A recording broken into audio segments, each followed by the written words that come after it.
This is also after France has now vowed to send more help to this British base in Cyprus. Let me quickly bring in Sanjay back into this conversation. So Sanjay Suri, we are looking at a fresh wave of attacks that also ensures that Britain is inadvertently getting roped into this conflict, even more so with France now vowing fresh help to Britain. You know, the British position in this whole business has been a little strange. It has been, to put it simply, kabhi kuch. You had Starmer at first refusing use of British bases to US troops for any assault on Iran. There was a good deal of pushback from Trump himself and from leaders within the US. So then he changed his stance and finally he allowed it, following which he said in Parliament, well, that there's a problem with the regime change from the skies, are quite sarcastic about the declared aim of the US. Now, willy-nilly, the British are seen as an ally of the US, even if they're into it reluctantly, even if they're into it halfway. And so we have this attack on the British base, and the clear result of that is bring in Sanjay Kumar also on that note. Sanjay, stay with me. Sanjay Kumar, I want to take your assessment on the involvement of Western forces, larger Western forces, not just Britain, but France has also vowed to give them help. They've also appealed to Germany, remember, US and Israel both. So all of these European forces now being asked for help.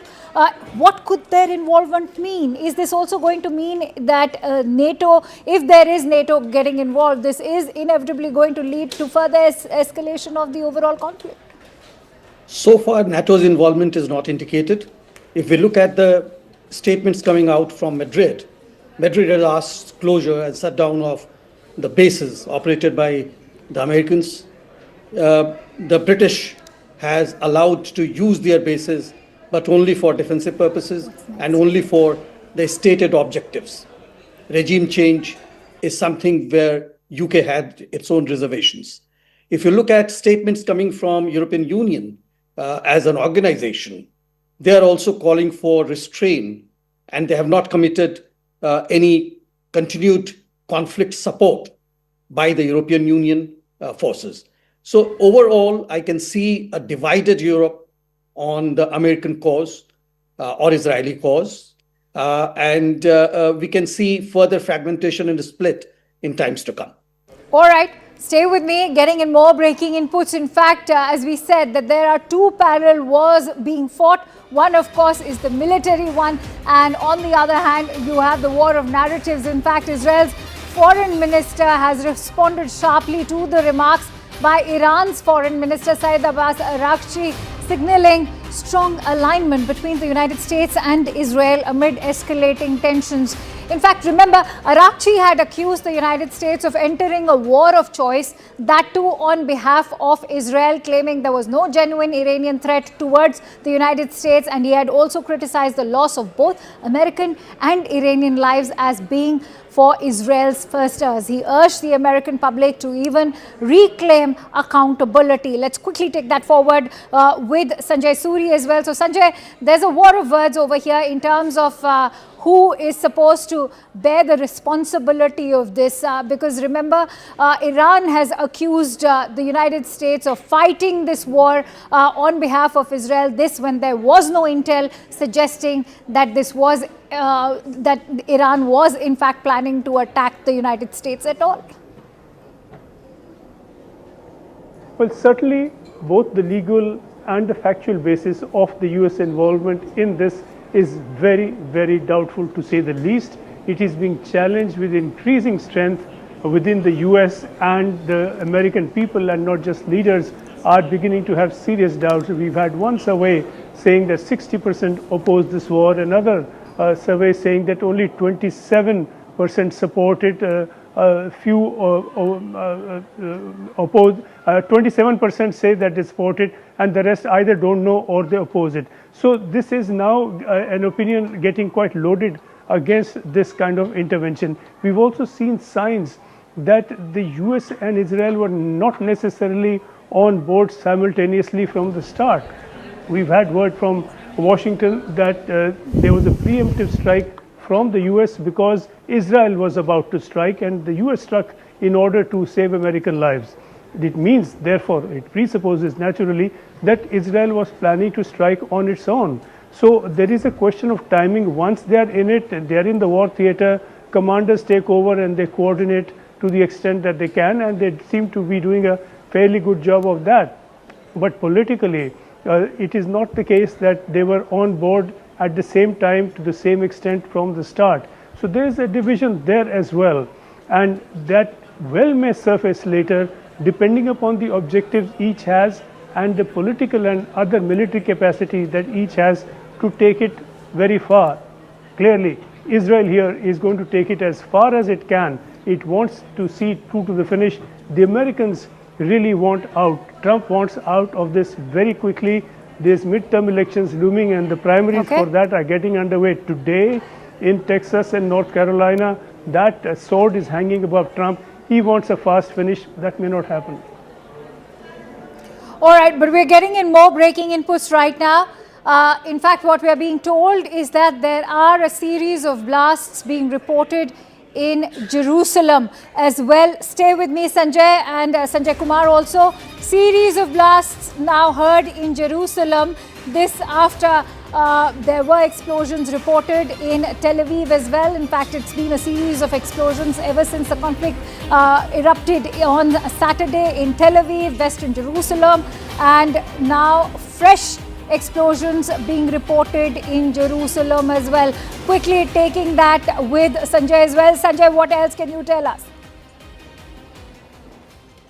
You know, there is, if not to make too fine a point of it, a difference sometimes between a blast and an explosive. And what I mean by it is this, that I've been seeing this pattern where you have an alert, a bomb alert, you're asked to go into a shelter, the sirens sound and you go in.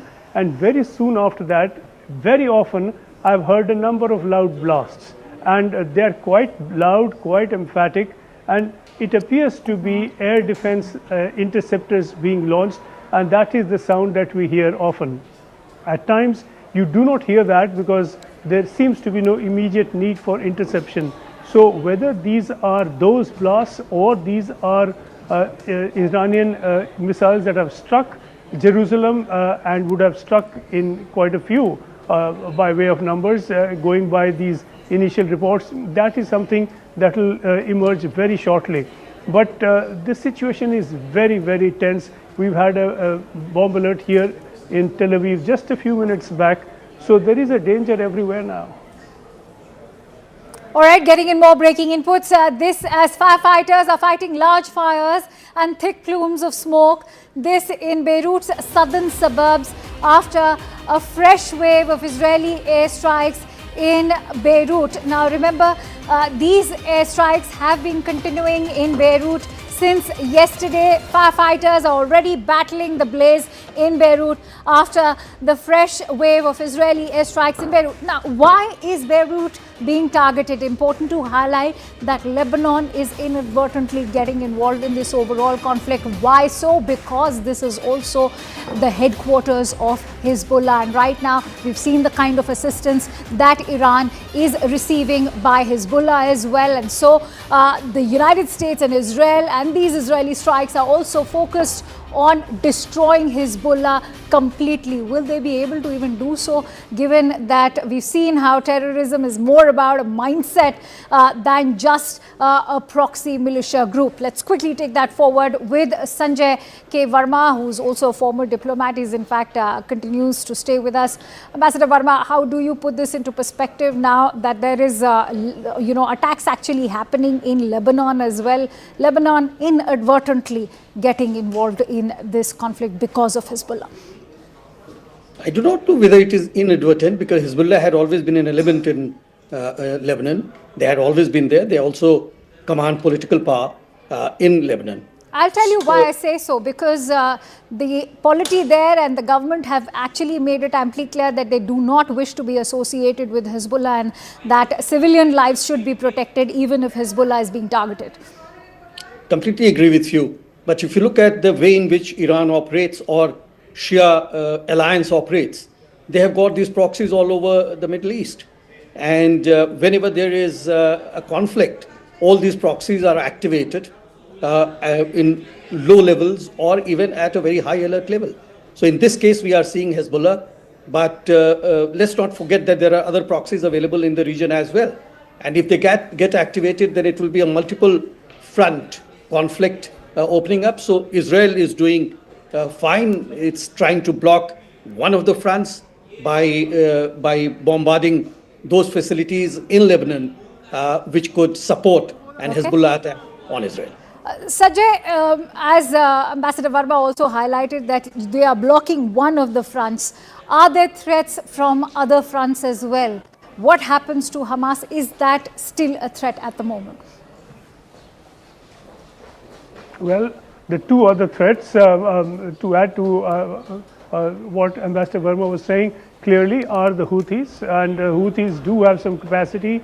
There's been a lot of US firepower aimed at the Houthis, and that has not destroyed but certainly reduced their capacity to hit out at their targets, but they have not been obliterated, to use that word from Trump. They do exist, they do have some capacity to launch missiles, drones, and to carry out attacks. And then in Israel, very much more a danger is Hamas. And following October 7, we've seen what happened. And over the last 3 days, we've seen a very considerable tightening of Israeli control to keep Hamas and its sympathetic elements down and suppressed. We've seen that there has been a new closure and new restrictions at the Rafah border with Egypt. Within Gaza, the control and the surveillance has been tightened up in Jerusalem, particularly East Jerusalem, and there has been a very strong presence of Israeli forces and police and the paramilitary, and we know that the number of people going to Al-Aqsa is very high at this time of the year. It's the Ramzan, and therefore there is a very highly tense situation all around. I'm afraid I'll have to interrupt you there, Sanjay, because we're getting in some more breaking inputs. Let's quickly now shift focus over to the impact of this war. We're looking at 5% surge in global oil prices. This was on expected lines because remember, Brent crude in fact shut on Friday at $72 per barrel. But on Monday, we've seen a surge where it's crossed over $80 per barrel. But 5% has been the overall global surge. Let's quickly take that forward with Haim, who will give us the details. Haim, what more can you tell us? Now, of course, Akanksha, we're looking at a oil surge of 5%. Remember, yesterday we saw a crude oil surge of 9% as well. And this is only on expected lines. We know that the Strait of Hormuz is, of course, facing a lot of disruptions. And many analysts would actually argue that if Trump's timeline, which is of 4 to 5 weeks, is anything to go by, we could see prices rise to about $130 a barrel. So that's really what we're looking at. Yesterday, remember, it was close to $85 a barrel. Now, that's something, if we were to stick to that 4 to 5 week timeline, could increase going forward as well. That's a very key point that you've made, because one has to not just focus today, but also on the days ahead. You're looking at 4 to 5 weeks is what Donald Trump is indicating this, when he had in fact ensured that it's going to only last a few days. Israeli Prime Minister still maintaining that it's going to be a swift end. But having said that, you mentioned the Strait of Hormuz. What is going to be the overall impact now that Iran has officially declared that they are indeed shutting down the Strait of Hormuz? Of course, that was a fear. Up until now, we've only been seeing disruptions because a lot of ship owners were citing the security concerns in the Strait of Hormuz. It's important to understand that particular strait, this tiny stretch on the map, actually controls 20% of the world's oil flows, and it's going to have an impact back in India as well, and that's something that remains to be seen, how that will impact India and prices. But if we were to talk about the United States alone and Trump's timeline, we could see gas prices rise up by maybe $4 to $5 as well. And perhaps the United States may also be looking towards benefiting out of this situation by perhaps taking over the overall global supply. Many thanks to you, Haim. We will keep coming back to you as and when more information pours in. All right, let's in fact get you more information. But as of now, I can tell you that the Strait of Hormuz is a key critical choke point, a very short passage, in fact. But when that gets disrupted, you're looking at global oil and energy supplies getting disrupted, not just for, by the way, has one of its largest suppliers in Qatar, which is supplying LNG at massive scale for India. Getting in some more breaking inputs, government sources in fact indicating that there's 40% impact on the overall supplies. Petrol, diesel supplies are sufficient. So the Indian government has ensured that 40% imports are going to be via the straits, and they already have 60% of their supplies coming from other routes as well. Let me quickly take that forward with Pallavi Ghosh, who will bring us the details. Pallavi, what is the preparedness like for the Indian government at the moment to secure our energy supplies? Well, Akansha, a big word which is coming in by way of government sources is to all the people that there's no need to panic. There's no need to hoard. There's no need to panic. The situation is completely under control. And just rattling off some of the figures which we have got by way of government sources is that 25 days of stock as far as the crude stocks as well as the energy stocks. Now, energy stocks includes petrol and diesel, which is our everyday essential. So we have enough material for 25 days. So that is something we are not to be worried about. As far as the LNG is concerned, Qatar is one country with whom we've had a long-term contract with, which should last for around 25 to 30 days. The clarification also coming in is that as far as the closure of the Strait of Hormuz is concerned, only 40% of our supplies come in from there, 60% comes in through other routes. And one big route where it comes in through is that of Cape of Good Hope. So the big takeaways from what government is telling us and conveying to the people of the country is that there is absolutely no need to hoard, no need to panic. The government is quite sure that the situation is not alarming and that it's not going to last for a very, very long time. But there is a contingency plan in place. Day by day, hour by hour, minute by minute, monitoring of the situation is taking place. In fact, it's over to Ayushman for some details that he's bringing to us on the video wall. This is with regards to some more breaking inputs that have been coming in. Perhaps Ayushman could shed more light on what the Strait of Hormuz looks like at the moment. It's the Strait of Hormuz. I'll come over here on this side to get a better view for our viewers. This is the Strait of Hormuz over which a lot of the energy imports around the world pass. But as you can see, there has been a lot of deployment along the coast over here, which is why they are targeting several of the American assets over here, which is why pretty much this entire stretch has been paralyzed. But because this is the energy corridor of the world, we are seeing a shooting up of the oil prices as well as a lot of nations taking stock of their energy infrastructure, because Iran is not just targeting Israeli and American assets, they are targeting the energy assets of all of these Arab nations, which is also disrupting energy markets around the world. So this strait, which is pretty much the sensitive neck of the energy sector of the world, this is facing a lot of disruption, and it is one of the levers that Iran has been using when it comes to putting forward its message to the world, and at the same time putting forward that leverage on the energy markets to, in a way, try and get these Arab allies of the United States to put pressure on Donald Trump to pull back from the entire conflict. But we're getting a video from the Israeli Defense Force, ladies and gentlemen, as they continue their operations in the region. It's not just the fight between Iran as well as the United States and Israel. They're also taking out the entire Hezbollah network as well. You can see these visuals on your screen. This is the regime's leadership complex, is what the IDF is saying. They're putting out these videos about their targeted strikes inside Tehran, ladies and gentlemen. And you can see the visuals there. They have created this massive grid of the targeted strikes. They have taken the assembly area of the Council of Experts is one place which they have targeted. At the same time, you can see that in this entire square, which is the leadership nexus of the Iranian regime, they've taken out all of these buildings in precision strikes to cripple the Iranian leadership. So Israel making it extremely clear that they have a precision policy when it comes to taking out Iran, but it is only escalating the situation on the ground. This is also the presidential complex. You can see the structure of the Supreme Security Council. All of these structures have been taken out by the Israeli Defense Forces, but at the same time, it's only escalating tensions because the regime seems to be down, but not out. Tom Cooper, when you come in on this.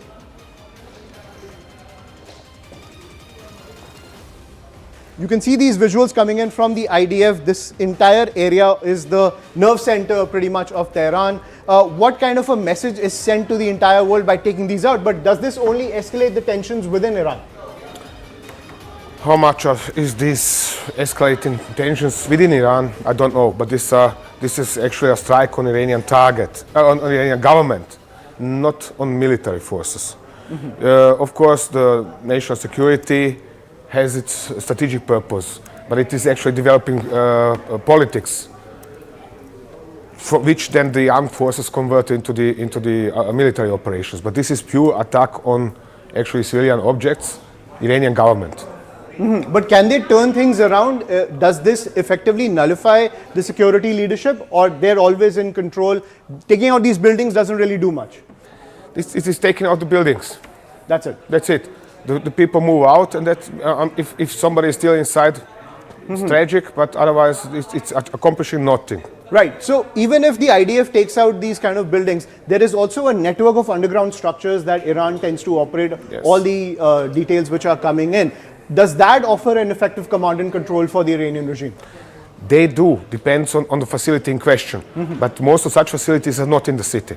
Not in the city. Yeah. So, Akanksha, this is the analysis that's coming in, that even though these buildings have been taken out by the Israeli Defense Forces, at the end of the day, the Iranian regime's command and control nerve center is still intact, which is why you can see the counter-offensive coming in so expertly from the Iranian side.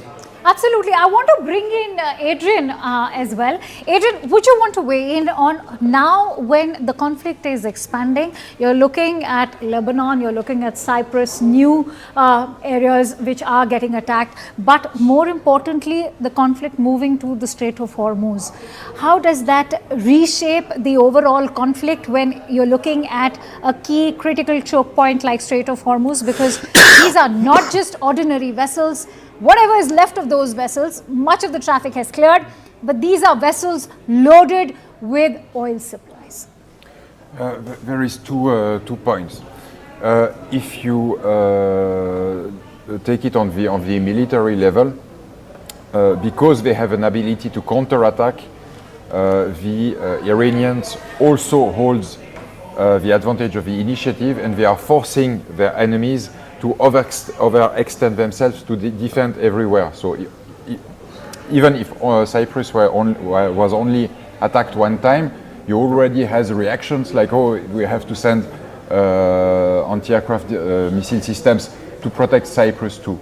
This is the first point. The second point, which is even more important, is because they are strangling energy supplies, they are building up extremely intensive diplomatic pressure from countries like your country, India, but my country, Switzerland too, because we also have to import everything, and France and everywhere in the world to try to pressure Washington into ceasing this war as soon as possible. So at this stage, the Iranian strategy is quite clear. Pressuring. All right. I'm so sorry to interrupt you there, Adrian. In fact, I have a very special guest, former Israeli ambassador to the United States, Ambassador Michael Oren, joining us on the broadcast.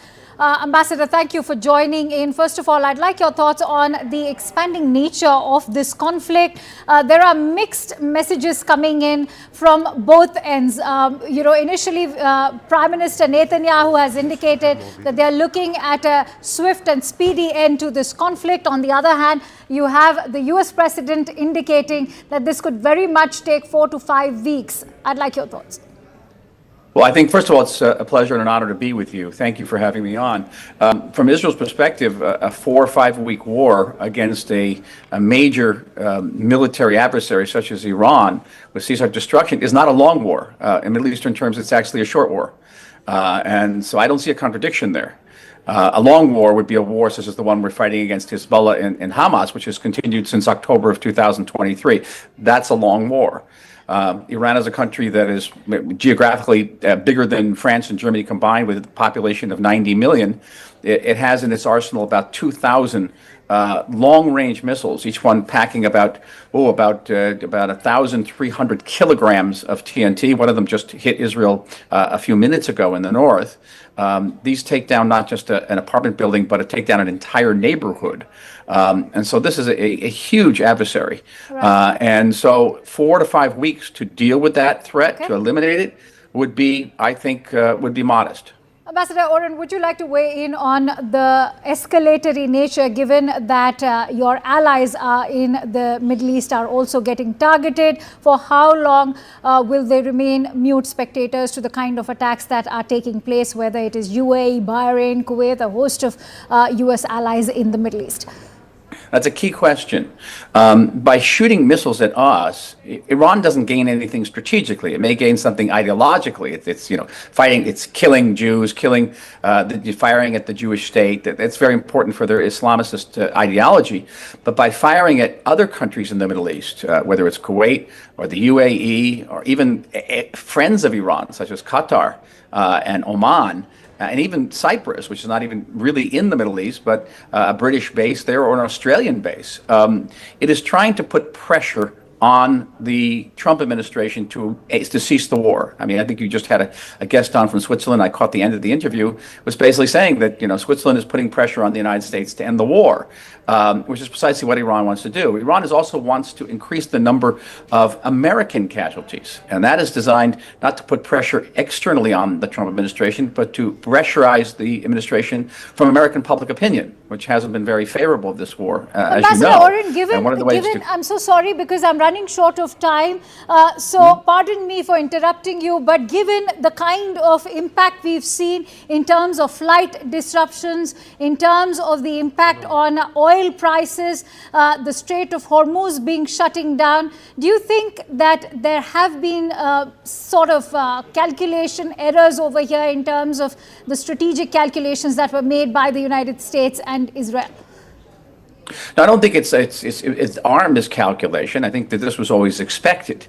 What the miscalculation may be Iran's, because instead of increasing pressure on the Trump administration, it may create a situation where Saudi Arabia, the United Arab Emirates, and other Middle Eastern countries join in the fight against Iran. Just the UAE and Saudi Arabia together have about 500 fighter jets. That's a very significant force.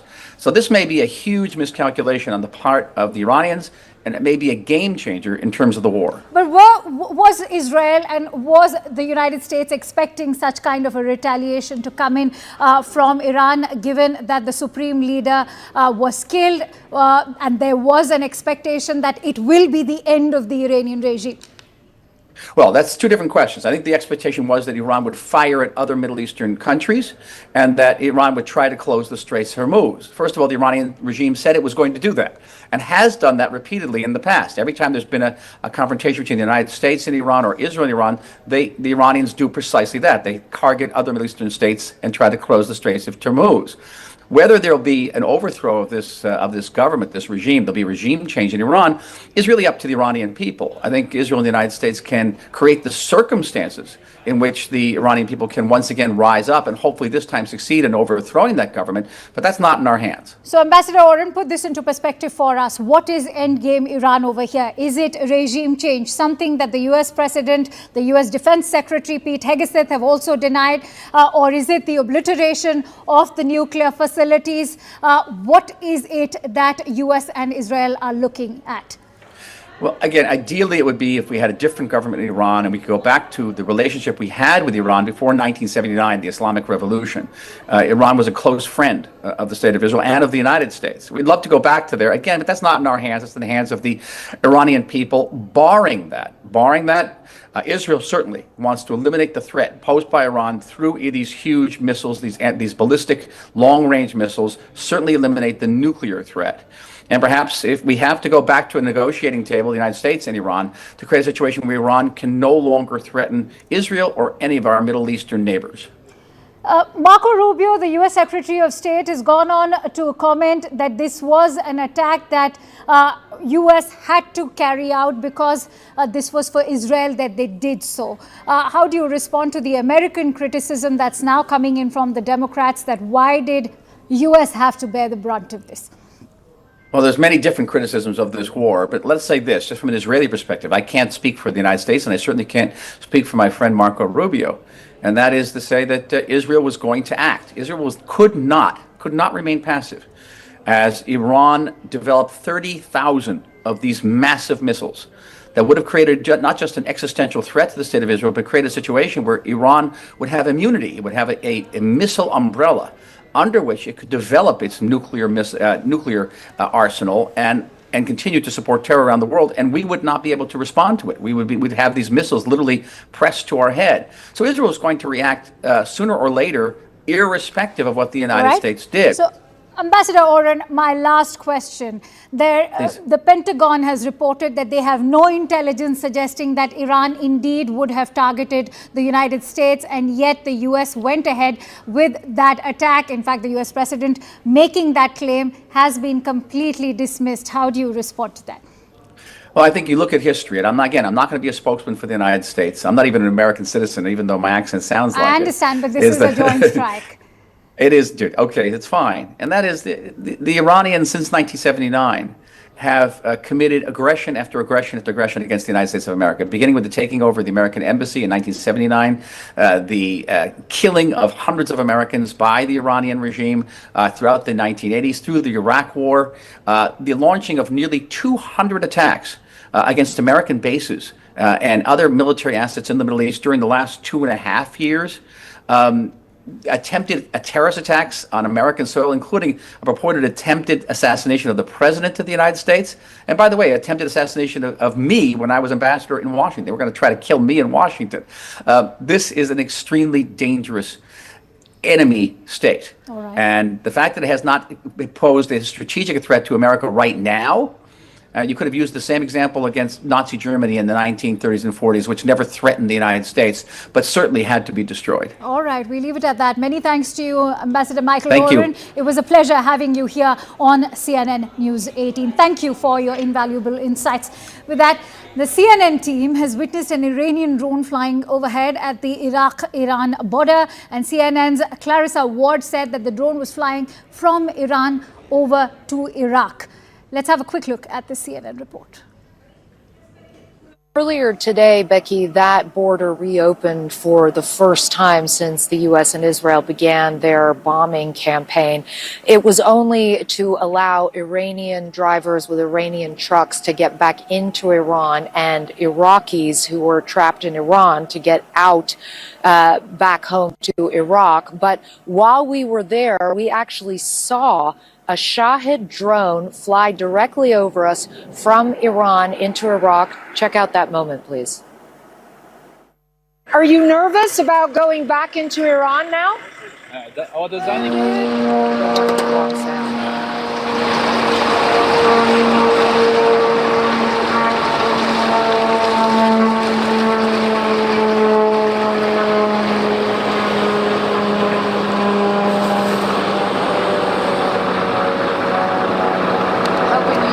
That now. An Iranian drone literally just flew directly over our heads from Iran into Iraq.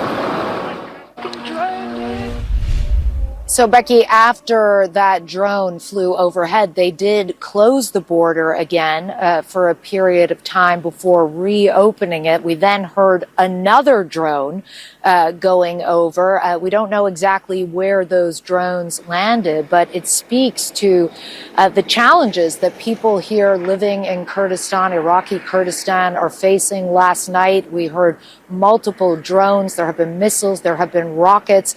And the people who live here are getting it from both sides, really, because they are being attacked from Iran, but they are also being attacked by Iran-backed militias inside Iraq.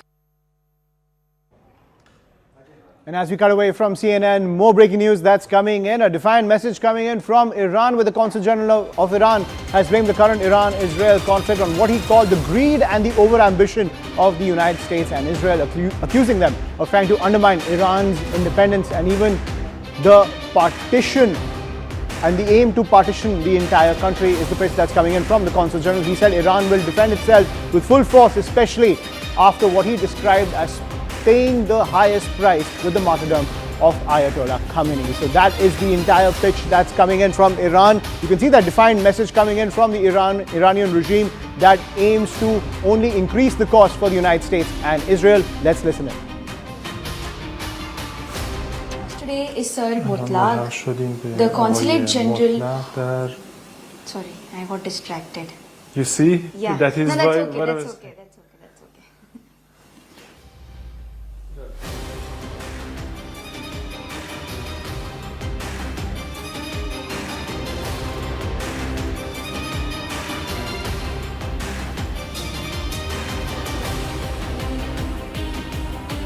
Iran's position on the rapidly evolving Iran and Israel conflict, and most importantly, what it means for the Indian national. Sir, thank you so much for taking our time to speak with us. We would like to know what is your stand, what is Iran's stand on the growing hostility between Iran and Israel? بسم الله الرحمن In the name الرحیم of God, the compassionate, the من merciful, گرامی می‌دارم I would نام like to و honor یاد and رهبر pay کبیر homage و شهید to the memory ایران رو of the martyr, حضرت آیت supreme الله leader خامنه‌ای of رو the Islamic Republic of Iran, و Ayatollah Khamenei. ریشه این مسائل در زیاده خواهی های آمریکا و اسرائیل. آمریکا و اسرائیل خواهان گرفتن استقلال از تمام کشورها من جمله این مسئله ما باید این توجه رو داشته باشیم. کشورها باید مستقل باشن و بتونن برای خودشون تصمیم بگیرن. اینها از ما میخوان که ما سرشت امورمون رو به اینها واگذار کنیم. تصمیم گیری رو میخوان از ما بگیرن. مقاصد دیگه حتی برای تجزیه ایران دارن. توی صحبتاشون این هستش که ایران بیش از حد بزرگه و باید تقسیم بشه. برای افزایش حاکمیت اسرائیل بر منطقه ما هستش و طبیعتا ایران به لطف خدا با قدرت و جدیت از استقلال خودش دفاع میکنه و پای این استقلال ایستاده و بیشترین بها رو هم تا به حال که شهادت رهبرش بوده داده و من بعد هم همین رو ادامه خواهد.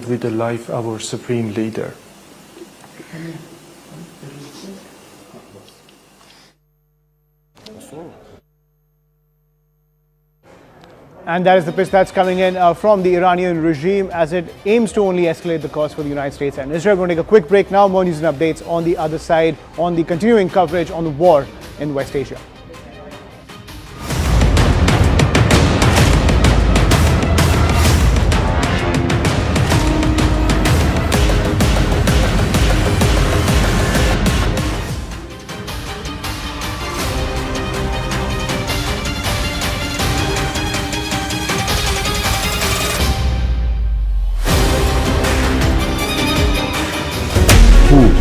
What?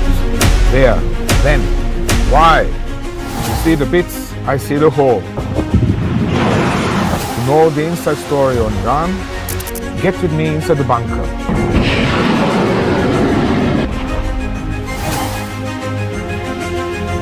Only on CNN News 18. We got limited time. What we're going to do is, now this is what's happened. I told you when we come back from the break, we are going to try and refocus on another region, and that's this region. So let's come back here and understand what's happening here, especially with this nation, Pakistan. What's happened is India has, and Manoj Kumar Gupta getting this, Daniel Scheinman has also put us the map that India is doing an exercise in this region, and there is a NOTAM that's been issued in this region. So there is NOTAM that's issued here. What happens with the Pakistanis who are fighting over the Durand line? There is activity in Balochistan. They are supposed to send support for the Saudis, and they are worried about this NOTAM. Yes, Tom Cooper and then General Kulkarni. What happened? First, the Durand line itself. Ha. And before I speak on the Durand line, let's work on that. Ha. There is going to be electronic suppression. And this electronic suppression is going to cause problem to the IRGC also. Remember that there. Because it, much that now most of these people over there are going to be on their own. But talking about Pakistan and India and talking about Afghanistan and Pakistan, the Durand line, the 2,700 kilometers Durand line, 1,400 kilometers runs along Baluchistan. Correct. And the rest of it is with Khyber Pakhtunkhwa. Yeah. They have a 900 kilometer line boundary of Baluchistan with Iran. Yeah, this is the Baloch boundary with Iran. Yeah, this is the Baloch one. This is Baluchistan. And therefore, Baluchistan has been logistically sustained from Iran. It is not being sustained from Pakistan. So Baluchistan has a problem. That's the problem between Baluchistan and Pakistan. Baluchistan, there is a major insurgency against Pakistan. And in Pakistan, there is the insurgency of the Pakistani Taliban. Absolutely. Yes. And then Pakistan is at war with the Taliban in Afghanistan, additionally. So Pakistan is right now at war, at least from their point of view, in this direction, and of course, they always hold a strong portion of their army along the border to India. And now they are also supposed to airlift and send support towards Saudi Arabia and conduct, exercises here. Interesting that they are supporting Iran, but giving security collaboration with Saudi Arabia. So, and promising bases if necessary to.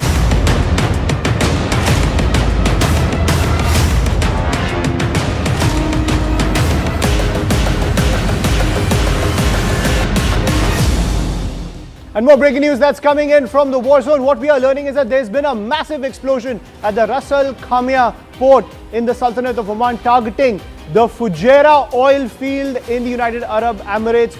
This has happened by a drone, ladies and gentlemen. So as you can see, in the entire Arab world, the energy infrastructure is now being wantonly targeted in the middle of this conflict between the United States, Israel and Iran, where the energy infrastructure is in the direct bullseye of the Iranian regime, trying to escalate the cost of this entire fight, putting more pressure on the United States and as well as Israel to pull back from the offensive. So the Fujairah oil field, one of the key energy infrastructure points in the United Arab Emirates, has been targeted by a drone, and we get those visuals for you. You can see those visuals on your screen. This is coming in from Riyadh, but we're also getting visuals of the Fujairah oil field in the UAE, which has been targeted by a drone. So the energy infrastructure in the firing line of the Iranian regime, and that has been something that has been happening for several days ever since the war was declared over the weekend,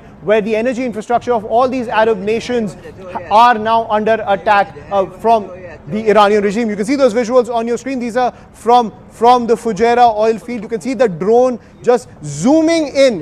You can see these visuals on your screen with the drone, it is a swarm drone, just zooming into the Fujairah oil field infrastructure and just exploding on impact. You can see this kamikaze strike of this entire attack as the drone just swooped in and hit the Fujairah oil field. Tom is also with us on the broadcast. Tom, you can see these visuals on our screen where the energy infrastructure is in the firing line. How effective are these swarms to cripple the energy infrastructure and send the entire energy markets into a tizzy that we've been seeing for the past few days? Down the entire economy. Keep in mind, nobody's working in the United Arab Emirates, nobody's working in Qatar, nobody's working in Kuwait, nobody's working in Israel.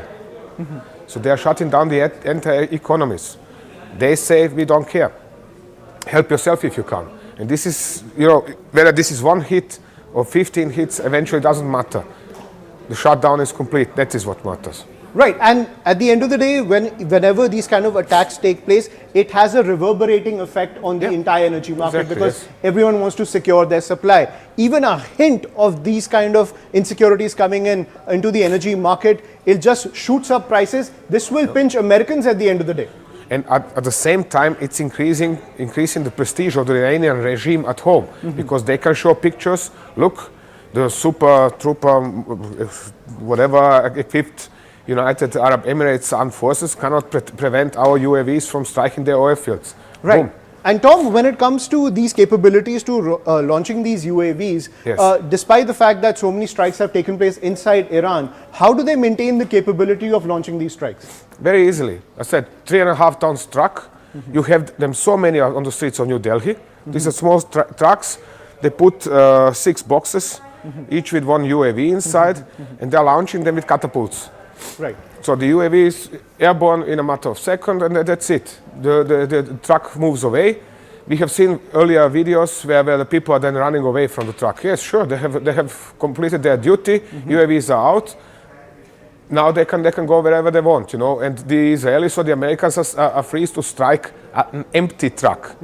And the range as well as the explosive capability of these drones, given the fact that the oil fields and the energy infrastructure is just across the water for Iran. Yep.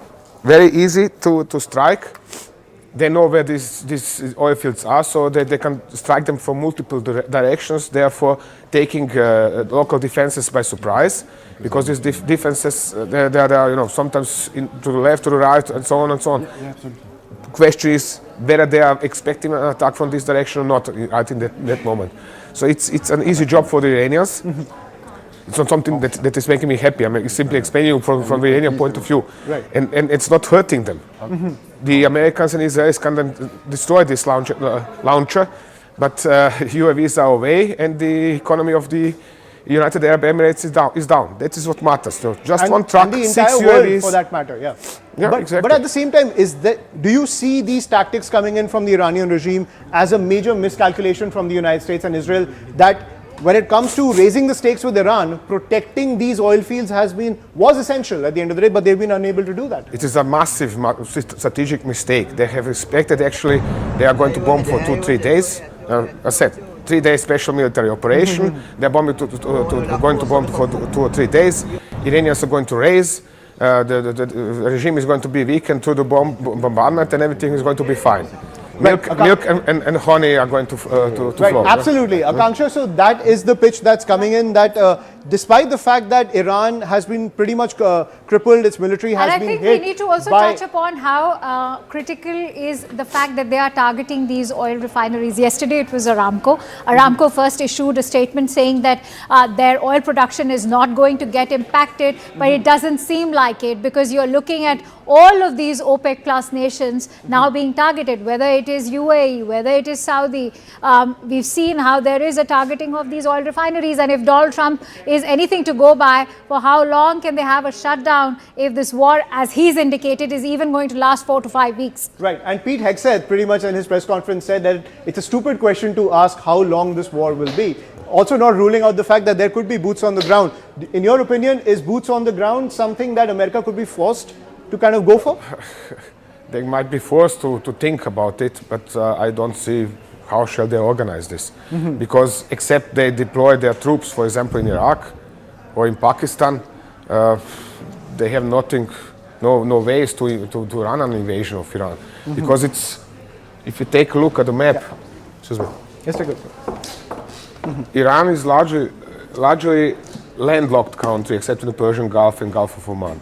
But the countries nearby, they are not particularly US friendly. And even if they are US friendly, like Pakistan, you first have to bring the troops into Pakistan, then you have to bring the supplies for these troops to Pakistan, which is a huge task. Absolutely. And then you have to move these troops into Iran. And for example, if they attack from Pakistan, just for example, the problem is majority of Iranian population is living in the western side of the country. So they would first have to pass some 500, 600 kilometers to reach those areas. Right. So it will be a strategic nightmare as well as a logistical nightmare for the United States and Israel. Similarly, if they say, let's say, Kuwait lets them arrange the invasion from its terrain, from its soil, then they have to cross Iraq as first. Absolutely. And in Iraq, we have Iranian proxies. Like Hezbollah. Right. So strategic nightmare from here, and the proxy nexus over here that could affect the United States. And that's when it comes to the entire situation between Iran as well as Israel, as the cost of war is only escalating because these energy sectors are now being targeted by the Iranian regime. We'll continue to track all these developments coming in. For now, quick break. More news and updates on the other side.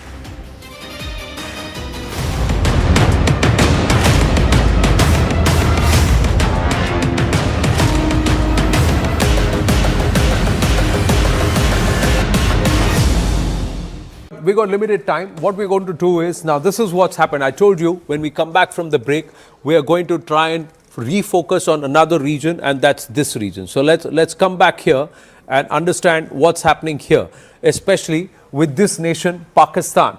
What's happened is India has, and Manoj Kumar Gupta getting this, Daniel Scheinman has also put us the map that India is doing an exercise in this region, and there is a NOTAM that's been issued in this region. So there is NOTAM that's issued here. What happens with the Pakistanis who are fighting over the Durand line?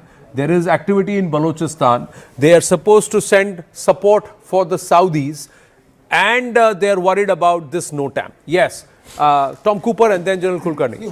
What happened? First, the Durand line itself. And before I speak on the Durand line, let's work on that. There is going to be electronic suppression. And this electronic suppression, the IRGC also, remember that there. Because much that now most of these people over there are going to be on their own. But talking about Pakistan and India, and talking about Afghanistan and Pakistan, the Durand line, the 2,700 kilometers Durand line, 1,400 kilometers runs along Balochistan. Correct. And the rest of it is with Khyber Pakhtunkhwa. They have a 900 kilometer line boundary of Balochistan with Iran. This is the Baloch boundary with Iran. This is the Baloch one. This is Balochistan. And therefore, Balochistan has been logistically sustained from Iran. It is not being sustained from Pakistan. So Balochistan has a problem. That's the problem between Balochistan and Pakistan. Balochistan, there is a major insurgency against Pakistan. And in Pakistan, there is the insurgency of the Pakistani Taliban. Absolutely. Yes. And then Pakistan is at war with the Taliban in Afghanistan, additionally. So Pakistan is right now at war, at least from their point of view, in this direction, and of course, they always hold a strong portion of their army along the border to India. And now they are also supposed to airlift and send support towards Saudi Arabia and conduct, exercises here. Interesting that they are supporting Iran, but giving security collaboration with Saudi Arabia. So, and promising bases if necessary to the United States. It's a catch-22 situation. They don't know which side of theirs has now got to be covered, because they've had very badly from Balochistan. They're having bad times with Tehrik-e-Taliban, Pakistan, in Khyber Pakhtunkhwa. They are not Saudi deal has put them in a fix with Iran. So Pakistan really doesn't know, and I'm sure America would want a pound of flesh from Pakistan. Yeah, we've got this footage. This is where the India NOTAM area is, not so far away from Rahim Yar Khan. This is the NOTAM, that airspace reservation that's been announced by the Indian Air Force for a joint exercise. What do you think is the intent behind this, Tom?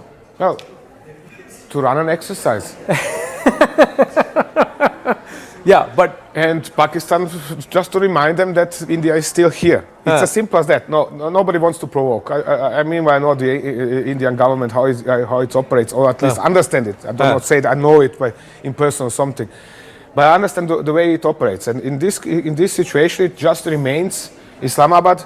Guys, we are watching what are you doing over there, and now we are going to run an exercise because we have the right to do so. Yeah, and they're running an exercise in this portion here. Yes.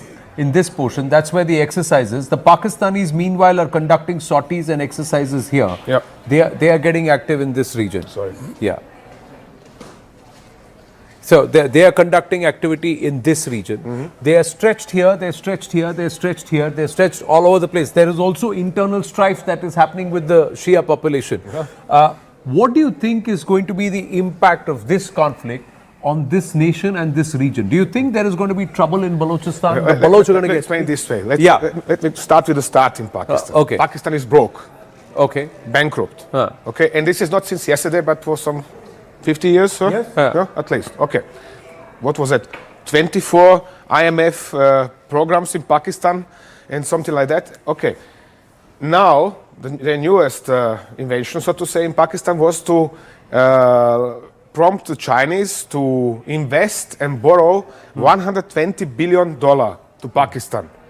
So, out of 195 countries in the world virtually, there are almost 45 countries which are sucked into this battle, with 32 in NATO, with 12 almost over here, and Afghanistan and Pakistan. So just these 45 countries involved today in some way or the other. One way or the other involved. So now Pakistan is broke. and they have this huge bill, and the Chinese want their money back. Yeah. They say, hey, sorry, but we are not giving your money, our money to you. Just.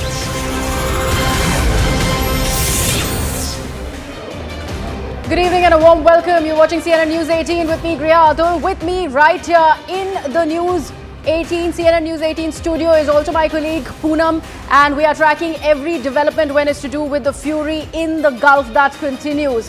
Let's take a look at the headlines as we begin each and every updated response that's coming in from the Gulf nations particularly. So in a fresh satellite imagery, the IDF shows precision strikes on Iranian leadership compound. Numerous munitions have been in fact dropped on the presidential office, and that's the biggest update that we're bringing to you. Latest footage also shows massive destruction at Dubai's Jebel Ali Port, and also plumes of smoke were seen rising from Dubai's Jebel Ali Port as Iran continued its retaliation for attacks by the US and Israel. Also, Iranian missiles struck the Beersheba tech area, damaging the buildings near a major technology park. Reports also indicate that a facility linked to Microsoft was among the sites that were impacted in this attack. War has escalated and so are the casualties. Iran is saying the death toll from US-Israel strikes have risen to 787. Lebanese forces are withdrawing from the border areas as Israel has intensified the defensive operations targeting Iran-backed Hezbollah terrorists.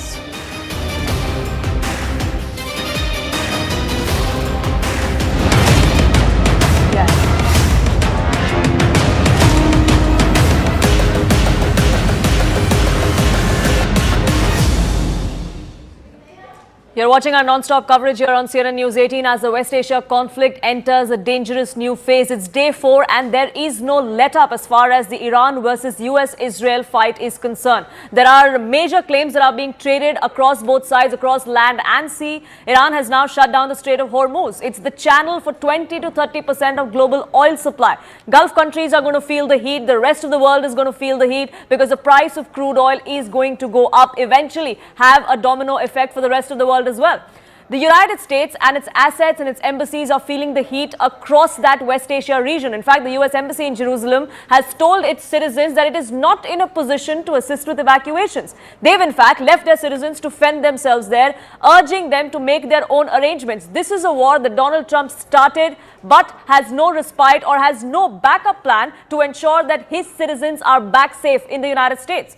Meanwhile, in the UAE, Dubai authorities have warned residents and social media influencers against filming or sharing videos of these security-sensitive incidents, including anti-aircraft fire and missile interceptions. But the fight is going on between all sides. Tehran Times just a short while ago put out images, put out videos of what they claimed were latest attacks across Gulf regions. We saw a similar attack on a port in Oman. We saw a similar attack in the UAE as well, and this is what is unfolding. In fact, Griya is now joining us, taking us through all of what the defining moments have been of day 4 of the war.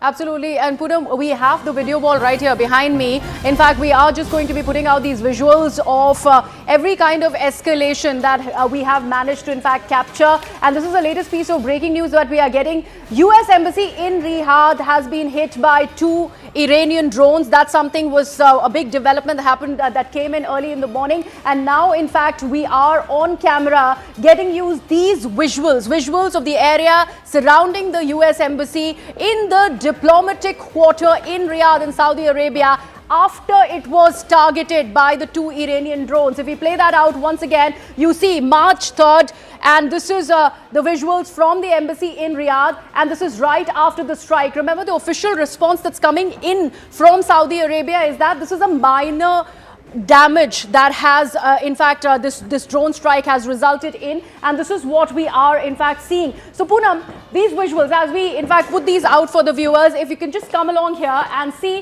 what do we have, because officially the word that's coming in from Saudi Arabia is that this is a minimum damage that happened despite the dramatic footage that was released early this morning as far as the twin drone attack by Iran. And that's what Saudi Arabia and other Gulf nations have also maintained, that the damage is minimal. Many of those drones have been intercepted. We also have to be careful of the fact that both sides are making claims that support their sort of narrative. Absolutely. So Iran has been putting out videos in which they've been showing that there have been attacks on US assets, on military assets of the Gulf nations. But we are seeing both sides, from Saudi Arabia to Oman to UAE to the United States, claiming that all of these claims made by Iran are nothing but exaggeration. In fact, Rahul Shivshankar also now joins us, getting us more perspective on this. And Rahul, as far as these attacks, like I said, it's a narrative war as well. It's not just a war that plays out on the battlefield, but also in the cyberspace. You know, what's really intriguing me is that Saudi Arabia, as you know, has a defense pact with the great Pakistan. So where is Pakistan? Why hasn't Pakistan entered the equation? Why hasn't it lived up to its own side of the bargain, Poonam? And that's fundamentally the question. No one is being able to sort of address this. It's the elephant in the room. Pakistan and Saudi Arabia, after Op Sindhu, decided that they were going to go into a pact, an agreement, a military pact, that if you attack one, it's considered an attack on the other. It was a kind of brotherly equation that they had forged. And it was a mutual defense pact. And now fundamentally, there is no commitment from Pakistan. Has Pakistan either chickened out? Is it too undependable? Is it too broke? Or was this pact really, at the end of the day, more about optics and symbolism than about intent? I've got some reasons that might sort of square, and I've been sort of writing this piece since the morning. First of all, there is no publicly available clause mandating immediate deployment, immediate troop deployment. So while the pact was signed, there was a huge photograph, and you remember those pictures of Shehbaz Sharif and at that time, of course, MBZ, all of them, MBS rather, standing together, shaking hands over that pact.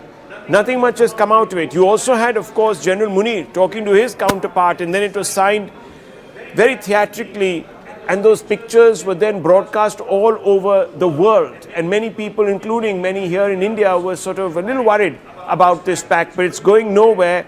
Pakistan sits on the edge. So this is one aspect of it.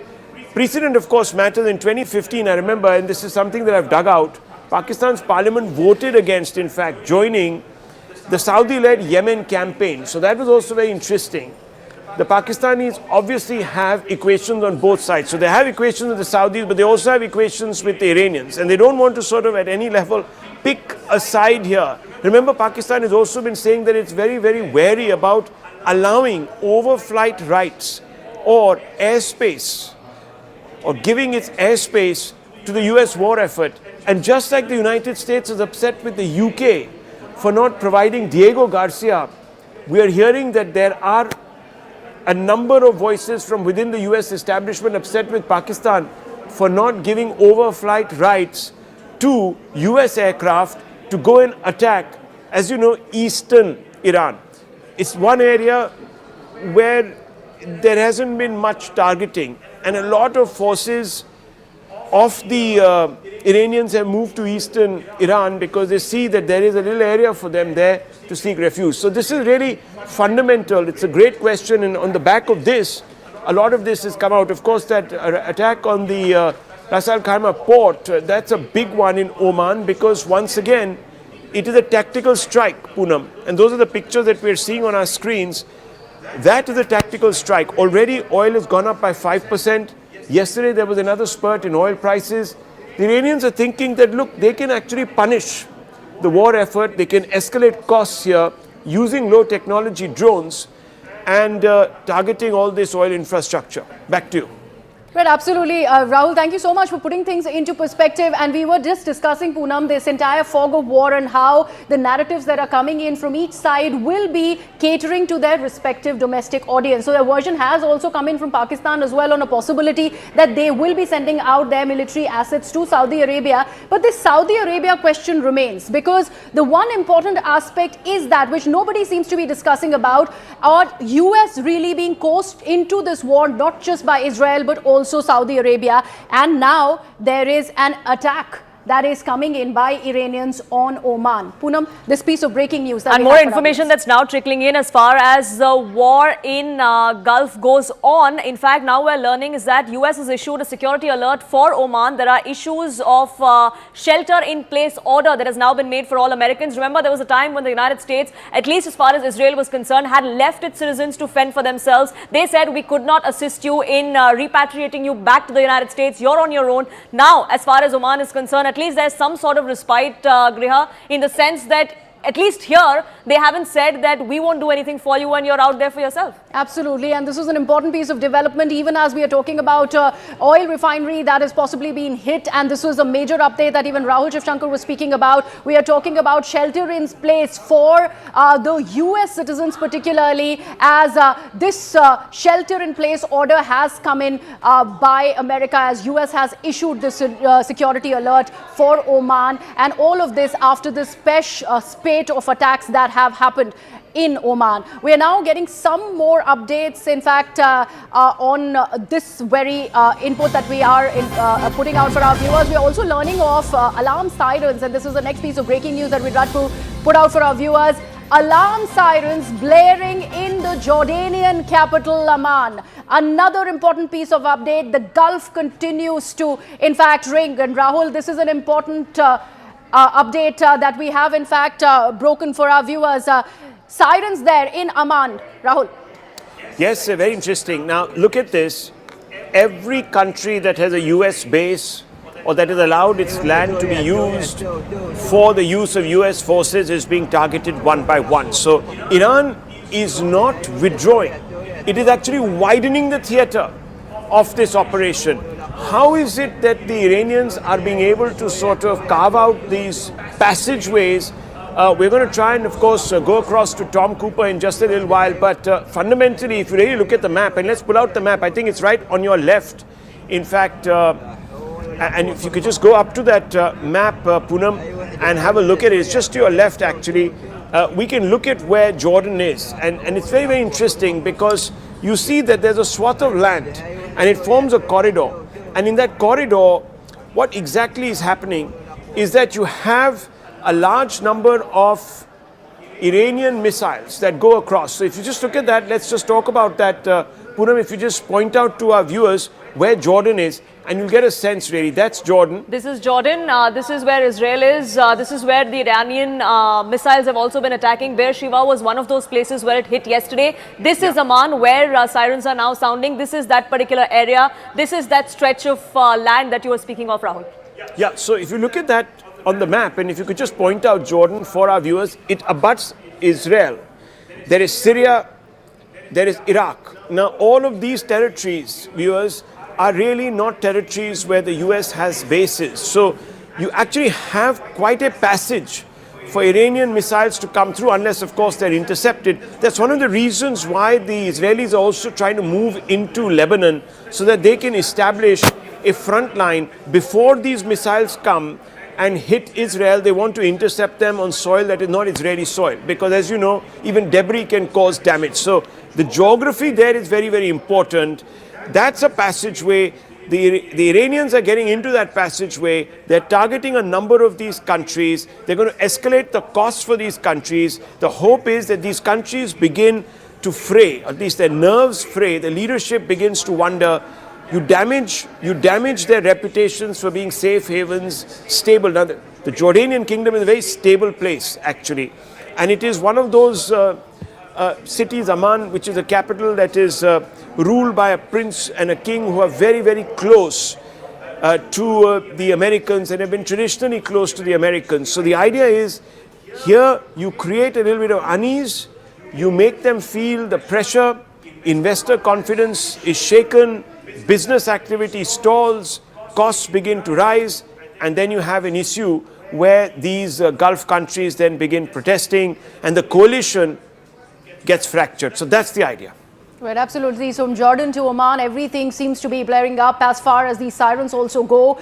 We are now constantly putting out these updates on the Indians who are stranded in these impacted regions. So here's an update for all of you there. Emirates we are told, has extended flight suspension, and it is from Dubai. This extension has been put out till the 4th of March. As far as Etihad Airways is concerned, they have extended the flight suspension from Abu Dhabi up till March 5th. So far, no flights. That suspension remains. 4th of March is where Emirates from Dubai really is not going to be operating from till the 4th of March, at least as far as these constantly developing updates that we are bringing to you. And as far as Etihad is concerned, from Abu Dhabi, that suspension remains in place till at least the 5th of March. In fact, we are getting more updates, and Poonam here with me. Poonam, and in fact, we were talking about this geography, Griha, of where exactly these attacks are taking place. In fact, the latest that we're now learning is about a port in UAE where there were some sirens that were sounded, there was some debris, there was some smoke that was witnessed as well. And that particular port, which is Fujairah port in UAE, they have now stopped all its activities, is what we're learning. There was, in fact, a strike that was noted at that particular port, which is why all activities at that particular port have been suspended. Whether the suspension is temporary or not, Griha, we don't know just yet, because that's something that we've seen since yesterday. Even when Aramco was hit, temporarily there was some suspension. They eventually did come out and say that the damage was minimal, that none of their refining facilities were actually hit in terms of the production taking a hit. That's what seems to be happening at all of these other ports as well. Absolutely. And this one that you're speaking about, the Fujairah port in Oman, that's particularly of significance here, because after Saudi, this is a UAE refinery that one is talking about. And the version that's coming in from UAE is that this is a minimum damage, and the interception really happened of the Iranian drones. And there was some debris that we see falling in those visuals we had earlier put out for our viewers when we broke this story. In fact, about this aspect as well, Rahul had touched upon it, but Rahul, more on this, oil refinery. So it's not just restricted to US military assets in the Gulf region. The energy is also, the energy infra is also starting to be impacted, particularly attacked by Iran. So what is exactly Iran's game plan? What Iran is doing right now is not exposing its bigger weapons. It is using its low caliber weapons, it's using low cost weapons, it's crossing across the skyscape, and it is trying to harry some of these UAE city states. The idea is to ensure that there is complete paralysis. You have already mentioned how in Dubai, for example, yesterday the Jebel Ali port was targeted. You also talked about the Saudi Aramco facility, and there is a dispute over just exactly how much damage has been caused to the Aramco facility. There's been now, of course, a hit in Oman, and Oman is, of course, coming out there and saying that, look, we weren't warned at all. You now have news coming in about Fujairah. Fujairah is one of those iconic ports, and also an oil facility where a lot of the oil is, after extraction, kept and then transshipped to different countries. The idea is to absolutely halt work there, so no oil goes out of the UAE, the Gulf, the Strait of Hormuz is shut, and then on the other side also impact production. When that happens and you're using really low cost weaponry to do it, you're not bleeding, it's the adversary that begins to bleed. And wealth begins to sweat, so to speak. And you have a situation also where you are engaging the interceptor systems, the missile shields, etc. So you're also exhausting the military munitions of your adversary. So all these countries will begin to fire their munitions to intercept these low-flying drones, and some of them are very potent, and we've seen how Ukraine, in that theater there, in the Ukraine-Russia theater, in Ukraine itself, the Russians used Iranian, these particular drones to great damaging effect. So you're going to see the same kind of tactical ploy being used. And what Iran therefore is doing is sort of escalating the costs. It's a war of attrition. These countries begin to feel the heat. They also need to obviously once more redeploy weapons, get more weapons, and then once they have their stockpiles up and ready, then they counter the second wave. The idea is that if there's enough depleted, then Iran can come in and deploy some of its heavier weapon systems, some of those hypersonic missiles that cause so much damage. So that's the whole idea. It's playing the waiting game. Now, whether it can or whether the Americans succeed and the Israelis succeed in getting into Iran as they've been doing and flattening out more command and control structures to even stop Iranians from coordinating, it's really a matter of time. We don't know which way this is going. So the idea is to break command and control in Tehran before it can try and press all these different stratagems into service.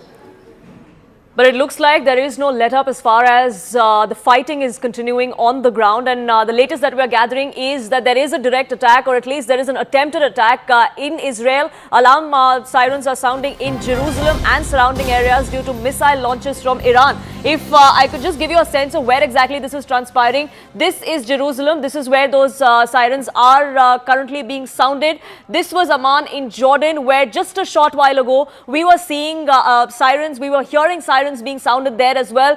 This is where Iran seems to be targeting at the moment. Jerusalem is where we are hearing those sirens. Amman was just about 20 minutes ago or so. That's the area largely where Iran seems to be targeting its missile strikes at the moment. But that's not to say that that is the only place where targeted strikes are happening, Reha, because we're also learning of information that's trickling in from Qatar now. Absolutely, and this is what we are in fact looking at. Another piece of breaking news that we'd like to put out. Qatar in fact has gone on to say that it has thwarted all attacks at the airports there. Iran's army says that its forces have launched attacks on Israel and a US military base in Qatar as the war is raging on for a fourth straight day. But Qatar there going on to mention that it has thwarted all attacks. In fact, Poonam there with the map, so she'd be able to place Qatar there so that you exactly understand the kind of dynamics and the heft that we are seeing at play here. Iran constantly going ahead and claiming that it's pounding these areas, but Poonam, Qatar now playing a very, so like very I was pointing out, these were the two areas initially where we saw the attacks, which was in Israel and in Jordan, which was in Jerusalem and in Amman. But like I said, it's not limited to that particular area or that particular region. This is where we're seeing some strikes as well. We've seen certain attacks in Qatar. We're hearing of some sirens that are being sounded there. Qatar has come out and said that they've thwarted these attacks. We've seen certain ports in Oman that had also seen certain strikes. There were parts of Riyadh yesterday where we had seen some of these debris actually falling. There was the US Embassy in Riyadh that was also a target of these particular strikes. So this entire region, in fact, Bahrain was not left untouched either. That's somewhere that we also did see some sort of debris falling, some sirens that were sounded yesterday as well. So this entire region, if you see, the UAE as well, these parts of the region of the Gulf, they have been touched as well as far as these Iranian attacks go. It's not just Israel that is a direct target of Iran, but Iran has made it clear that any of these countries that seem to even look like they're on Israel's side, they will have to bear the brunt as well. Absolutely, and Poonam, we are back on the entire fog of war logic, because once again, Qatar saying they have thwarted any kind of attack that's coming from Iran. Iran, on the other hand, is saying that they have gone on to attack the US base in Qatar, and that's another. We know how big is the US base in Qatar. There was an attack earlier as well after the 3 nuclear facilities were pounded by US and Israel the last time around, and that's when the retaliatory strike happened at the US airbase in Qatar. But now again, counter narratives that are in fact coming into play here by both Qatar and Iran. In fact, we are also now learning about various explosions that have been heard in UAE, Bahrain and Jordan, as Iran, we are told, is deploying drone swarms. So there are swarm of drones that we are in fact looking at in these areas, UAE, Bahrain, Jordan, all of these places where there are explosions that are being heard. So constant escalation that one is learning of as far as these regions go, even as the narratives, at least official ones that are emerging from all of these areas, really say otherwise. Poonam. And the risk that Iran is running at the moment is that if all of these countries, if the Gulf coalition actually comes together with the United States and its military support, Tehran will not have too much to go on. They do not have the economic strength to balance it. At the moment, they may seem like they do have the military heft, at least if you keep the United States out of this region, which is exactly what it's trying to bank upon, or so it would seem. But Rahul, as far as the long game is concerned, can Iran actually afford to stretch this out if the United States and if this entire Gulf coalition comes together? See, it's a cat and mouse game. What the US and the Israelis are trying to do is to degrade very quickly the command and control structures in Iran. The hope is that the Iranians then cannot control any of their launchers, they cannot control any of their operation headquarters in different districts, different parts of Iran, and there is a breakdown. And then everyone is sort of acting independently of each other, and there's confusion, there's no coordination. Now, on the other side, the Iranians are trying to break the resolve of the Americans' allies, because it's here where the bases are. These are the front lines from where the action is taking place. So Iran then sends these drones across, engages some of these defenses, some of these pass through the cracks, and there are obviously signs of damage, and there is debris falling and so on and so forth, and people are spooked, and there is a complete shutdown of the airspace, markets, workplaces, everyone goes into a sort of shell shock. The idea being that you sweat these countries out. Now, it's very interesting because Qatar's foreign ministry spokesperson has come out to say, claim that pressuring Gulf countries would lead to a return to negotiations is false. So they're saying that this battle of attrition that Iran is waging is not going to work on us. We're very firmly with the Americans. The point is, at what stage in this conflict will these countries begin to say that this cost of supporting Trump is bleeding us economically? It's no longer viable. If the Iranians can hang in there, then they will be able to make the time frame stretched long enough for these countries to feel the pain. If they can't, if they fold up, this plan goes into cold storage. So that's really what's happening. It's a cat and mouse game, as I told you. And it's really who will blink first, or at least that's what they're waiting to see. But do stay on with us, Rahul. We are getting more information that's now coming in, and this is what Iran is now claiming, that the Islamic Revolutionary Guard Corps, which is the IRGC, they are claiming that they know locations of Netanyahu's meetings. They are going on to warn that they would unleash more intense attacks on the United States and Israel together, because this war is now entering day 4. They are now threatening that it's Netanyahu's life that is at risk. You targeted our supreme leader. Your head of state is also going to be at risk, and the next target, Iran says, is going to be Netanyahu. They're also claiming that they have heard of his movements, or they've heard of his meetings, and he will be attacked based on that intelligence. How true really is that, Griha? Well, that's anyone's guess, because like I said, it is also a psyop sort of a situation that is going on. Tehran would want to project an image of being strong, of being able to retaliate. Whether they can actually track Netanyahu's movements and target him, that's something only time will tell. Absolutely. And Poonam, let's go back to the news that we broke early in the morning,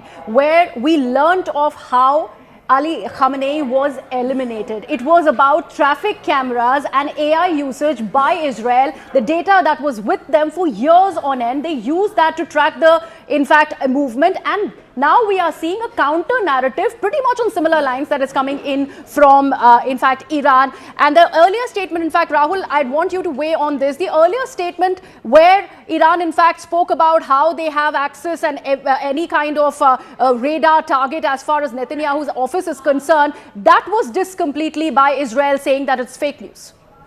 Absolutely, Griha. In fact, I'm going to take this forward with Rahul at the moment. In the morning, what we were also being told by our in-house security analysts, Adrian Fontanellas and Tim Cooper.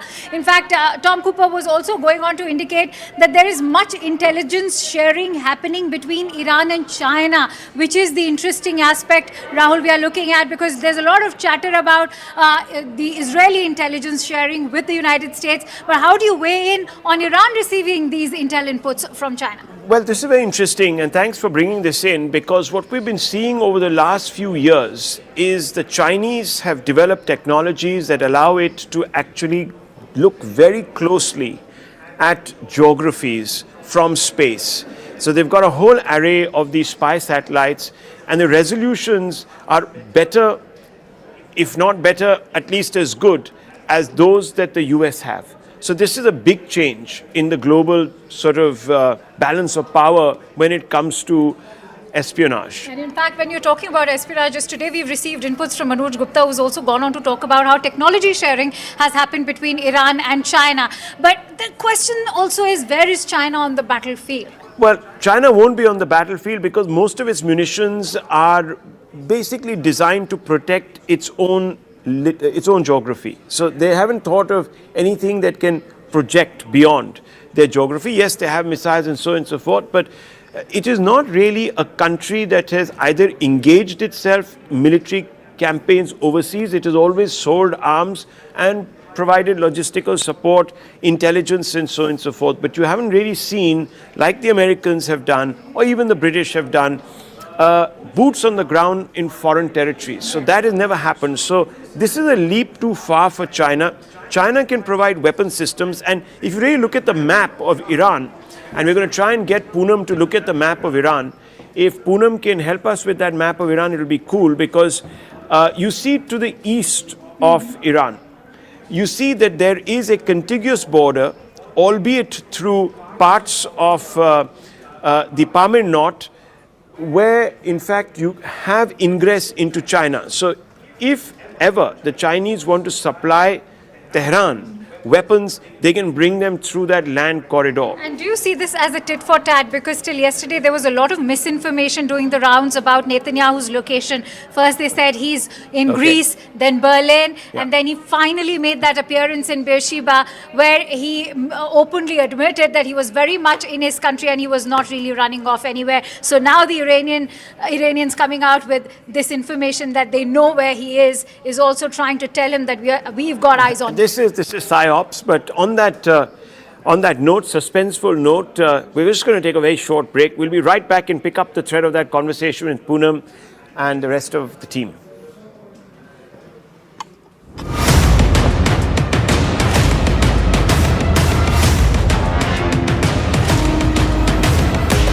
We got limited time. What we're going to do is, now this is what's happened. I told you when we come back from the break, we are going to try and refocus on another region, and that's this region. So let's come back here and understand what's happening here, especially with this nation, Pakistan. What's happened is India has, and Manoj Kumar Gupta getting this, Daniel Scheinman has also put us the map, that India is doing an exercise in this region, and there is a NOTAM that's been issued in this region. So there is NOTAM that's issued here.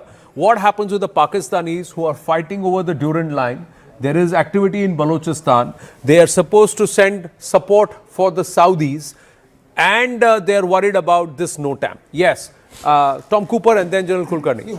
What happened? First, the Durand line itself. And before I speak on the Durand line, let's work on that. There is going to be electronic suppression. And this electronic suppression is going to cause problem to the IRGC also. Remember that. Because much that now most of these people over there are going to be on their own. But talking about Pakistan and India and talking about Afghanistan and Pakistan, the Durand line. 8,700 kilometers Durand line, 1,400 kilometers runs along Balochistan. Correct. And the rest of it is with Khyber Pakhtunkhwa. They have a 900 kilometer line boundary of Balochistan with Iran. Yeah, this is the Baloch boundary with Iran. This is the Baloch one. This is Balochistan. And therefore, Balochistan has been logistically sustained from Iran.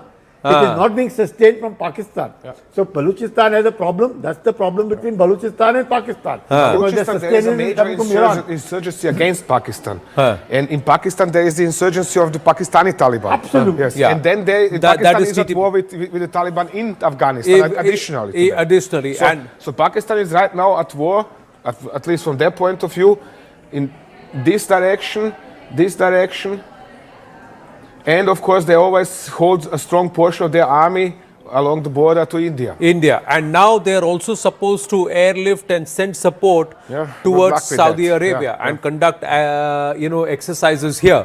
Interesting that they are supporting Iran, but giving security collaboration with Saudi Arabia. So, and promising bases if necessary to the United States. It's a catch-22 situation. They don't know which side of theirs has now got to be covered, because they've had very badly from Balochistan. They're having bad times with Tehrik-e-Taliban, Pakistan, in Khyber Pakhtunkhwa. They are not happy. Saudi deal has put them in a fix with Iran. So Pakistan really doesn't know, and I'm sure America would want a pound of flesh from Pakistan. Yeah, we've got this footage. This is where the India NOTAM area is, not so far away from Rahim Yar Khan. This is the NOTAM, that airspace reservation that's been announced by the Indian Air Force for a joint exercise. What do you think is the intent behind this, Tom? Well, to run an exercise.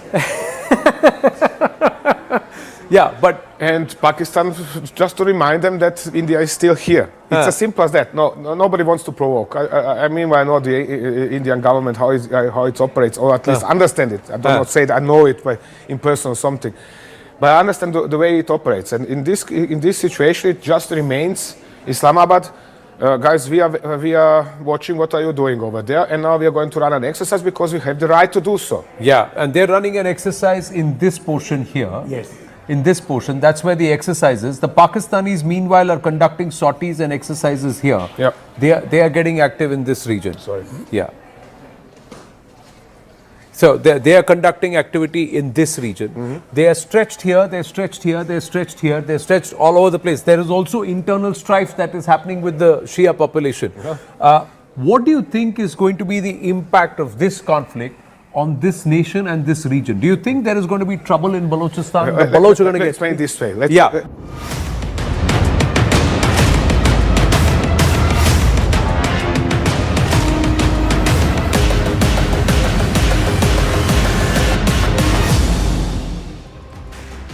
Welcome back and thank you so much for staying with CNN News 18. We are keeping you updated with every development as far as the fury that's raging on in the Gulf. Right now, inside the CNN News 18 studio with my colleague Poonam. And Poonam, we have constantly been keeping our viewers up to speed with every visual that we've managed to access, vetted it first, and only then are we putting it out. So what do we have right now? Absolutely. We are also talking about claims that are being made by both sides. So let's start about what Israel is talking about at the moment. And the IDF has released this particular video where they claim that they have struck top leadership's compound in Tehran. These are the visuals that have been put out by the IDF, which is the Israeli Defense Forces. This is the compound that they have marked, saying this is where the top leadership of Iran was. This is where Israel has struck, going on to say that they had struck right at the heart of where the political military leadership was in Tehran, and this is proof, they claim, of how they took out Ayatollah Al-Khamenei and everyone else that was in the compound on that particular day, on Saturday, when that attack did take place. In fact, we're talking about attacks coming in from both sides, and like I said, both sides are releasing videos, making claims, and this one is being released from the Iranian side. In fact, Tehran Times was the one that released this video. Yeah, absolutely. And this one that we are putting out now, we have been talking about how another oil field has been attacked, this time by Iran. This is coming in from UAE. This is the Fujairah oil field there, very, very close to Oman, and that's where this strike has happened, at the very Oman port. The first strike so far that we are talking about, and this one is the visual where you see smoke bellowing, and the official version that has come in from the UAE is that these are minimal damage that has happened because of this oil field that saw twin drone strikes by Iran. They were in fact intercepted by the UAE.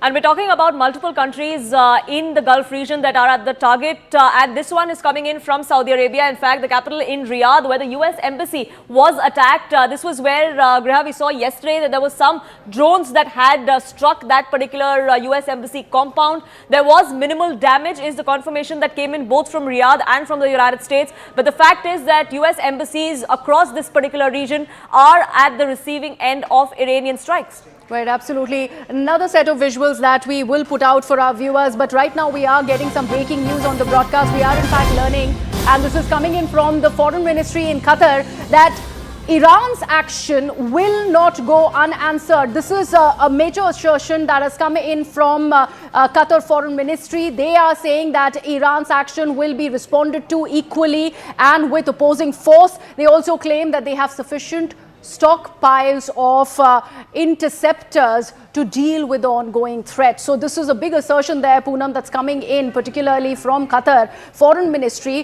where so far, in fact, we have been discussing about how the Gulf has been impacted because of the expansion of this strike by Iran. But now this counter that's coming in from the Foreign Ministry in Qatar.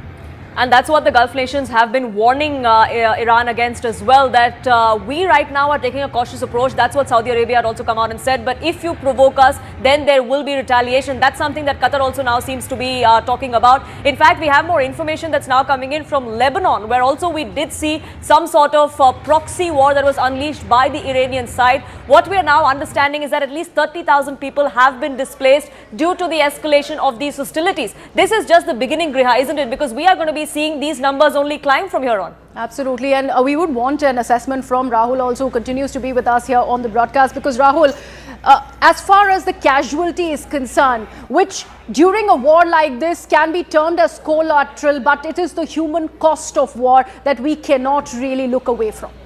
Yeah, I mean, what we're seeing really is the beginning of boots on the ground, Israeli boots on the ground in Lebanon. They're trying to create a buffer. If you look at the map, it's very clear that they need sort of a buffer zone, because there's Syria, and then beyond that there is Iraq, and beyond that there is Iran. So the idea is to create some sort of a buffer, because it is over these two geographies, Iraq and Syria, that the Iranians are sending these missiles, they're sending their drones, and they are finding their way into Israel. So what the Israelis want is to flush out the Hezbollah, which also pose a threat, because the Iranians could tomorrow start using proxies, and they've already started doing so. The Hezbollah has come out and said that the time for niceties is over, in fact. So the Hezbollah, if it gets into this contest, then you have a proxy that will harry Israel and will create chaos within Israel. The Israelis will be diverted with trying to deal with the Hezbollah, forgetting about the greater mission, which is to flatten out Tehran and the command and post and control structures. And you saw that bombing raid that you just put out videos of, where the headquarters of the intelligence agencies was targeted. I was trying to say to you, the idea, Griha, is to ensure that the command and control structures in Iran are completely decimated, so the Iranian regime cannot basically communicate with any of its troops.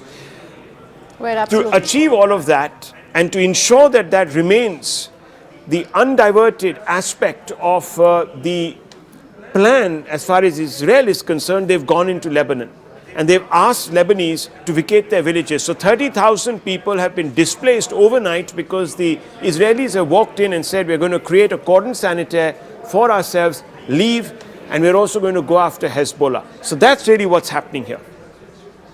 And that's a clear message that is coming in. But even as we see collateral in terms of other countries that seem to be bearing the brunt, the direct fight between Israel and Iran will continue. And the latest, in fact, we're seeing is something that's coming in from Tel Aviv, where smoke seems to be rising in. There are injuries in Bet Shemesh that have been reported as well. There was a direct hit in Tel Aviv. That's the latest that we are gathering as far as attacks of Iran on Israel are concerned. These are all drones, missiles that are being fired from the Iranian side into Israel. There are several cities in Israel that seem to be particularly targeted by Iran. Ras Al Ain is one of them, Tel Aviv and Bet Shemesh, which was also targeted 2 days ago, where 9 civilians were killed. That's another piece of information that is now just trickling in. To get a sense of what exactly is transpiring, I believe Aman Sharma is also now joining us, getting us more inputs of what exactly is transpiring in the region.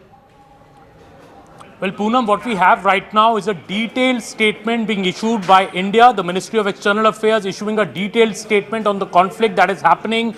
The MEA is now saying that unfortunately in the holy month of Ramadan, the situation in the entire Middle East region has deteriorated significantly and continuously. India is also reiterating that it is most concerned about the safety of Indians who live in the Middle East. Nearly 8 million people of Indian origin live in the Middle East. It is Indian statement is saying that the deaths and the destruction have mounted even as normal life and economic activities have come to a halt. As a proximate neighbor with critical stakes in the security and stability of the region, these developments evoke great anxiety. This is what Indian government is now saying. There are almost 1 crore Indian citizens who live and work in the Gulf region. Their safety and well-being is of utmost priority. We cannot be impervious to any development that negatively affects them. That is what the Indian government is saying. No outright condemnation yet of Khamenei's killing, but the Indian government is very clear, Rahul, on what they are saying now. Well, you know, the priorities are very clear. We have to safeguard our interests.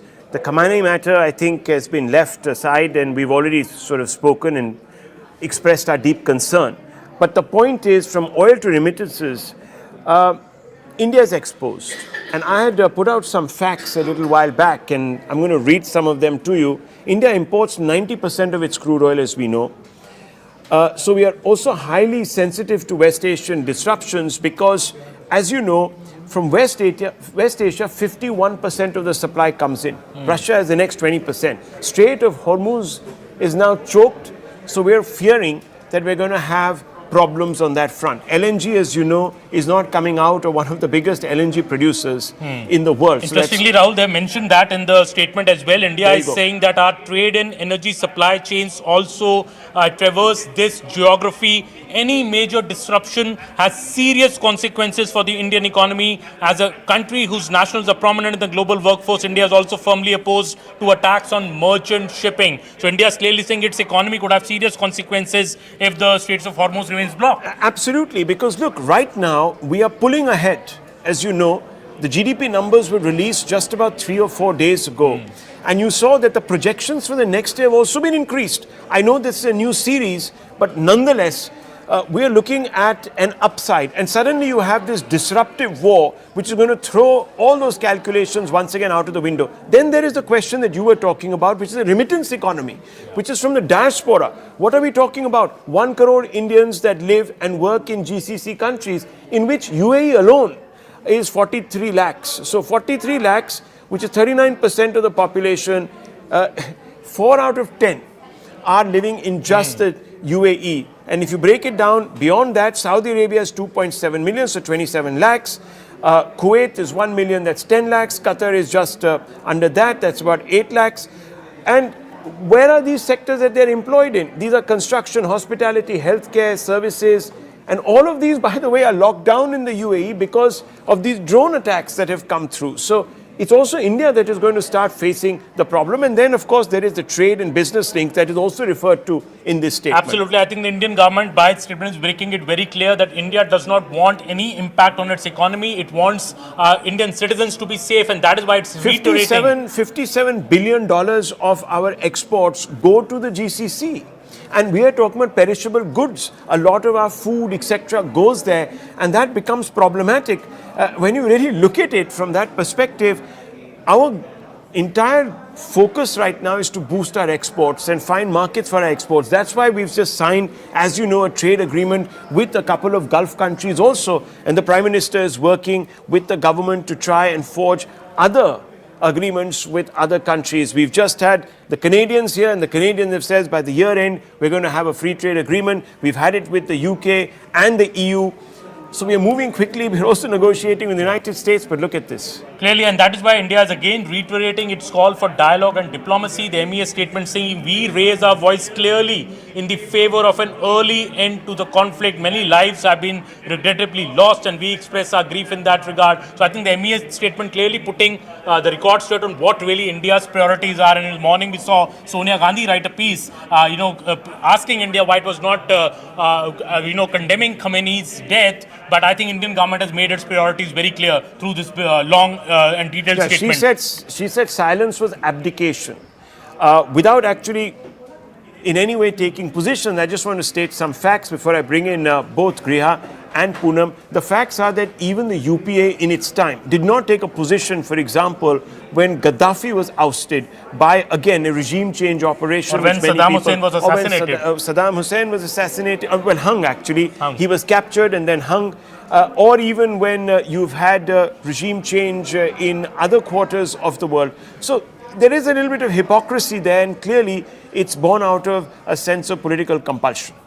And back to you in the studio. Right, absolutely. Rahul and Aman there, thank you so much for that assessment. India is making it amply clear that they have stakes in the region and they want de-escalation very, very soon. But here, look at what we have for you in the studio. We are looking at the global collective. Where do the, in fact, alliances lie? What are the blocks that one is looking at? If you take a look at this world alignment block here on the studios in the wall, there you see the big block here.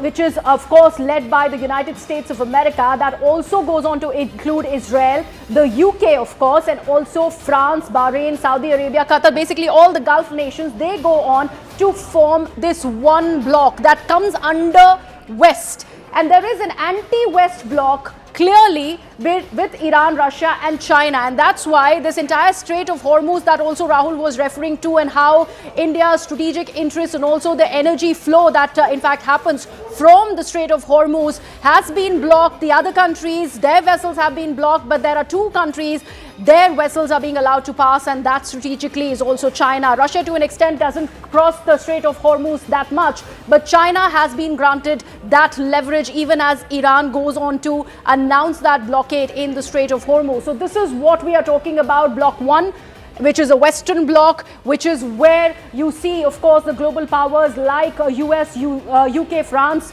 and there is Bloc 2, which has, of course, Iran, China and Russia. We will need Rahul's assessment, all this, and India's position, so to speak, and we'll expand onto that thought, Rahul, that you were making earlier, now that the statement by the Ministry of External Affairs is also out. Yeah, thanks, Griya, there for that. Yes, we put that out so beautifully, didn't we? It was a very clear division between the East, really, and the allies there in the West, so to speak, which is this bloc that is supporting the United States. I remember, my mind goes back to that famous quote by Henry Kissinger, that to be a friend of America is fatal, actually. An enemy is bad enough, but being a friend is fatal. A large number of these countries that had tied up with the Americans, given them bases in exchange for petrodollars, as the term was, because they were selling oil to the Americans, and the Americans said that, look, we can take care of you, we can provide you a security shield, you do your business, you sell us the oil, we'll take care of your strategic as well as your external security interests. These countries went into this arrangement, and today the Americans are calling the favor back, and you have a situation where the entire Gulf is now in chaos. And a large number of these countries, as you know, founded their reputation on providing stability. So they said that, look, a lot happens in this area, but we're immune from it. It happens between Israel and Lebanon and Iran and Iraq, but here we are in a little island of our own, so to speak, where in the Gulf and across the Strait of Hormuz, there's tranquility. We are moving towards a service and financial economy, much like Singapore and London had done in the past. And a large number of them were transitioning away from fossil fuels because, as you know, these are non-renewable energy resources. So after a point in time, they're going to run out. So these countries were building their own economies. There are a lot of infrastructure that was created, real estate to actually attract expats, top professionals, and money, investments. And all of that today going up in smoke because of this sort of war between the two blocs. And India has done well, not hypothecating either its security or its interest to any of these two blocs. So I think we've done well by not picking sides. But will India feel the impact or not? Let's go straight across to IDF spokesperson Ben Cohen, who joins us from the front lines, really. Thank you, Ben, for speaking with us. What's the situation right now in Israel? What are we expecting by the way of timelines? Is this war going according to plan? So I just returned from the bomb shelter from a siren that was just in the area. We started this operation, Operation Roaring Lion, on Saturday morning when the IDF and the US Armed Forces started a joint operation intended to do one thing, and that's eliminate an existential threat. A threat that's relevant to the state of Israel, to the United States, and to the world at large, and that's been proved over the last few days. The strike started on Saturday morning when we eliminated more than 40 senior Iranian commanders, including Supreme Leader Khamenei, and they continued over recent days as we struck aerial defense targets, ballistic missile targets, and other Iranian terrorist regime targets in Tehran and in Iran at large. Over the last 36 hours, the Hezbollah terrorist organization, the Iranian terrorist regime's main proxy, made a strategic mistake and decided to fire dozens of rockets and UAVs at Israel, and at this time, incongruent to IDF strikes and US Armed Forces strikes, in Iran, the IDF is striking Hezbollah terrorist organization commanders and targets in order to eliminate that threat on Israeli civilians. So, of course, we're hearing that the new Iranian defense minister has been eliminated in a fresh wave of strikes from Israel. But what we're seeing also is resistance coming from Iran. They seem to have hunkered down. They're sending these drones. Many people are saying that this is a strategy where they are trying to exhaust your munitions, the Iron Dome, patience of the Gulf allies. Is this what Iran's game plan is, or are they actually not being able to react using some of their hypersonic weapons and other bigger weapons because of compulsion? What's exactly happening? From your perspective, how do you read this? So I can tell you that after 2.5 years of war, and after the 7th of October, the IDF has learned that we never underestimate our enemies. We understand the threat that the Iranian terrorist regime poses. And as far as it goes to their strategy, I can tell you one thing for certain. And that's that they have a strategy to target and hurt civilians specifically. This isn't just a message, it's concrete intelligence we have at hand. They're sending those ballistic missiles on their drones to civilian areas, not just in Israel, but in the entire Middle East. Okay, well, what we're also hearing is that the longer this war continues, and I'm going to ask you a little bit about timelines, but the longer this war is continuing, costs are also escalating, as we know.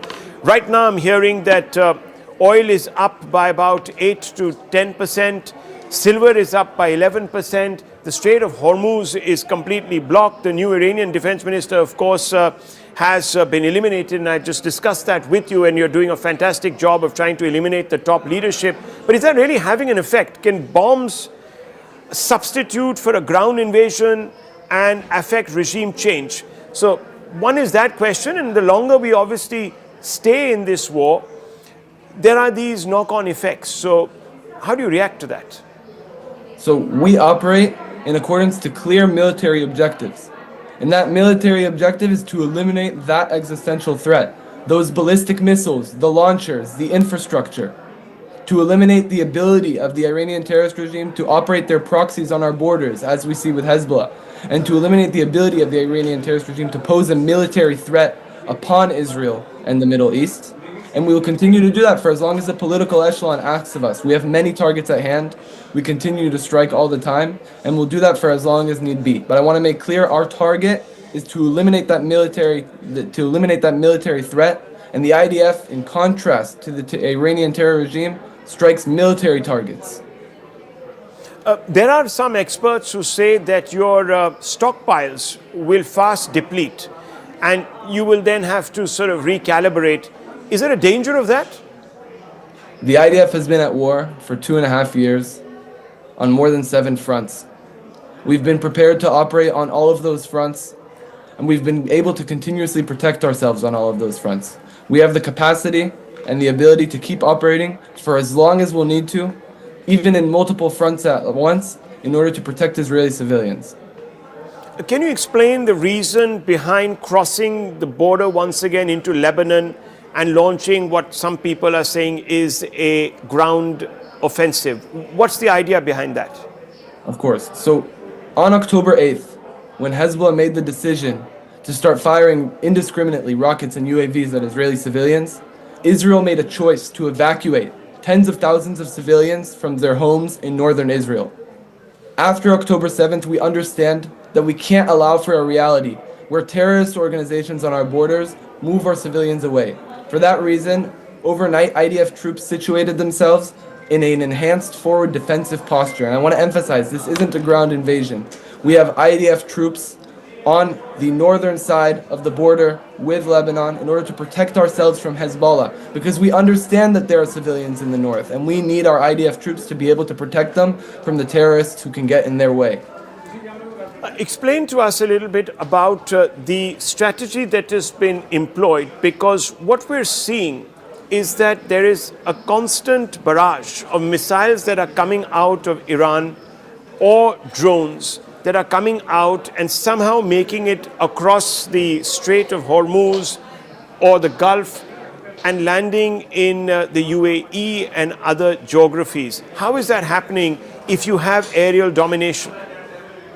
So again, The IDF operates in coordination with the United States Armed Forces and other allies in order to do aerial defense as effectively as possible. The Iranian terrorist regime has very clearly proved over recent days that they are not just a threat to Israel and to the United States, but to the region at large. They're firing ballistic missiles in every direction. We do the best within our operational capacity to defend ourselves, but we understand that there are risks. There are risks involved when you have a terrorist regime with hundreds of and thousands of ballistic missiles that they want to fire on civilians. I want to come back to that original question. The Americans have now come out and said that regime change was not the objective. Trump has come out and said it. Hegseth has come out and said it. Rubio seems to be suggesting it. Do you share that? So again, as said, the objective is very clear. It's to eliminate that existential threat that we have on the state of Israel and at large, and that's a military threat. It's the fact that the Iranian regime, since Rising Lion, which is the operation the IDF conducted last year in June, have set out a goal for themselves to manufacture 8,000 ballistic missiles by 2027. Now imagine for yourself for a moment, there was a hit a few days ago in Bet Shemesh in Israel, a synagogue in Israel that gets a direct impact, 9 people are dead. Imagine 8,000 missiles that can each create that direct impact. That's an existential threat. So we have a military objective, and that military objective is to remove the existential threat that the terrorist regime prevents on us. That's what we're striking, military targets. Well, Ben Cohen, thank you very much for speaking with me. Let's just follow me. Thank you very much. We're going to check back with you in just a few days. But here we are joining the Take 3 XL. Lovely to see you.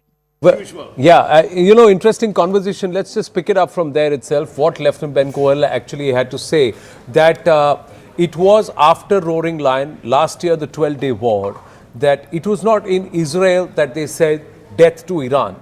It was not in Israel that there was a clock tower that set a countdown, and it was not the Israeli Prime Minister who set down a countdown clock back saying that by 2027 we've got to set up 8,000 ballistic missiles and we need to wipe out Israel in the next 2 years. Iran, yes. It happened in Iran. So Israel's point has always been, we've never said death to Iran. It's the Iranians who are under Khomeini who have said death to Israel, death to America, let's kill all Jews. Tom Cooper. I beg to differ a little bit in this regards, because rhetoric as fiery and as venomous as that of the Iranian regime, without defending it, is one thing, and the ability to actually do something is an entirely different situation. That's why I always say Iranians can cry as much as they like that they are going to wipe out Israel, but they can't do that. On the contrary, as we can see, Israel can especially with US support, bomb Iran up and down almost as it likes. Yeah. Not entirely as it likes, but it's fair enough. But that's also true that from 2024, 2025 till 2027, even now, Iran has significantly amped up its ballistic missiles cache. If you see right now in the last 2 days, Zaka is also with us, and viewers, let's get this. The estimate is that they have at least 600 missiles that have been fired. Already. So, and they are saying we are just getting started. So that means unless they are sitting on a stockpile of medium to short range and of course long range missiles of about 3,500 plus missiles, they're not going to be able to make this boast. So look, Anand, I've been saying this even yesterday, I'm saying this today. Iran has a finite number of missiles, right? And whatever they can expend in this particular war, because the Iranian nation is going to continue even beyond these few days of the war, will have to be, let's say they have X number of missiles, it'll have to be X number whatever the factor is. Right. So the most conservative estimates say they have 2,000 or 3,000 missiles. The most expansive estimates say they have upwards of 10,000. So my point is, it's a finite number. At some point, all this firing of missiles will have to stop. Even with the drones, as cheap as they are, I mean, we were talking about it, $2,000, $3,000, whatever it is, $10,000. The point is that there's a finite number of ammunition that the Iranians have. And that's going to run out at some point. Look, what is at play? This is the big picture as I see it. Iran needs to seek revenge. Their supreme leader, their spiritual guide, Their political and, you know, the man who really controlled that state over the last 40 years is dead, and dead brutally. I mean, I don't want to get into adjectives and stuff, but he got killed like a dog. I'm sorry to say this, but that's really what happened. Now, the point is, Iran needs to do something to be seen as avenging that, right? That's their way out. So how do I see this war ending? It has to be either of two possibilities. One is Iran needs a way out, which is that they have to take a high-value American target out. Look at what happened last June when the 12-day war concluded. How did it end? It ended with Iran hitting the Al-Udeid air base in Qatar, which is an American air base. Nobody died because people were all evacuated, but at least they hit an American air base and they could tell back to their people. So that was their off-ramp. That was their off-ramp. Yeah. What is the off-ramp now? Right now, there is no off-ramp, which is why they are continuing the to off-ramp right now, Rahul, what they have said, Largiani has actually said it, and they have said that it's Bibi Netanyahu. They're not going to hit Bibi Netanyahu. I said this yesterday. I've been inside Bibi Netanyahu's office. They may no not one's hit. going to hit him. They are saying exactly what the Israelis said about Khomeini, saying we know his movements, we know where he is going, we know what he is doing. They are now out for Netanyahu's head. That's where they will settle, because clearly they don't want to touch Trump. But here it is Netanyahu's head. And someone like Trump says it was either me or Khomeini, and Khomeini had to go. That was also something which Trump said. So how do you see this? We'll get into the nuclear aspect and also Trump shifting goalposts through the course of this conversation. But first, your thing about what is Iran's off-ramp here, which is going to perhaps de-escalate this. Look, first of all, I don't believe that the Iranians are looking to actually take revenge. I think the regime there is looking to survive. With the Trump administration and others now coming out and saying that, look, at the end of the day, we're not looking for regime change. I don't see where the end is, where this war is going. What are the objectives now? If it wasn't regime change, then what was this about? Okay, you've eliminated a few people, but more people will step in. And if they step in and the US and the Israelis say, oh, we've neutered their weapon systems and this, that, the other, fine. The war might end. There might be an off-ramp offered, or maybe they will come to the table, but the regime won't go. And after another 4 years or 2 years or 3 years, you'll have another build-up. And you'll have another replay. So this war is ending in inanities to me, or going there. Now, the Prime Minister is talking to the Sultan of Oman, the Crown Prince of Kuwait, over the Gulf War. I think the best bet now for these Gulf nations also sort of come together and form a bridge. They're the ones who should sort of talk to Iran, and they should talk to the United States, pull back and say, guys, I think the time has come when you redefine what you're up to here.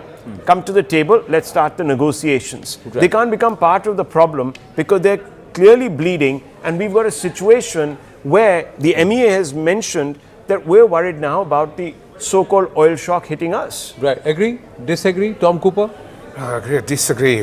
For example, I agree with Zaka when he says it depends on missile stock. I said right away this is going to be a game of numbers. The point is, however, that also the Israeli and US missile stocks cannot be fantastic, because just yesterday they plus the US customers for Patriot missiles in the Gulf has wiped out the entire year worth of production of Patriot missiles.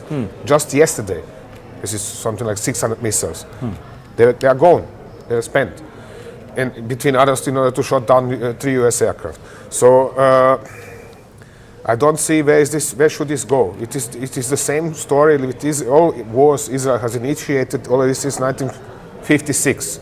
There's always somebody on the other side who is a lethal or mortal threat for the country. Then they invade. There is a war. There are sometimes hundreds, sometimes thousands. This war is, where is it going? And every time, I don't see any clear objectives here. Let's understand. First, they said they want a regime change. Now they killed the Khomeini, but there doesn't seem to be a regime change at this moment happening, because they've immediately got somebody in place in Ali Reza, and he seems to be following the Khomeini's line. This is not how clearly. Iraq played out. When Saddam was sort of hounded out of office, and Chemical Ali and all his cabinet was sort of found and shot dead, the regime imploded because it was actually a minority Baathist party which controlled a majority. Sunni, Here, yes. exactly. Sunni, Here, largely the Shia situation Iraq, is that these people are from the larger population. There is a homogeneity. So people will just step in to say we have to defend the larger interests of Iran, and if we become Shahid, no problems. You know, I beg to differ on this. People tend to sort of paint Iran as this homogeneous society. It is not. Only 60% of Iran is Persian. The remaining 40% is Kurds, Azeris. There are all kinds of other Baloch. There are all kinds of other minorities. Now, here's the thing. When they hounded out Saddam Hussein in 2003, it was unfinished business from 1991. The father Bush could not finish it. The son Bush came and tried to finish it. When they hounded out Saddam Hussein in 2003, it took them 2 months between the launch of the war, I think it was called Operation Desert Storm, and then 2 months later they found Saddam Hussein, those famous words, we got him. We got it, right? Here, the principal objective of the Trump administration, certainly for Mr. Trump individually, was to smoke out Khamenei. And he's got that on day one. Tomorrow, like this morning, daybreak in the US, if Trump wakes up and says, that's it, America is done, I'm done, I'm ending this war, Israel cannot continue this war on its own. The rest of the region cannot continue this war on its own. It depends entirely on the United States. No, it does. But having said that, the rest of the region. Hang on. What is there to disagree about? Hang on. So the point is, Trump has got whatever he wanted. All I'm saying is that he can stop the war tomorrow. That this war is going nowhere. If Trump pulls out, you know what people are going to say? That you started a conflict in the region. All of us have been burnt by this, and you walk away from the table without being able to kick out the regime. Because he's got what he wanted. No, hang on. One second. You might have the bragging rights, but at the end of the day, that's the end of it. The regime is still there. Like he's looking for anything other than bragging rights? The regime is still there. The women are still going to be sort of, unfortunately, terrorized. Young civilians who have risen up or at least expressed their support for the outside world are still going to be tormented and jailed. They will be back, and it will be an only matter of time. I hate to break it to you. Trump doesn't care. It doesn't matter. He doesn't care. It doesn't care. All he wanted was the head of the snake. He's got the head of the snake. It doesn't matter. What did I start by saying? What did I start by saying? That this regime doesn't want revenge. It wants to survive because it just knows that, look, there are interests, there are business interests. This is not some, business interests. Yes. These are business interests. No one walks away from the business interest. You have Pakistan. The Pakistan army is in charge of Pakistan. Why? Because they own businesses, they own golf courses, they own resorts, they own hotels, they own everything. And so does the Iranian regime. Right. Totally taken. Point taken. Now my question is, Iran has gone ahead and bombed Qatar. It's gone ahead and bombed in Saudi Arabia. It's bombed Bahrain. Although they say US air bases, these nations are saying, you have come and attacked our sovereign soil. We didn't expect you to do it. Are these nations going to keep quiet, or are they going to push for certain kind of revenge now? They would like to hit back on Iran, but the problem is that is then going to position their regimes as fighting on the side in an alliance with Israel. And they can say as much as they like, Abrahamic Accords and we are great friends now and whatever else. But they know that their population does not like this idea. All right. Okay, let's take this forward because there are 2-3 other aspects which I wanted to cover. One is Steve Witkoff and Iran's position. Does Iran have nuclear abilities, weaponizing abilities? Because Steve Witkoff claims 60% uranium enriched. That's what the Iranians themselves claim. 460 kilograms of it. And we can make 10 nuclear bombs with it. At what level of enrichment of uranium can it be weaponized? And are the Iranians close to a nuclear bomb? Then were the Saudi concerns right then? You can make a dirty bomb already with 10% of enriched uranium. This is not the question. The question is just how effective is it then? Is it really destroying an entire city or not? That is the difference. And can you deploy and deliver it? Yes, and that is the next question. Do you have a platform which can reliably deploy it? Because this is what killed de facto the Pakistani operation last year. that they had no platform which could reliably deploy a nuclear weapon against India. Yeah. So this is why they were defeated, and they then called for, please, let's sound the ceasefire. Okay, this is one style. Which is one of the reasons why people said you should have gone in and finished the game. Finish the game, yeah. Okay. That's exactly what I'm saying. That's another point. But that's a different point. But let's go back to Iranian capability to actually make a nuke. They can make a nuke. They can make a nuke for 20 years or something. And that was the point. I don't know why is nobody taking this seriously. This nuclear fatwa by Khamenei from 2006. This is a religious law. Everybody is happy to declare Iran for theocracy, but nobody cares about the religious law in this theocracy. So, really, if you have a religious law because which says you are not permitted to assemble and keep assembled a nuclear weapon, this is how I interpret the text of that fatwa, then it means that dear IRGC, shut up, sit down, you can have all the pieces of the bomb, that is very nice, but you are not permitted to build them together. If that is the case, why were the Saudis so hell-bent? Because now it is coming out, viewers, and to all of the, the gents here, that it was not Israel that pushed US. It's been the Crown Prince and Saudi Arabia for the last month and a half that's been pushing the US to move in and attack Iran. I don't buy that. I don't buy that. They say that it's the That Saudis because they were very, very... See, let's try and piece together certain Which circumstantial evidence. Let's just say the Saudis move with Pakistan to sign a nuclear cooperation deal. Defense cooperation and also nuclear technology. There's no that was the second one. The first meeting was defense. The second meeting was about exchange of nuclear. No, it's not about where Pakistan is. That's when we started saying Pakistan is trying to get into a rent-a-nuke program because when that meeting happened with the Saudis. Now, why were the Saudis moving in this direction, especially nearly a year after the 12-day war? This whole aspect of Iran is going to become nuclear did not start with Israel. Israel has been saying this for a while. Of late, it started with the Saudis. So there is some merit to this entire speculation. Look, that's what I'm saying. I'll be honest with you. I don't think Iran was anywhere close to making a nuclear bomb. They were maybe years away. According to America's own intelligence, they were years away from making a proper actual nuclear bomb, and more importantly, being able to find a platform to deliver that nuclear bomb. Why did this war happen? This war happened because first Bibi Netanyahu, and then subsequently he managed to convince Donald Trump that they have a once-in-a-generation opportunity to take out a man who has been chanting death to America and death to Israel for the last 40 years. Okay. Trump wanted to do this for his legacy, Bibi wanted to do this for his legacy, and they have it now. Now the question is, how does the war wind down?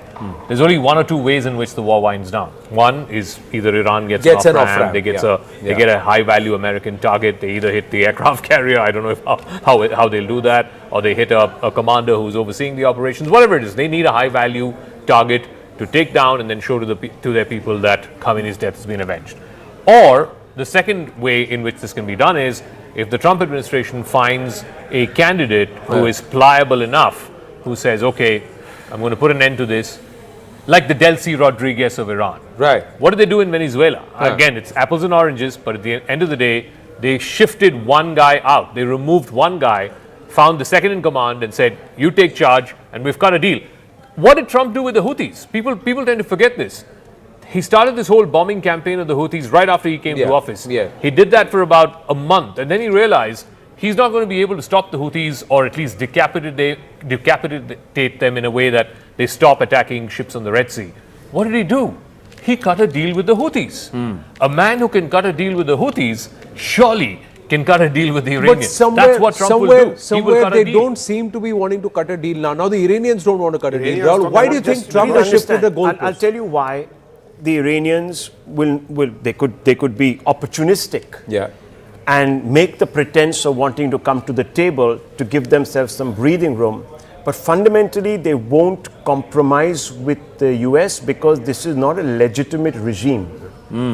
They need an enemy to stay relevant, just like Trump needs an enemy to keep away from. This is not about legacy. This is just, that's a peripheral conversation. This is about the economic ruin. This is about the Epstein files. This is about several other things, including an election that is looming on the horizon. If Trump even is thinking, I don't know, if he's thinking of another term, You never know with him.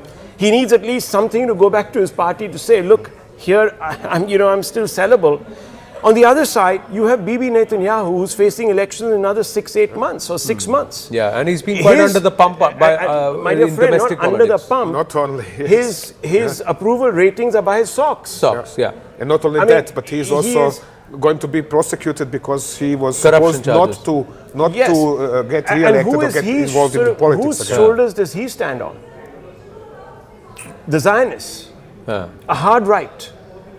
Are those going to compromise with Israel? No. See, you've got to understand that over the last 2.5, 3 years, Israel has found one excuse after the other to prolong that war that began on October 7th. So if it's not going into Gaza, then it's going down some other rabbit hole like the Hezbollah in Lebanon and this, that, the other.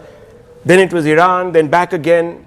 So they've just wanted to extend this. They've created an enemy. This is wag the dog. This is classic wag the dog. Yeah, but this is also very, very expensive for a country like Israel. War is not cheap. Now, for Israel, not so much because they get covered by US taxpayers. Exactly, that's the thing. It is more expensive for US taxpayers than for Israel, actually. Especially considering that the mass of ammunition is of US production, because Israel has no heavy metal industry. Tom, there is a lack of enthusiasm in Trump's base for this war. The MAGA base does not like long wars. Trump came to power saying that he's not going to get entangled in long wars. So if anyone is going to sort of pull out of this war or put an end to this war, it is Donald Trump. He absolutely to extend this. In fact, I'm absolutely in agreement with you. The Nobel Prize has gone out of the window now. No, he doesn't care for the Nobel Prize because I don't think he's going to get it. The other question is China. What's happening right now, viewers? We are looking at a blooming energy crisis. Every nation buys oil and keeps stock for at least about 30 to 60 days. Even Bharat would have got its barrels in place for at least 30 to 60 days. But then if this war continues, the energy crisis looms. Europe is already facing a price up on its LNG because Qatar has stopped production. What's China's game here? Because a lot of the oil, if the Strait of Hormuz closes, they are going to make sure that even Chinese ships don't go there because the US or the Israeli will come and bomb it, or somebody else will bomb a Chinese tanker and say, listen, nothing closed. If ours doesn't go, theirs won't go either. Especially Israelis. Yeah, Israelis will do that. That's going to happen. China has already cut down, the refiner has already cut down production. What's China's game here? Because it's backing Iran. And is it going to help Iran militarily? Is it going to ensure this war prolongs, or it's also in its interest that it tries to figure out an off-ramp for Iran?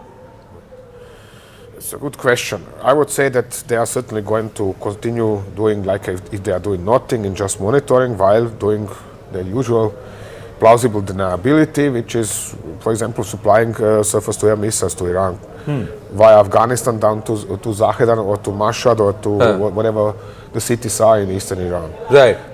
By flights of nocturnal flights of their transport aircraft. This is quickly done and nobody can say anything against this. Beyond that, they are going to wait for their moment, because we should not forget one thing. This is almost unknown in the public, that Israel and China are at war. At least their intelligence services are at war already for 20, 30 years. They are killing each other, especially in Africa, bombing each other, assassinating each other, and so on and so on. And the Chinese, at some point in time, they went so far that they have positioned the camera, captured a Mossad operative, and then assassinated him in front of camera and sent the video to the Israeli embassy. Wow, this is something which is not relevant or not known to this part of the world as much, that there's so much happening in Africa. So the Africa dimension comes into play, and that Israel, so that's what Tom Cooper is saying, China and Israel have been at war, their intelligence agencies. So they are going to sit and wait patiently until a certain point, and then when it hurts too much, then they are going to act. In what fashion, that's something I cannot predict. We've got limited time, 3 minutes, so let me start with you and then we'll circle back to Rahul and Zaka and then end here. Prime Minister Narendra Modi's silence has seen a lot of domestic politics. He's not said much about, he's not commented about the Khamenei killing. He has called up various heads of state, but nothing about the war from him, from his handle. You think that's a right position? Because many are questioning the silence. The opposition is questioning his silence. Well, look, I don't know anything at all about Indian politics. I can say only following. He has to care about the country of 1.4 billion. And he is somebody who thinks about developing this country for the next 20 years in advance. In this regards, he is already not just one, but several magnitudes better than any other politicians I know around. Okay. So now to get dragged into this idiocy, I wouldn't be keen to be in his position and get dragged into this. I wouldn't. So that's your assessment also that fall silent and keep quiet. Better to stay silent and keep quiet. Rahul? Yeah, I think, look, fundamentally, Iran, is it really a great friend? I mean, if you were just forced to flip a coin and choose a side, I still go with the Israelis a little bit. At least they've helped us when, we've been down and out in conflicts too. The Iranians, I'm sorry, they've put the Muslim world first on many occasions. Yes. So, yes, there is one complication though. There's one wrinkle, and there is a port, the Chabahar port, in which we had made huge investments. The idea was to try and thwart the Gwadar China-Pakistan axis. Yeah. And that's my worry. And I think the calculation perhaps in New Delhi is this. It's better to be on the winning side. So when things are divvied up by the new regime, or by a regime that might be perhaps more conducive to working with the West and so on and so forth, we can use our good offices to get back into Chabahar, like we did in Afghanistan, for example, when there was a transition. We got those contracts to build and so on and so forth. And of course, the Americans then walked out, and we were worried that all those contracts would go out of the window. Then we had to do business with the Taliban. We sort of held our nose and we did business.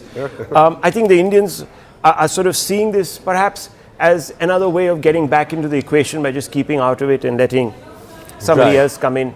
And not upsetting interestingly, there is a thought process which says that was the Ayatollah really the religious head of the Shia, because the descendant of Ali is in Najaf. Just one little point. Just one little point. Yeah. We also have a huge trade equation with the GCC countries, which we can't sort of jeopardize. Yeah, and we've got friends in the Gulf areas. We've got friendship with everybody. My view is that India's already taken its side. It was evident even before this war began. India's on the side of the US and the Israelis. We can't publicly say it because there are domestic concerns and so on and so forth.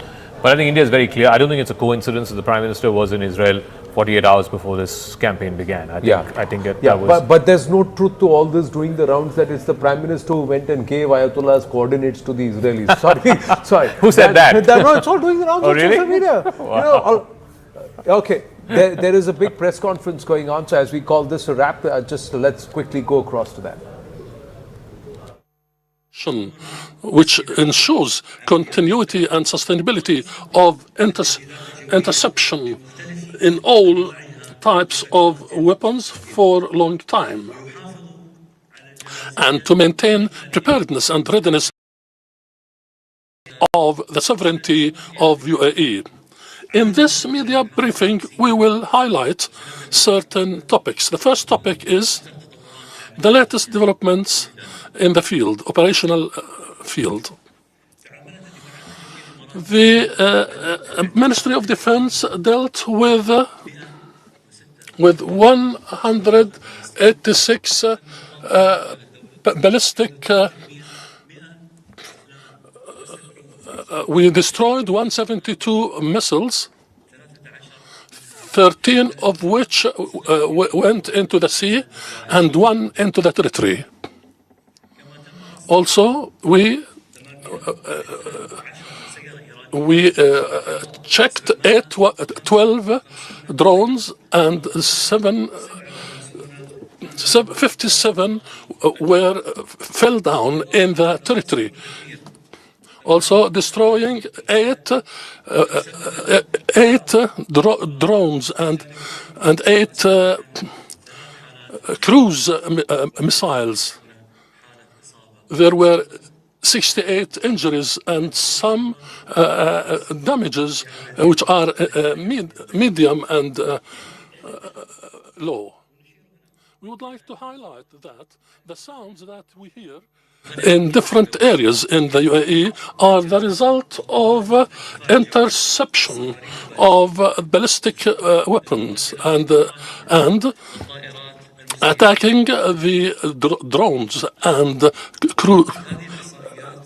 This proves the readiness of the Ministry of Defense in the UAE and armed forces and departments concerned in all departments, which confirms that we are dealing with all types of threats. Ladies and gentlemen,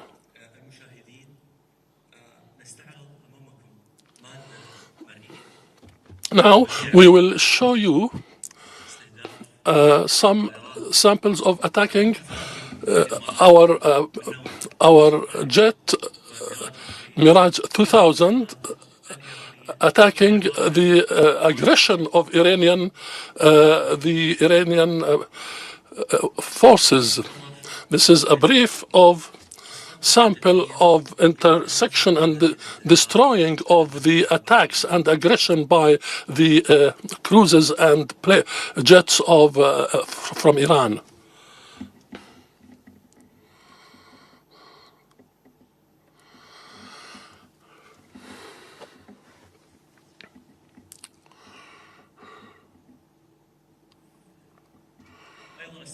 Also, ladies and gentlemen, I would like to highlight the drones that were damaged and missiles that were damaged by our Air Force. We start with this ballistic tactical missile, Qiyam, which was damaged. We intersected hundreds of these missiles. Another missile, cruise missile, which is a threat that we face, and it is difficult sometimes to deal with these crews, but we destroyed them and intersected them through our defense forces in the UAE. Also, Shahid drone 136 was intersected. Hundreds of these were destroyed and damaged.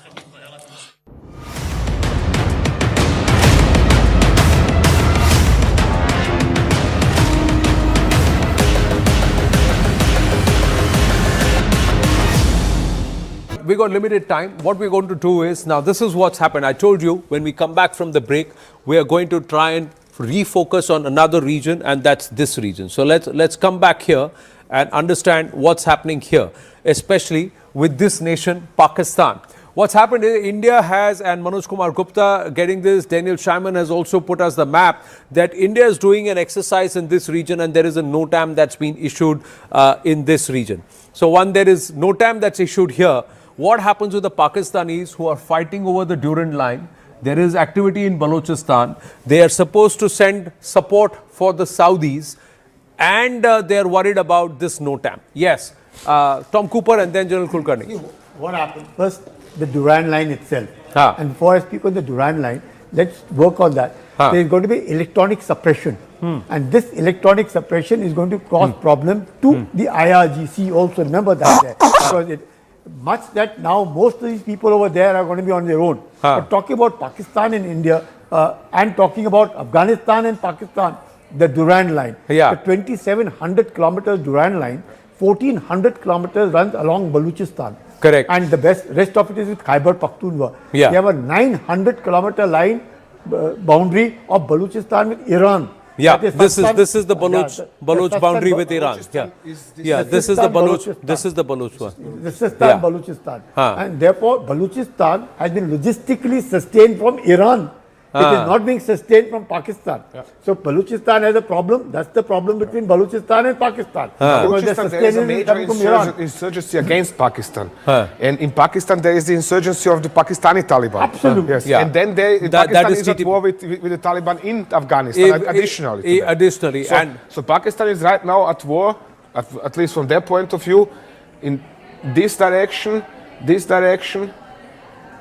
and of course, they always hold a strong portion of their army along the border to India. And now they are also supposed to airlift and send support towards Saudi Arabia and conduct, exercises here.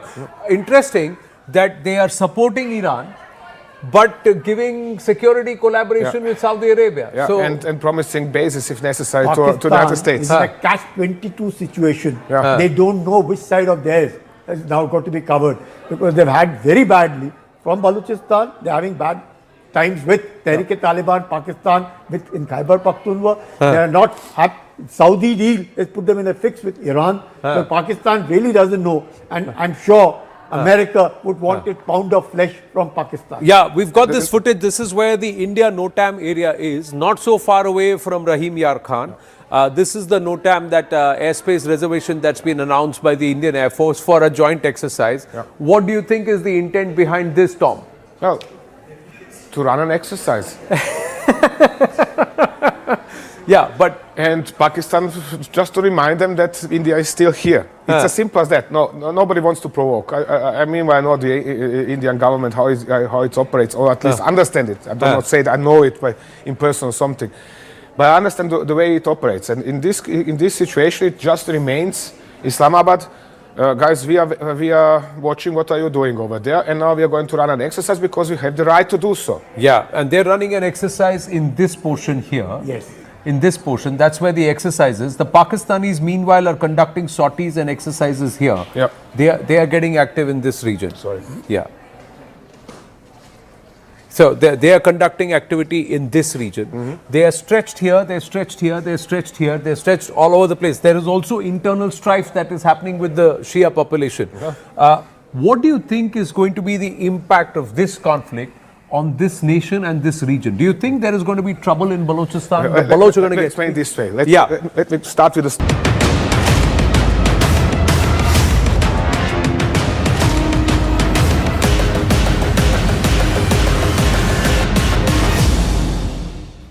So the big question is, how will this war in the Gulf end? It's no longer just America and Israel on the one side and Iran on the other. The entire Middle East, America's Gulf Arab allies from Saudi Arabia, UAE, Bahrain, Oman have all been dragged into this wider regional conflict.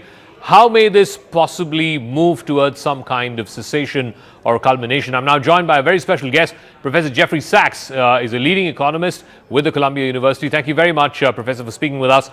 First of all, what is your assessment of what has happened over these last 3 days? This joint American-Israeli airstrikes on Iran, the taking out of Ayatollah Ali Khamenei, the supreme leader of Iran. What do you make of what's happened over these last 3 days?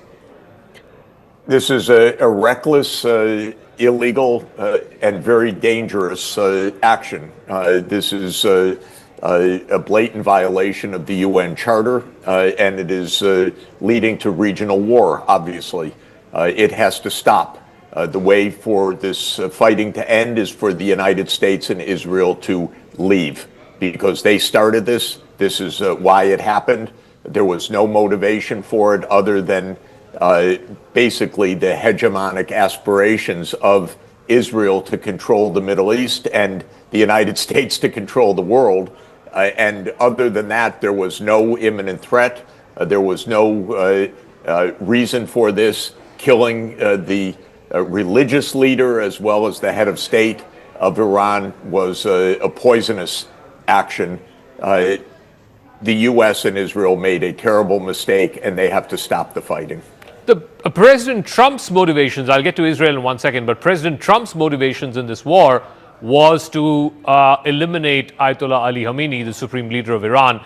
He's done that. He's achieved that already within the first 24 hours of this war. Why is he still continuing this war then?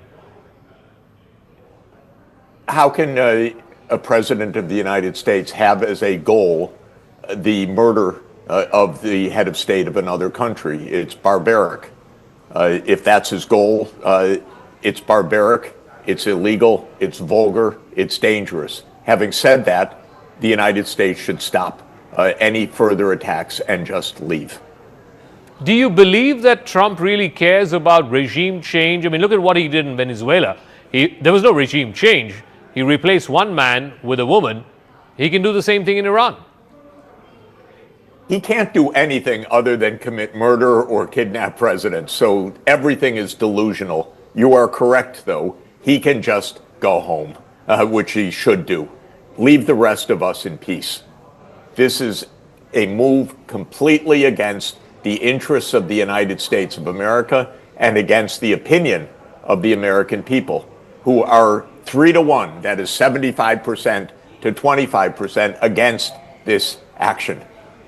So why do you think he's continuing it, particularly for a president who came to office saying he's not going to, launch these endless wars in the Middle East or anywhere else in the world? His MAGA base doesn't approve of it. Why is he still stuck in this? I think that there are two reasons. One, the U.S. deep state, which is led by the CIA, has global hegemonic aspirations. Those continue. And the CIA is the main driver of American foreign policy, not the President of the United States. The second reason is Israel. Israel is tightly connected with the CIA through Mossad. This is a long-standing plan. Netanyahu said yesterday, this is the culmination of his 40 years dream. This isn't something that just came up last week because negotiations bogged down. This is something that Israel has been calling for decades. Israel has a very unusual stranglehold on the United States, including the CIA, which is in very close partnership with Mossad. So this is a deep state operation. It is also a part of a broader U.S.-Israeli hegemonic approach. It's not disconnected from what happened in Venezuela, because that's also part of the idea. The U.S. wants to control the Americas. It wants to control the Middle East. It wants to have the lever over oil. It wants to tell India whether to get oil or not to get oil, and at what price to get oil, and at what price not to get oil, and whether to trade with Russia. Now it wants to say whether to trade with Iran. Who's going to get control? So this is a matter of control. It's absolutely reckless and completely in violation of every international standard. The Prime Minister of India was there in Israel 2 days before Israel and America launched this operation against Iran, and many are saying that that's not a coincidence. What do you make of that? I hope it is a coincidence. This action by Israel is a criminal action, in my view, and a very dangerous one. And I hope that India, as a president of the BRICS this year, upholds the UN Charter. The United States and Israel have blatantly, vulgarly, and dangerously threatened the UN Charter with this action. The UN Charter, Article 2, Paragraph 4, says that no nation may threaten the use of force or use force against another sovereign state. That's straightforward. So this is absolutely a vulgar and dangerous violation. And Netanyahu explained it, as I said, clearly. He's been dreaming of this for decades. I've been making that very point for years and years and years. And then Netanyahu came out and confirmed it. This is his lifelong ambition, to bring the United States into a civilizational war with Iran. How reckless is that? Iran has responded by targeting some of these Gulf Arab allies of the United States, Saudi Arabia, United Arab Emirates, Bahrain, Oman, Qatar, Kuwait. Why do you think they're doing that, and how may the U.S. choose to now respond to this? Well, they're not targeting those countries. They're targeting the U.S. military bases in those countries. This is a difference. These countries and many others are essentially occupied by the United States.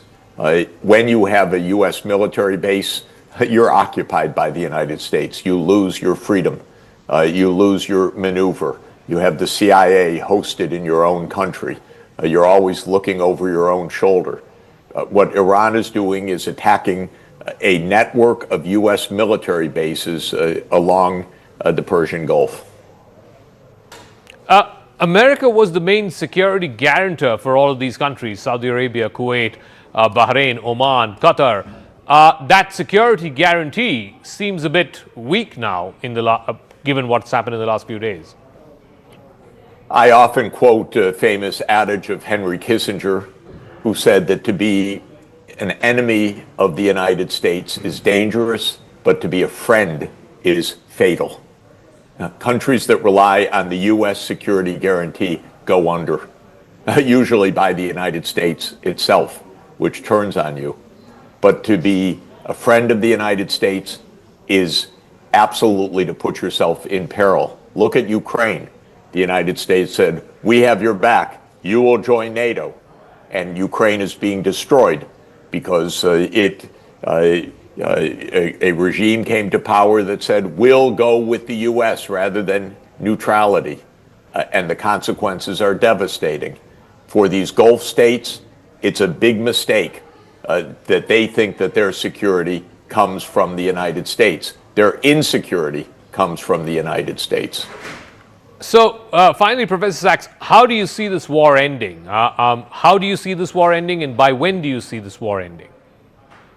I know how it can end, which is that the United States and Israel should go back to their own homes and stop bothering other people, and the war would end. Iran would stop fighting and the war would end. That's how it should end.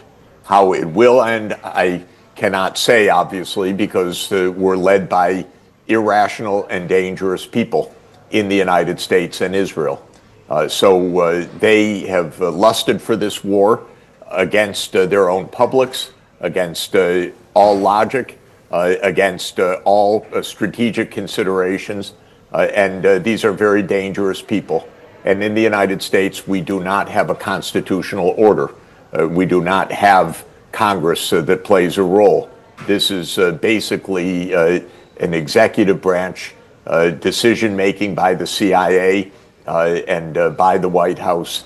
So it's very dangerous and very unpredictable. This makes no sense, this war. It's dangerous for everybody. It's dangerous for India. It's dangerous for China. It's dangerous for the BRICS. It's dangerous for Europe. It's dangerous for the Middle East. It's dangerous for the United States. It was a war of choice that never should have happened.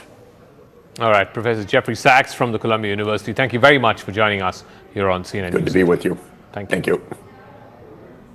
All right, we'll take a quick break here on the program, but news and updates continue right on the other side.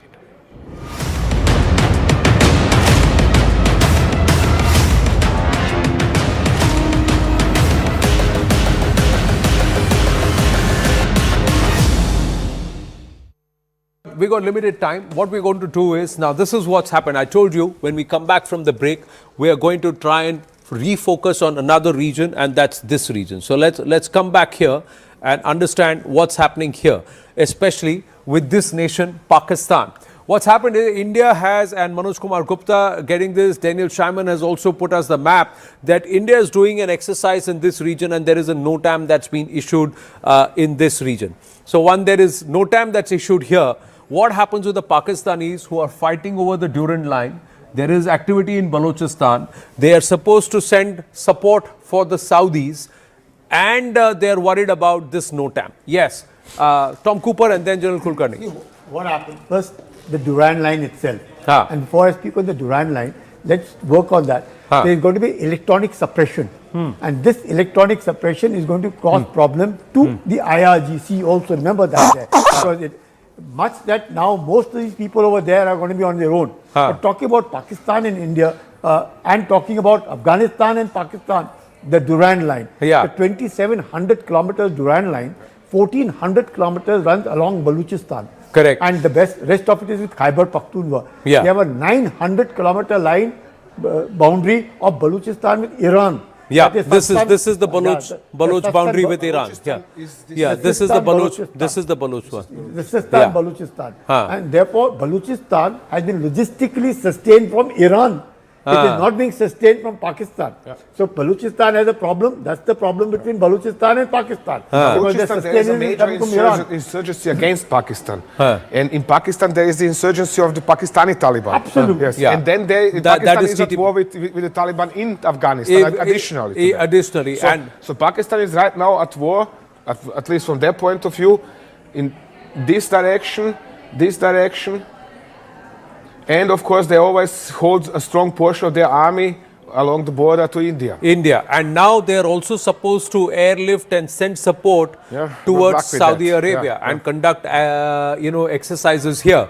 Interesting that they are supporting Iran, but giving security collaboration with Saudi Arabia. So, and promising bases if necessary to the United States. It's a catch-22 situation. They don't know which side of theirs has now got to be covered because they've had very badly from Balochistan. They're having bad times with Tehrik-e-Taliban, Pakistan, in Khyber Pakhtunkhwa. They are not happy. Saudi deal has put them in a fix with Iran. So Pakistan really doesn't know, and I'm sure America would want a pound of flesh from Pakistan. Yeah, we've got this footage. This is where the India NOTAM area is, not so far away from Rahim Yar Khan. This is the NOTAM, that airspace reservation that's been announced by the Indian Air Force for a joint exercise. What do you think is the intent behind this, Tom? Well, to run an exercise. And Pakistan, just to remind them that India is still here. It's as simple as that. Nobody wants to provoke. I mean, I know the Indian government, how it operates, or at least understand it. I do not say that I know it in person or something. But I understand the way it operates. And in this situation, it just remains Islamabad. Guys, we are watching what are you doing over there, and now we are going to run an exercise because we have the right to do so. Yeah, and they're running an exercise in this portion here. Yes. In this portion, that's where the exercise is. The Pakistanis, meanwhile, are conducting sorties and exercises here. Yeah. They are getting active in this region. Yeah. So they are conducting activity in this region. They are stretched here, they're stretched here, they're stretched here, they're stretched all over the place. There is also internal strife that is happening with the Shia population. What do you think is going to be the impact of this conflict on this nation and this region? Do you think there is going to be trouble in Balochistan? The Baloch are going to get... explain this way. Let me start with the start in Pakistan. Okay. Pakistan is broke. Okay. Bankrupt. Okay. And this is not since yesterday, but for some 50 years, sir? Yes. Yeah, at least. Okay. What was it? 24 IMF programs in Pakistan and something like that. Okay. Now, the newest invention, so to say, in Pakistan was to prompt the Chinese to invest and borrow $120 billion to Pakistan. So, out of 195 countries in the world virtually, there are almost 45 countries which are sucked into this battle, with 32 in NATO, with 12 almost over here, and Afghanistan and Pakistan. So just these 45 countries involved today, in some way or the other. One way or the other involved. So now Pakistan is broke. And they have this huge bill, and the Chinese want their money back. They say, hey, sorry, but we are not giving your money, our money to you just like that. So Pakistan depends on IMF, which means on Trump's agreement USAID and to America. let IMF pay Pakistan, give Pakistan money so it can pay back Chinese credits. So this is a silly situation. This in turn means Islamabad is going to do whatever brings money in order to stay liquid. And if the Saudis say, hey, hello, we are going to pay you 5, 10 or some whatever billions in order for you to send a brigade of armed forces, yes, they are going to do that. This is the point, and this is how they think and how they act. But their nation's prime minister has endorsed support to Iran, and its nation's military is going to support and send military aircraft, including JF-17 and of course AWACS and maybe an oil tanker on top, to help the Saudis fight the Iranians. So the civilian government says we are with you, Iran. The military says we are going to fire at you, Iran. So that's what is the nature of Pakistan. We got limited time. What we're going to do is, now this is what's happened. I told you when we come back from the break, we are going to try and refocus on another region, and that's this region. So let's come back here and understand what's happening here, especially with this nation, Pakistan. What's happened is India has, and Manoj Kumar Gupta getting this, Daniel Scheinman has also put us the map, that India is doing an exercise in this region, and there is a NOTAM that's been issued in this region. So there is NOTAM that's issued here. What happens with the Pakistanis who are fighting over the Durand line? There is activity in Balochistan. They are supposed to send support for the Saudis, and they are worried about this NOTAM. Yes, Tom Cooper and then General Kulkarni. what happened? First, the Durand line itself. Ah. And before I speak on the Durand line, let's work on that. Ah. There is going to be electronic suppression. And this electronic suppression is going to cause problem to the IRGC also. Remember that there. Because much that now most of these people over there are going to be on their own. But talking about Pakistan and India and talking about Afghanistan and Pakistan, the Durand line, the 2,700 kilometers Durand line, 1,400 kilometers runs along Balochistan. Correct. And the rest of it is with Khyber Pakhtunkhwa. Yeah. They have a 900 kilometer line boundary of Balochistan with Iran. Yeah, this is the Baloch boundary with Iran. Yeah, this is the Baloch. This is the Baloch one. This is Balochistan, and therefore Balochistan has been logistically sustained from Iran. It is not being sustained from Pakistan. So Balochistan has a problem. That's the problem between Balochistan and Pakistan. Balochistan, there is a major insurgency against Pakistan. And in Pakistan, there is the insurgency of the Pakistani Taliban. Absolutely. Yes. And then Pakistan is at war with the Taliban in Afghanistan, additionally. Additionally. So Pakistan is right now at war, at least from their point of view, in this direction, and of course, they always hold a strong portion of their army along the border to India. And now they are also supposed to airlift and send support towards Saudi Arabia and conduct, exercises here. Interesting that they are supporting Iran, but giving security collaboration with Saudi Arabia. So, and promising bases if necessary to the United States. It's a catch-22 situation.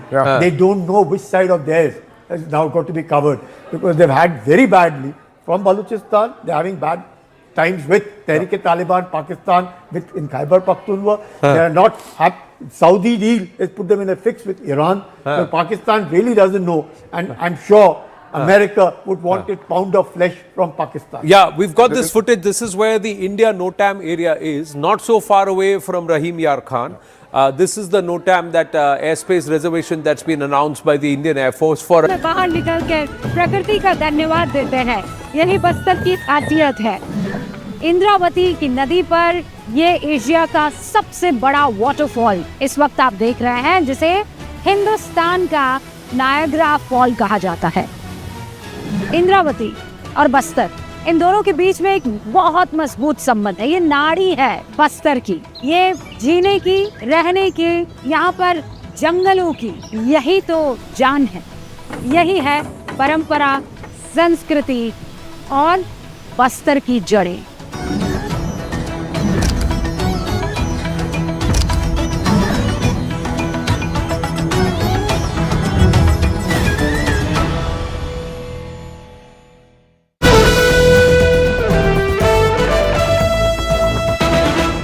Brought to you by all new MG Hector.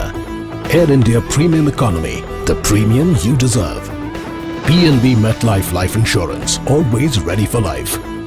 And MG Windsor, India's #1 EV.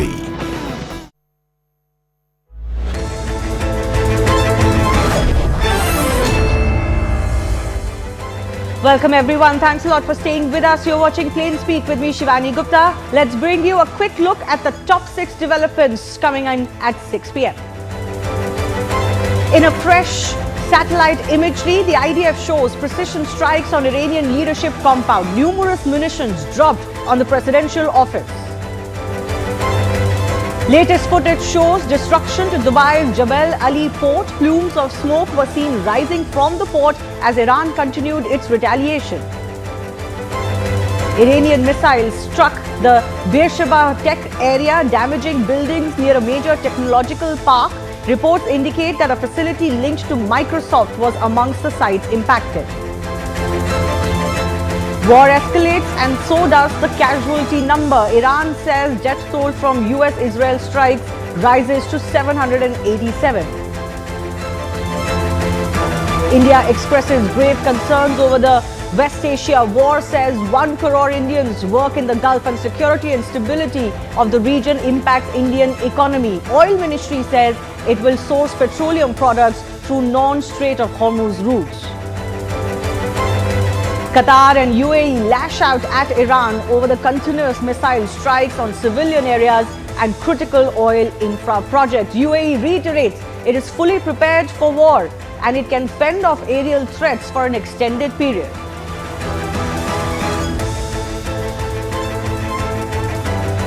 All right, let's first get you the big story that we're tracking right now, which is the American response or the American justification to this entire war. The West Asia conflict escalating into a bloody, high-stakes confrontation. The recent decapitation strike against Iran's leadership was hailed by Washington as a preemptive defensive measure. Yet Tehran has refused to surrender, retaliating with missiles and drone attacks. American officials insist they are hitting key military targets to neutralize threats, but the world and even Americans at home remain confused about why the attacks began. Was Iran truly an imminent threat, or did the US act prematurely, sparking a wider war? Now, the stakes are enormous. Ethical questions, unclear objectives, and inconsistent messaging threaten American assets, while Gulf nations too continue to get pounded and global allies watch nervously.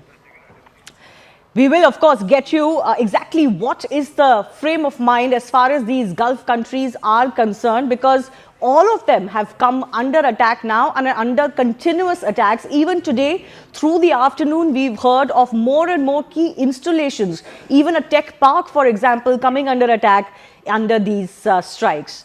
So as the missiles continue to fly, the question is, has America truly justified its actions in Iran, or has it plunged the world into another unpredictable war? Take a look at how this has gone on so far as the justifications are concerned. Now, first, Donald Trump launched the rhetoric saying that when they are done, by the time they are done, he told the Iranian people, take over your government. He said this would be your best chance in a long time to have your own say. The message was clear. The US was openly calling for regime change. But next, Defense Secretary Pete Hegseth, when he spoke last evening, he signaled a complete shift. He said, and I quote, "This is not a so-called regime change war, but the regime sure did change." He also went on to say that they don't actually believe in those endless wars of the past. This is not Iraq, he said. This president understands that they're not into nation building or democracy building. Suddenly, the official line was no longer about overthrowing the government, even as the leadership was decimated. Then, Secretary of State Marco Rubio framed the operation in a completely military term, as he said that the real reason was to eliminate the threat of Iran's short-range ballistic missiles and naval threat. The focus has moved on to neutralizing Iranian capabilities rather than political goals. The American message has evolved from regime change to denial of regime change to defensive mission, leaving allies and frankly the larger public scrambling to understand the US objectives. And Marco Rubio was pressed on this. Even he was frustrated while explaining the reasons. I don't understand what the confusion is. Let me explain it to you. The United States is conducting an operation to eliminate the threat of Iran's short-range ballistic missiles and the threat posed by their Navy, particularly to naval assets. That is what it is focused on doing right now, and it's doing quite successfully. I'll leave it to the Pentagon and the Department of War to discuss the tactics behind that and the progress that's being made. That is the clear objective of this mission. Now, by all accounts, it is not going to be as cut and dry or as single focus. America's objectives are multifold, even if the messaging has been a little bit confusing. So let's break those down for you, and those objectives are going to be possibly met in a long-term war or conflict now, as Donald Trump has indicated. First, of course, is to eliminate, as they called, the imminent threats which are posed by Iran's growing missile program and hostile actions. Donald Trump suggested one of them could actually be capable of landing in American soil, which cynics say is not the truth. American forces, their allies, all of them are top priority. The second priority is to stop Iran's nuclear ambitions that has not been hidden by America, to ensure that Tehran can never obtain a nuke. Even here, though, there are critics who believe Iran wasn't close to developing one. Third, the United States is aiming to destroy Iran's missile capabilities, its naval power, hitting ballistic missile sites, naval assets, and critical military infrastructure. Fine. Fourth, leaders say one goal is to punish Iranian support for terrorism in the region, something that has even been targeting America for nearly 50 years. And they've not shied away from saying that this was a terrorist regime, this was an unjust, evil regime. Fifth, the campaign is meant to stop Iran's wider power projection across the Middle East.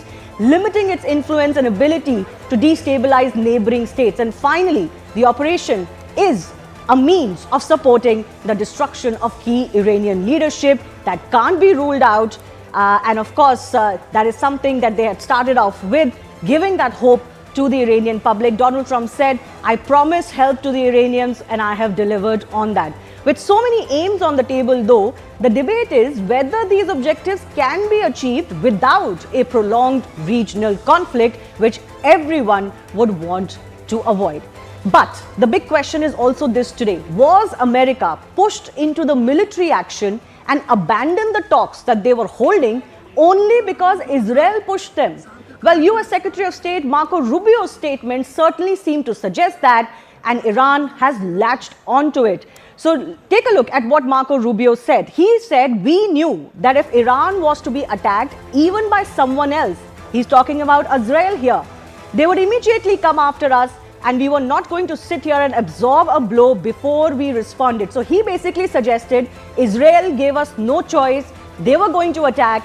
We absolutely had to become a part of it. And look what Iranian foreign minister said. He says, Rubio admitted what we all knew. US has entered a war of choice on behalf of Israel. Shedding of both American and Iranian blood is thus on Israel firsters. He said this is Israel first policy, not America first. He also added, American people deserve better and should take back their country. Listen in to what Marco Rubio had said. This statement could well become an albatross around the neck of both US and Israel. There absolutely was an imminent threat, and the imminent threat was that we knew that if Iran was attacked, and we believed they would be attacked, that they would immediately come after us. And we were not going to sit there and absorb a blow before we responded, because the Department of War assessed that if we did that, if we waited for them to hit us first after they were attacked, and by someone else, Israel attacked them, they hit us first, and we waited for them to hit us, we would suffer more casualties and more deaths. We went proactively in a defensive way to prevent them from inflicting higher damage. Had we not done so, there would have been hearings on Capitol Hill about how we knew that this was going to happen and we didn't act preemptively to prevent more casualties and more loss of life. Right.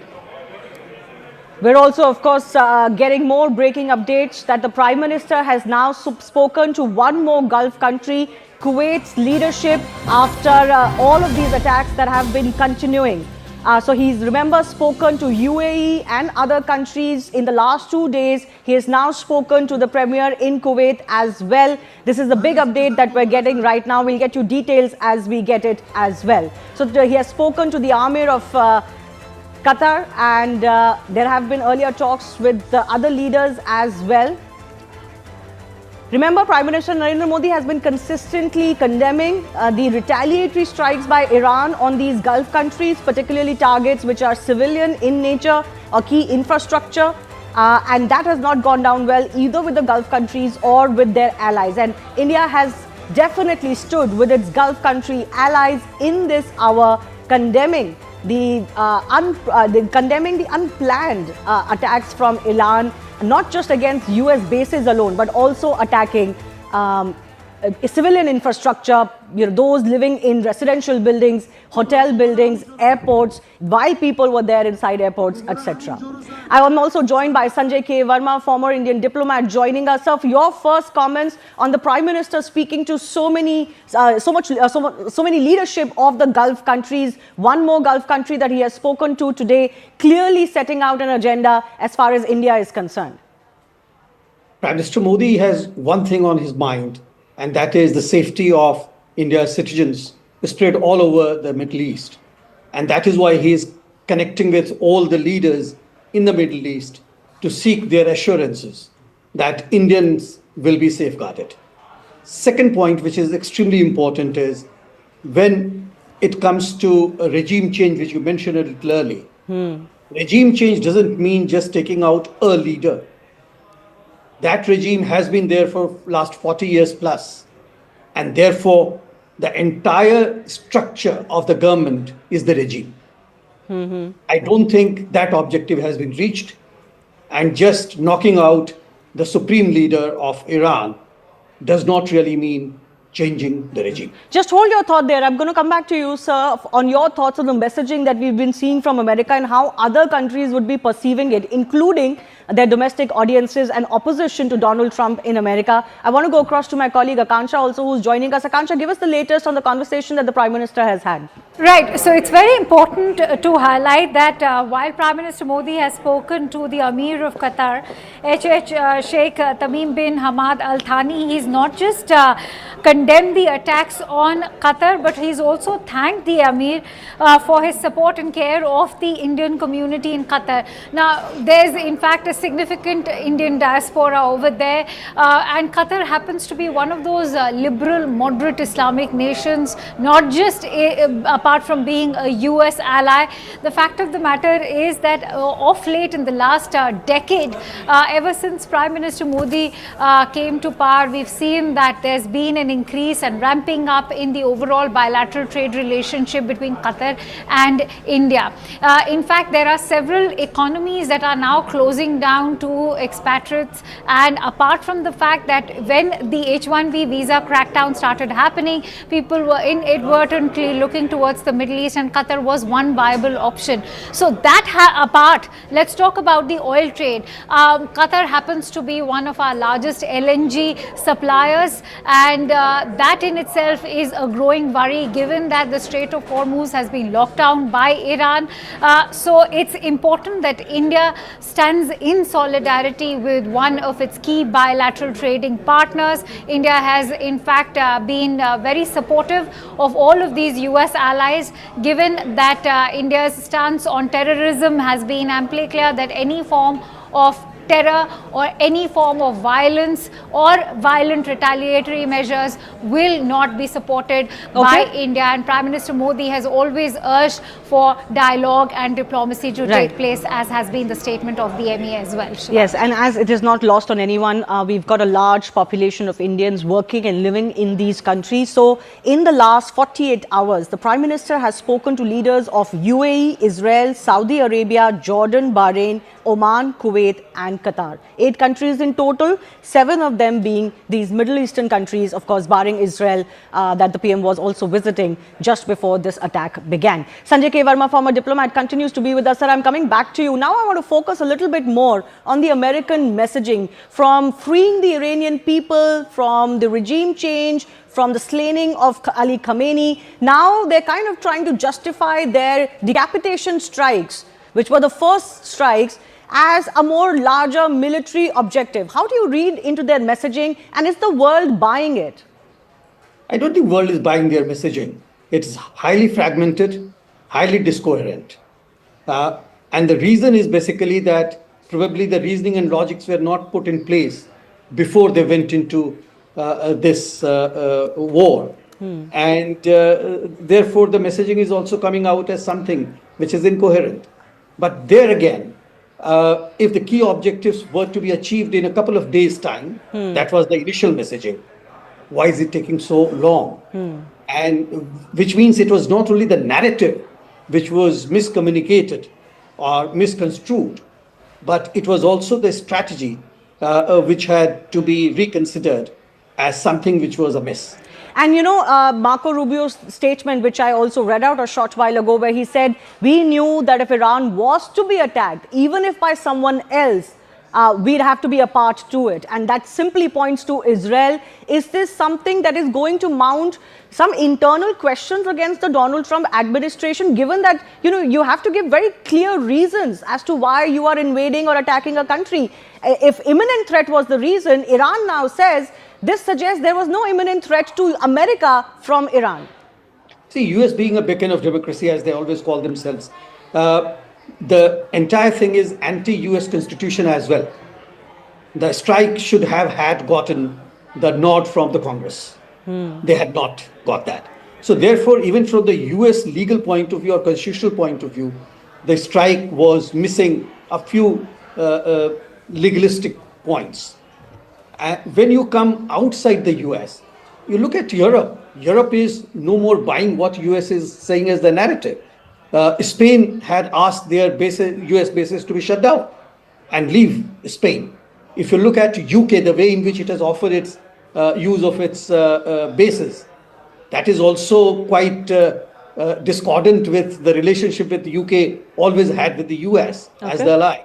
Look at the French narrative. Look at the German narrative. So there is a rift brewing in EU as well on the narrative itself. Forget about other things.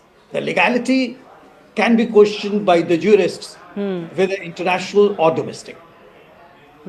All right. Stay with me, sir. I also want to now talk about how United States' top nuclear negotiator has made a startling accusation, and it strikes at the heart of global fears over Tehran's nuclear ambitions, but also this might be one of the justifications America provides for going into Iran. According to the US envoy Steve Witkoff, Iranian negotiators openly told American officials that they controlled about 460 kilograms of uranium enriched to about 60%, a level just below weapons grade and far above what's needed for peaceful energy programs. That amount, Witkoff said, is enough material for 11 nuclear bombs if it was further refined. So let's break down for you how advanced is really Iran's so-called nuclear program.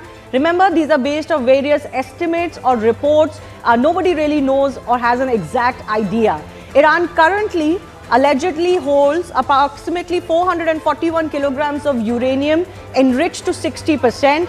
The stockpile is over 9,000 kilograms total enriched uranium mass. The challenge is that this uranium needs to be 90% enriched for becoming a nuclear arm. An existing stockpile could have been enough for 10 to 11 nuclear devices. This is what the watchdog is also estimating.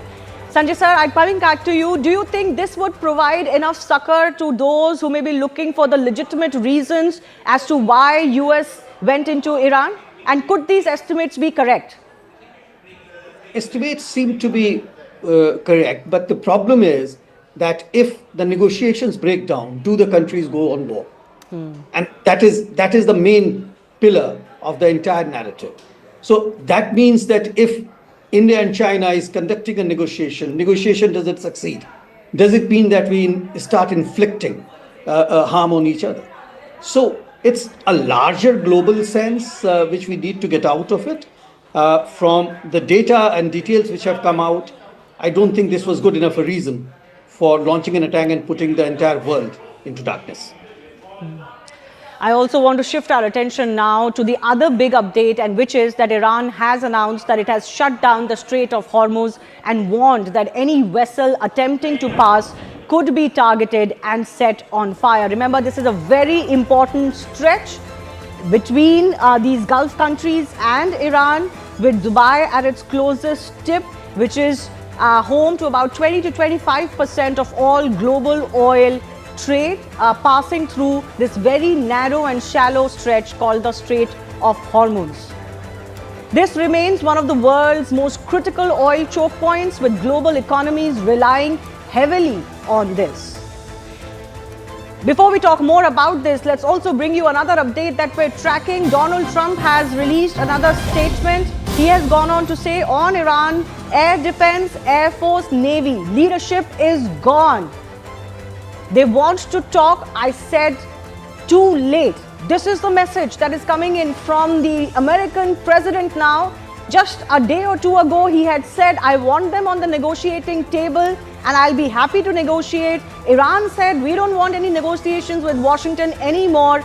But now Donald Trump is saying, maybe because of the continuous retaliation against its Gulf partners, that there's not going to be any more talks. He says that Iranian air defense, air force, navy and leadership is all gone. They want to talk now, but I said too late.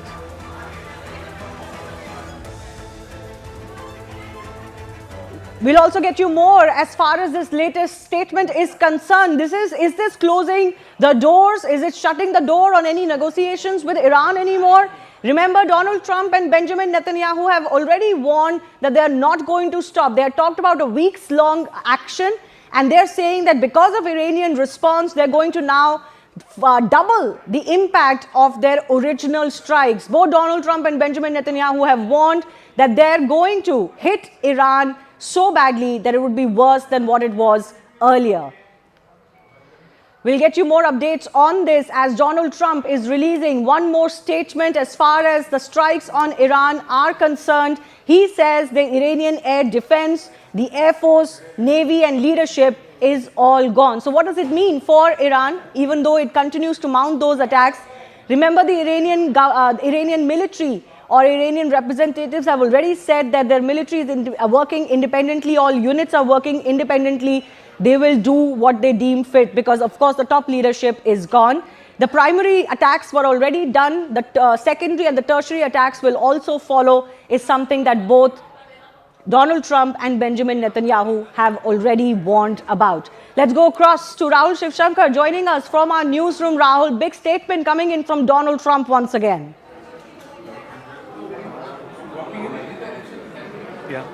Yeah, we'll go across to Rahul in just a bit, but we're showing to you on your screen the latest statement that has been released. This is a written one.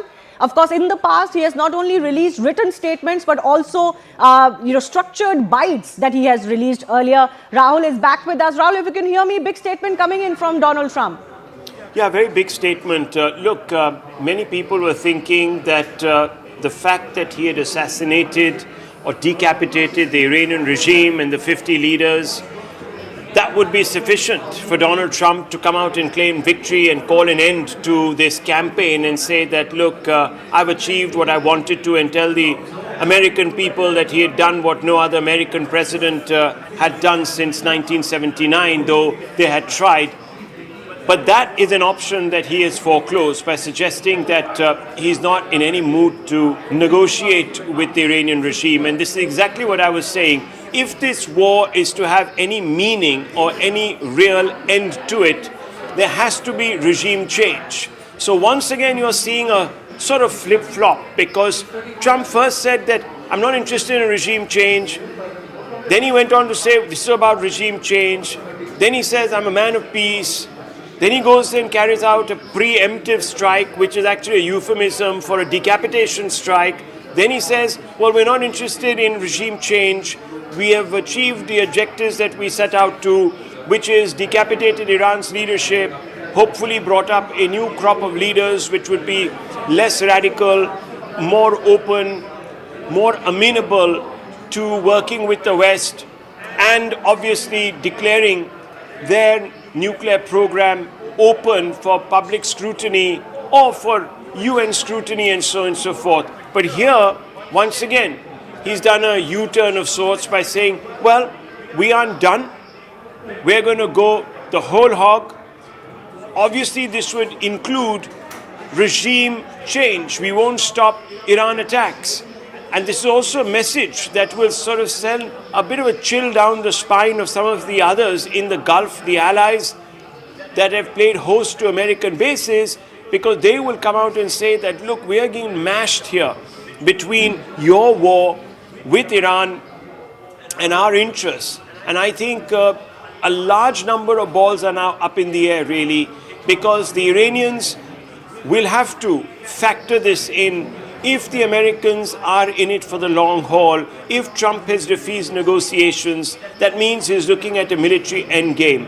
And the Iranians will have to recalibrate, because if they were thinking that the US would perhaps backpedal and in about 3 or 4 weeks would perhaps end hostilities, then they're mistaken. At least this is what Trump is saying. Now, whether this is a bargaining tactic to get leverage, he's done that, of course, taken maximalist positions, even when it has come to trade diplomacy or tariff suasion.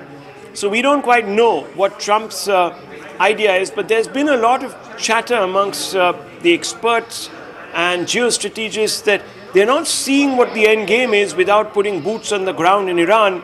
Just carrying out these mass ballistic/surgical strikes is not going to attenuate the Iranian regime enough for them to sort of walk away from power and come groveling to the United States of America. So we don't quite know what is the agenda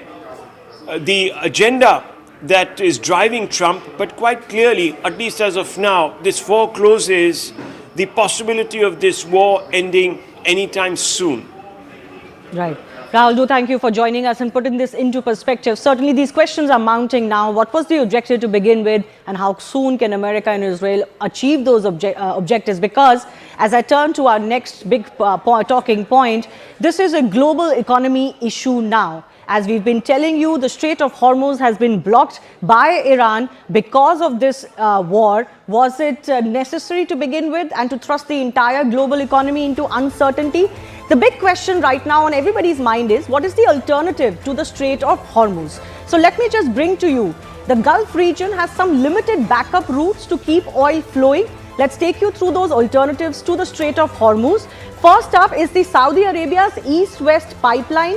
This goes directly to the Red Sea. This has a capacity of about 5 million barrels per day, and it can be expanded to about 7 million.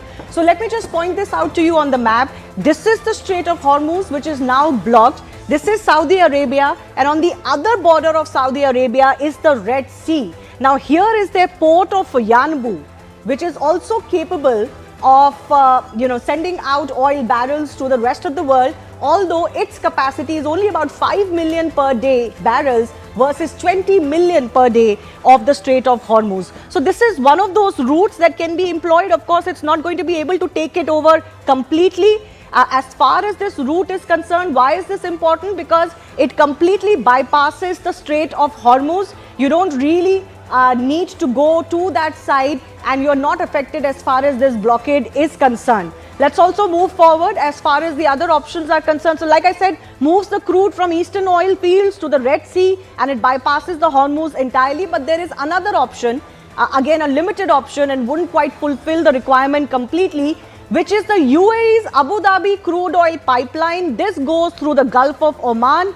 This can carry about 1.5 million barrels per day directly to the port of Fujairah, and this also makes the Strait of Hormuz blockade not important, because this is, as you can see on the map, just before the Strait of Hormuz. So this port of Fujairah is here in close to Dubai.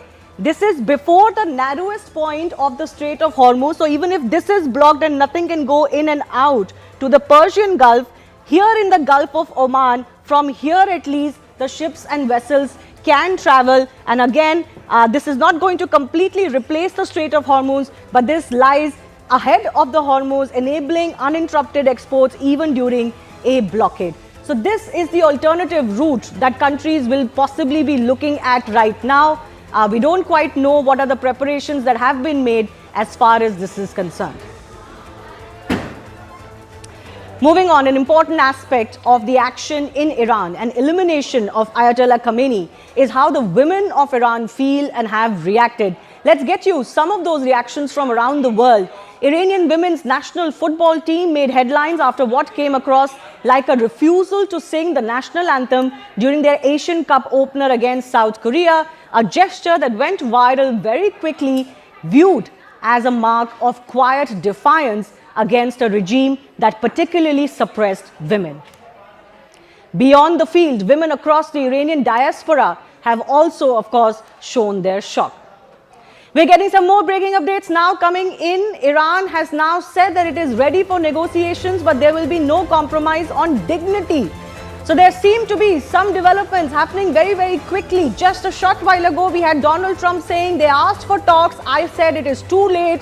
Iran is now coming out and saying we do want negotiations now, but with no compromise to our dignity. Does this mean now that the leadership, the clerics, the IRGC is now on its knees? Because remember, just yesterday they had indicated that there will be no talks with Washington anymore.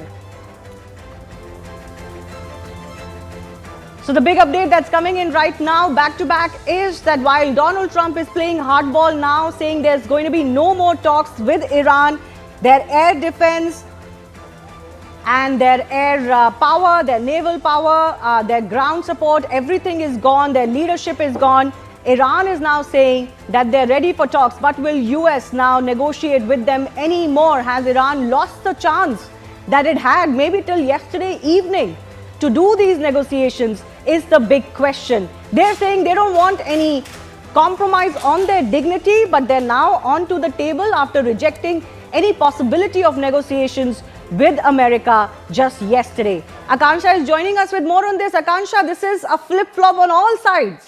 Absolutely, and these mixed messages are not just coming from the United States, but you're also getting them from the Iranian side. Remember, the former IRGC head and part of the transition in Iran, that is, in fact, Ali Larijani, who was playing the role of a power broker, was initially reported to have said that we are ready for talks, but then he took to X and he said that no, there is absolutely no scope for talks. But now, again, a close aide to Khomeini indicating that they are indeed ready for negotiations is an indication that perhaps Iran is also now very much aware that they cannot sign up for a war of attrition. As we all know, we've been debating that Iran is finding itself extremely isolated. Look at their allies. They are nowhere around, whether it is North Korea, Russia, primarily China, one that is actually exchanging technology, providing them with intelligence as well,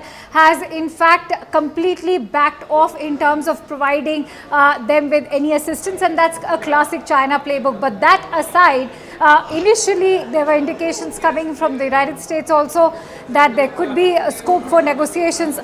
Sorry. But as you rightly highlighted, Donald Trump has already ruled out that possibility now. Shivani. Yes. So what does that mean as far as the end of this conflict is concerned? Akansha, that will be the big question, isn't it? Everybody would want that maybe they can get onto the table and agree on to certain terms. That's going to give Iran, in fact, if you look at the upper hand, that clearly is in the hands of the United States and also of Israel, because now US is going to be in a position of strength. They will ensure that they dictate the terms and conditions of a more moderate sort of a government, even if it were to be with the IRGC or say the Shia Islamic Cleric Council to be a part of that transition. Absolutely. So we'll wait and see what could be the terms, if at all, and would there be a different Iranian regime now? Time for a very short break. My colleague Anand is joining you on the other side.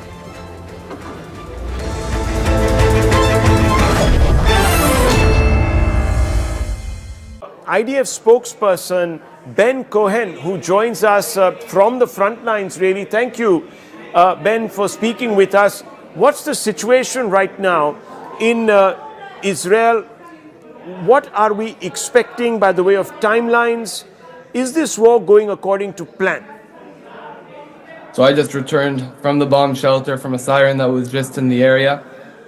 We started this Operation Roaring Lion, on Saturday morning when the IDF and the US Armed Forces started a joint operation intended to do one thing, and that's eliminate an existential threat. A threat that's relevant to the state of Israel, to the United States, and to the world at large, and that's been proved over the last few days.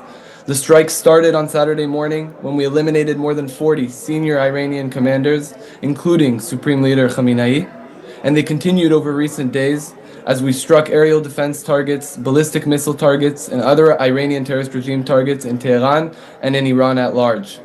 Over the last 36 hours, the Hezbollah terrorist organization, the Iranian terrorist regime's main proxy, made a strategic mistake and decided to fire dozens of rockets and UAVs at Israel, and at this time, incongruent to IDF strikes and US Armed Forces strikes in Iran, the IDF is striking Hezbollah terrorist organization commanders and targets in order to eliminate that threat on Israeli civilians. So, of course, we're hearing that the new Iranian defense minister has been eliminated in a fresh wave of strikes from Israel, but what we're seeing also is resistance coming from Iran. They seem to have hunkered down. They're sending these drones. Many people are saying that this is a strategy where they are trying to exhaust your munitions, the Iron Dome, patience of the Gulf allies. Is this what Iran's game plan is, or are they actually not being able to react using some of their hypersonic weapons and other bigger weapons because of compulsion? What's exactly happening? From your perspective, how do you read this? So I can tell you that after 2.5 years of war, and after the 7th of October, the IDF has learned that we never underestimate our enemies. We understand the threat that the Iranian terrorist regime poses. And as far as it goes to their strategy, I can tell you one thing for certain.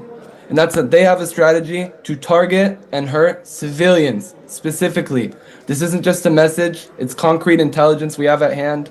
They're sending those ballistic missiles on their drones to civilian areas.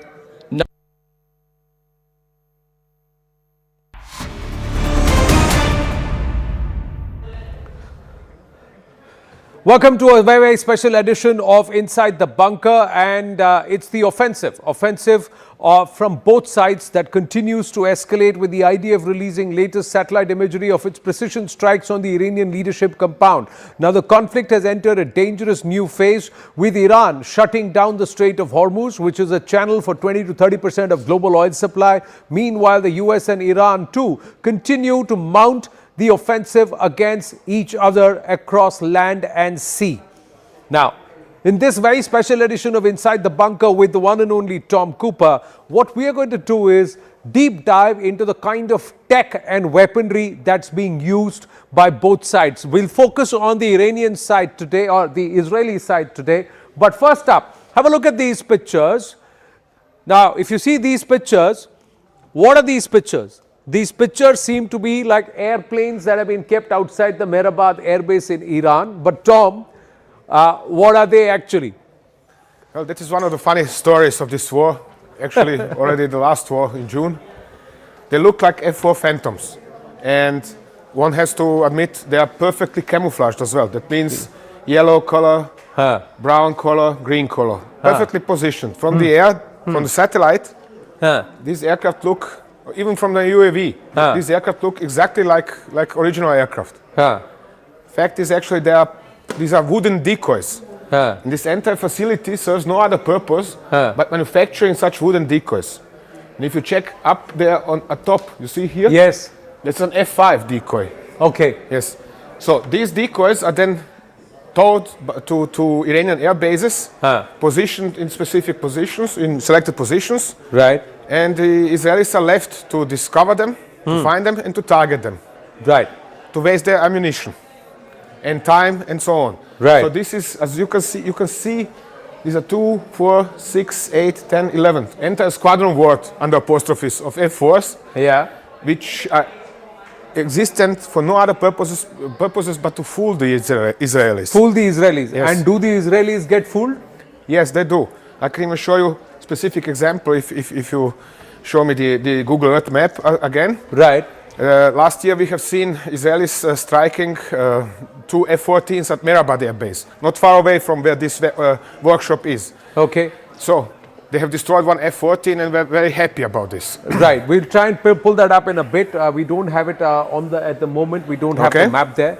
But this edition of Inside the Bunker, what I want to do is for you to explain to our viewers very, very clearly what is the kind of weaponry that's being used. Yes. So let's start with the airplanes. One of the first things that stood out for me is that you said that the Israelis are not going into the Iranian territory, but they have aircraft that can fire missiles right into deep into the Iranian territory from the Syrian skies or the Iraqi skies. Yes. Right. Now, let's start with this. This is the F-15D. What is the F-15D? This is originally F-15 was developed as an air superiority fighter, which means an aircraft made to fight air combat, only air combat, nothing else. So over the time, Israel experienced ever less resistance in the air. Therefore, it started converting its F-15s into fighter bombers. That means it started equipping them with bombs. So now the latest development, latest modification for Israeli F-15Ds, these are 2-seat, as you can see, 2 ejection seats. Here is also SATCOM antenna. Right. Latest modification for this aircraft is air-launched ballistic missile, which is a huge weapon, as you can see it here. This is a Black Sparrow, or one from the Sparrow family of weaponry. It consists of a booster, which is accelerating it, and the actual warhead and re-entry vehicle. Right. So I suspect that this is one of the aircraft that was used or deployed to kill Khamenei, for example. This could be the aircraft that was used to kill Khamenei. Why do you say that this could be the aircraft that was used to kill Khamenei? Because the first strike, the opening strike of this war, was for the Israelis to deploy such weaponry to hit Khamenei. What is this weapon? What is this? This is, I said, this is the Black Sparrow, one of the Sparrow weapons of Sparrow family. It's dropped down from the aircraft. Okay. And then it accelerates on its own. Accelerates on its own, and then it is not easy to launch. This is not just you fly straight and then you drop the weapon and it flies away. But the aircraft also has to accelerate to specific speeds and climb. So it's launching like this. Okay. The aircraft, the missile so continues on its own. as the aircraft is launching, the missile moves forward. The missile goes. The aircraft is best launch position is for the aircraft to be climbing. Climbing. Yes. So the weapon separates and then the engine turns on. And flies ballistically. Ballistically, and this is also GPS marked precision in terms of 99%. Of course, all the possible gadgets in order to make it as precise as possible. We have seen this weapon, by the way, deployed last year for the strike on Hamas negotiators in Qatar as well. Right, and it's a fast aircraft because it goes up to Mach 2.5 and it's got twin engines, F-100 engines. So that means there is always the option of if one engine is hit on a single engine, the aircraft can actually Of course. It has lots of survivability built into the aircraft. But the point is, foremost, F-15 is big enough to carry such a weapon. Right. Next point is, this is one of the weapons that India has recently purchased or ordered from Israel. Okay. This is principal reason why I'm showing it. Because in the future, India is going to have similar weapons. All right. Integrated on its own. So we've come back another one, big development, even as we'll go back to the tech aspect of it. That's the Sparrow that we've bought. But diplomatic engagement is more important for peace. Even as Prime Minister Narendra Modi, he has spoken to 8 nations already, including Israel and Oman. But he's also come out and spoken to the Sultan of Oman, and he's condemned the sovereignty violation of Oman. So Bharat is very closely, not openly making statements, but calling up nations and saying that it is important to engage and you cannot disturb the sovereignty or attack the sovereignty of neighboring nations in a war that you're fighting with a distant enemy. Somewhere this message coming across and saying that this sovereignty violation is not correct. This is even as Oman, Qatar and some of the other nations are slowly shutting down their facilities in terms of for safety, exactly trying what Iran is trying to do. But Iran is not making friends here. Bharat has got engagements, it's got a lot of trade and also Bharatiya people who are working in these countries.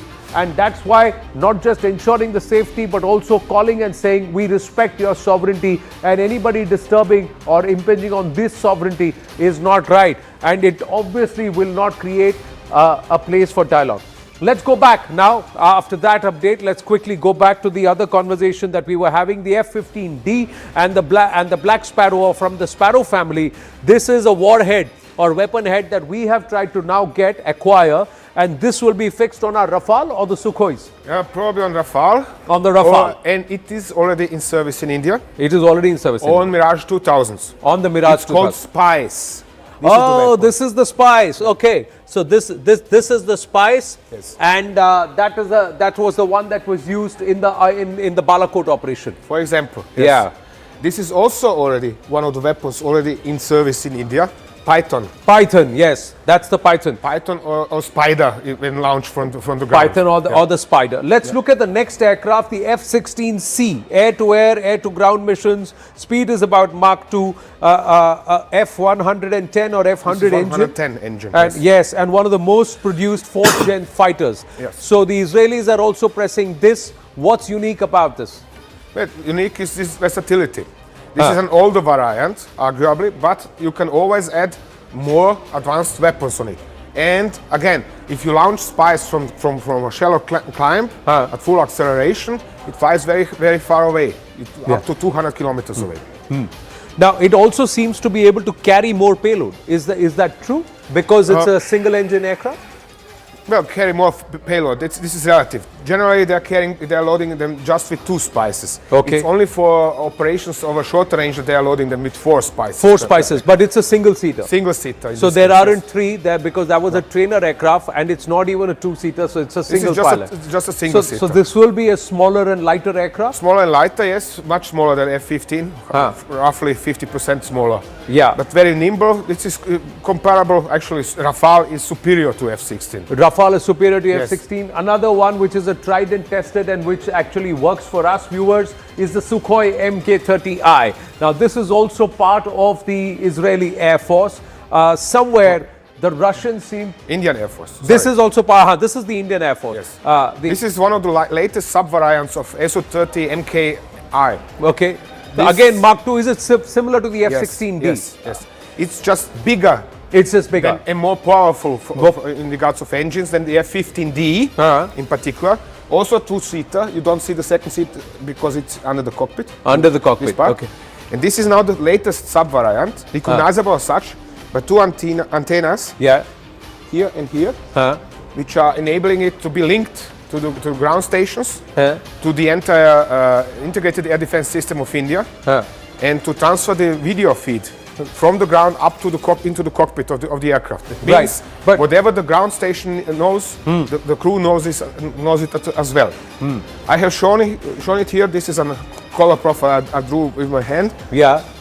With Darby air-to-air missiles, also of Israeli origin. So it was also, this weapon was already integrated on this system, on Su-30. On the Su-30, despite these weapon systems being newer compared to the aircraft which is much older, but this aircraft was able to carry or adapt. How do they do that? Thanks to very advanced electronics, avionics, and computers of Indian origin, the aircraft is very adaptable. It means you can essentially put whatever you want on Su-30 MKI. You just need to test the separation. So often and trajectories and so on. But essentially you can put on Su-30 whatever you want. You can put anything, whatever you want on the Su-30. We'll show you what all has been put on the Su-30. The next one is where it's tipped with the BrahMos. Now, how is this possible? Wow. This is the most powerful weaponry in service with the Indian Air Force. Again, Su-30, here are all the sub-variant, no antennas for the software radios, but it has a BrahMos. This is the BrahMos. Yes. This is what it looks like when it's packed, so to say, when it's released. Okay. On release, there is two small jets kicking away the cap, which is covering the intake. Okay. So, and then the missile accelerates on its own. Next step in the BrahMos, once it's launched, this is this is the booster. Okay. This falls off once the missile has accelerated to its cruise speed. So essentially, you have then this part of the missile flying away from the aircraft. Okay. And then just this part of the missile striking the target. Striking the target. So the missile actually becomes smaller and lighter. And lighter, so that means it's able to go faster. Yes. The other thing is the BrahMos' loop is something that nobody's been able to figure out. It's got an S loop, doesn't it? The cruise missile, because of which the interception of the BrahMos becomes very, very difficult. Yeah, it can maneuver in its terminal attack phase, which means once, for example, you can program it to fly low along the ground, and the other way is to program it to jink up and then to dive up on the target in order to, for example, penetrate an underground target. Like Kirana Hills. Like the Kirana Hills. Yes. So this is the BrahMos as it is when it is loaded on or packed onto the aircraft. Yes. And then it is between the intakes, so it's only the front part is visible when it's attached to the aircraft. Attached to the aircraft. So this is how it looks. Then as it drops, this part breaks away. Comes away. The jets push this off, open up the cap, so then it becomes tipped like this. And then this part, the back part is the booster which the moment it gets to cruise mode. So till this part is shaved off. Something like here. What is particular about BrahMos in comparison to its Russian origin, the Indian scientists have developed a very long booster which is actually stretching through the body of the missile, which is stretching the range of the missile. So further in comparison to its original. So it is a very powerful missile. We have seen it in action last year. Right. But it is a very big, hefty weapon. Therefore, India is already working on BrahMos NG, which is new generation, which is going to be smaller, lighter, and compatible with smaller aircraft than Su-30. Right. Now, one of the older aircrafts which he talked about that had the Spice and also the Hammer is the Mirage 2000. Now, again, a tried and tested aircraft among the Indian Air Force. What makes this aircraft so special? And what is it going to be replaced with in the future generations? Mirage was always special because of its avionics, because of these computers which are making other type of, or actually easy to adapt additional weapon unit. When during the Kargil war, Indian Air Force wanted to have guided bombs, it was relatively simple under post office to put on a Lantern targeting pod and guided bombs acquired from Israel on it. In this case, this one is shown in its latest variant, which is Mirage 2000 IH. This is a very advanced system nowadays, including Mika air-to-air missiles and Israeli-made spies. Yes. Additionally, spies is coming in several calibers. In 250 kilogram, this is this variant. In 500 kilogram and in 1000 kilogram variant. Depending on the target, you can put this kit of the weapon. This is the guidance head of the spies. These are the fins, the steering fins. You can put it, attach it to whatever warhead you want to use. Right.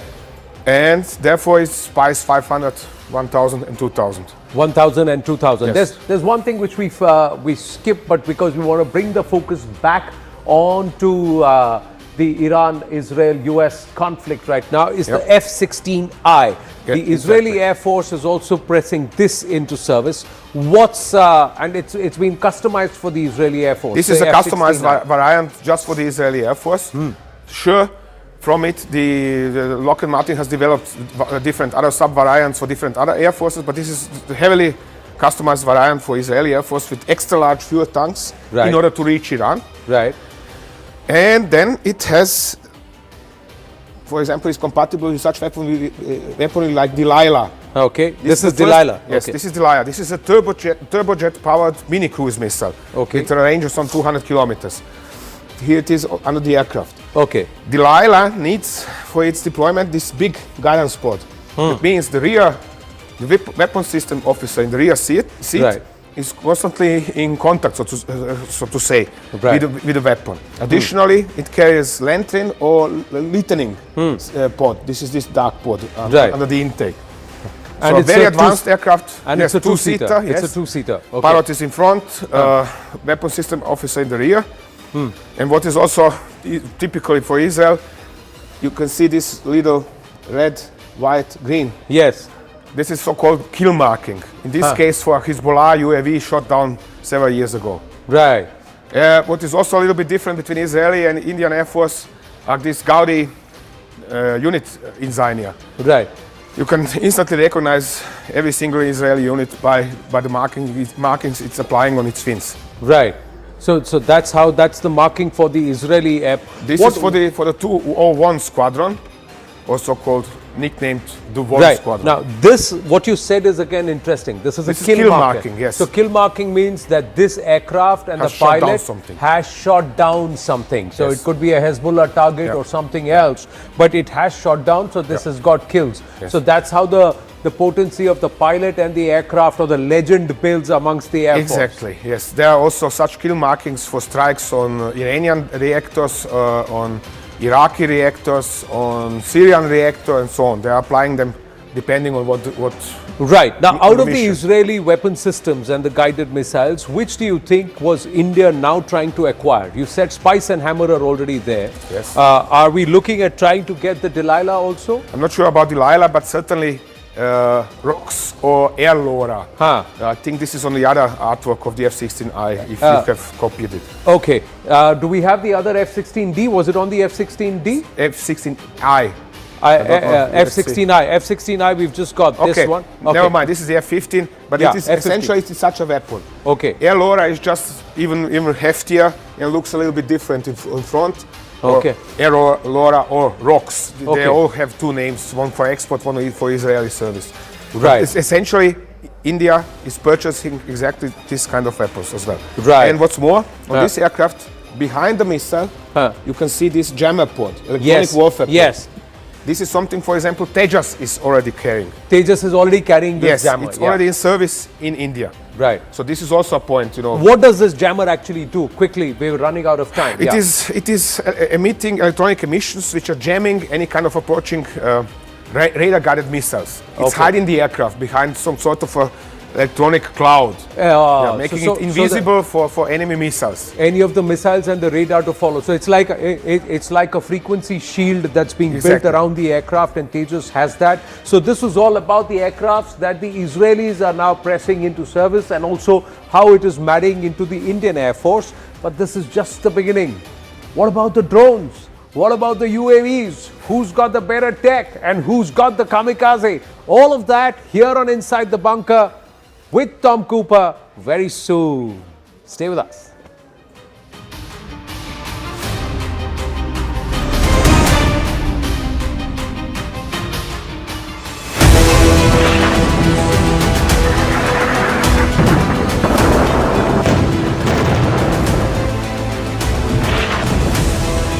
Complete devastation, a direct hit by a missile. Picture is that the US is not able to defend. Of a drone of massive, the number of ballistic missiles.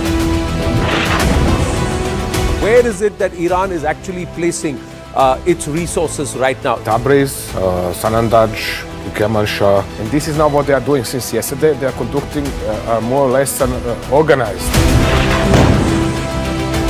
US bases have been targeted. Drone has been shot down now. Iran can then threaten or attack enemy nationals. A massive missile and drone attack over here. Iran now has been completely, in some ways, dominated with ballistic missile attack. It means the Kuwaiti air defense was under big strain.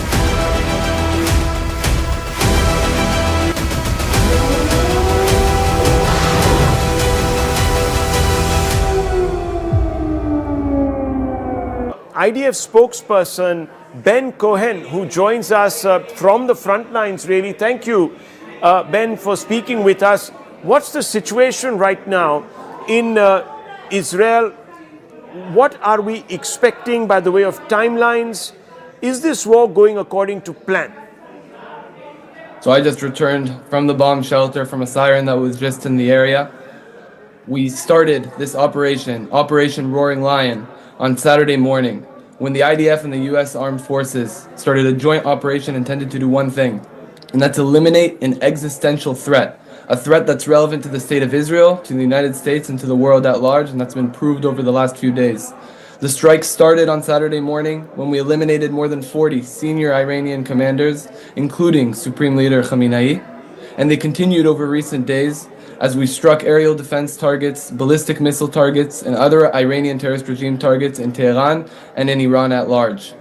Over the last 36 hours, the Hezbollah terrorist organization, the Iranian terrorist regime's main proxy, made a strategic mistake and decided to fire dozens of rockets and UAVs at Israel, and at this time, incongruent to IDF strikes and US Armed Forces strikes in Iran, the IDF is striking Hezbollah terrorist organization commanders and targets in order to eliminate that threat on Israeli civilians. So, of course, we're hearing that the new Iranian defense minister has been eliminated in a fresh wave of strikes from Israel, but what we're seeing also is resistance coming from Iran. They seem to have hunkered down.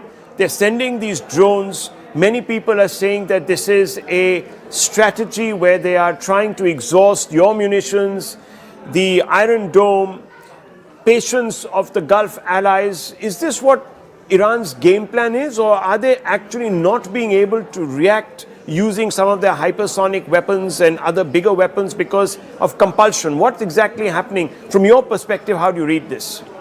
So I can tell you that after 2.5 years of war, and after the 7th of October, the IDF has learned that we never underestimate our enemies. We understand the threat that the Iranian terrorist regime poses. And as far as it goes to their strategy, I can tell you one thing for certain, and that's that they have a strategy to target and hurt civilians specifically. This isn't just a message, it's concrete intelligence we have at hand. They're sending those ballistic missiles on their drones to civilian areas, not just in Israel, but in the entire Middle East. Okay, well, what we're also hearing is that the longer this war continues, and I'm going to ask you a little bit about timelines, but the longer this war is continuing, costs are also escalating, as we know. Right now, I'm hearing that oil is up by about 8 to 10%, silver is up by 11%, The Strait of Hormuz is completely blocked. The new Iranian defense minister, of course, has been eliminated, and I just discussed that with you, and you're doing a fantastic job of trying to eliminate the top leadership. But is that really having an effect? Can bombs substitute for a ground invasion and affect regime change? So one is that question, and the longer we obviously stay in this war, there are...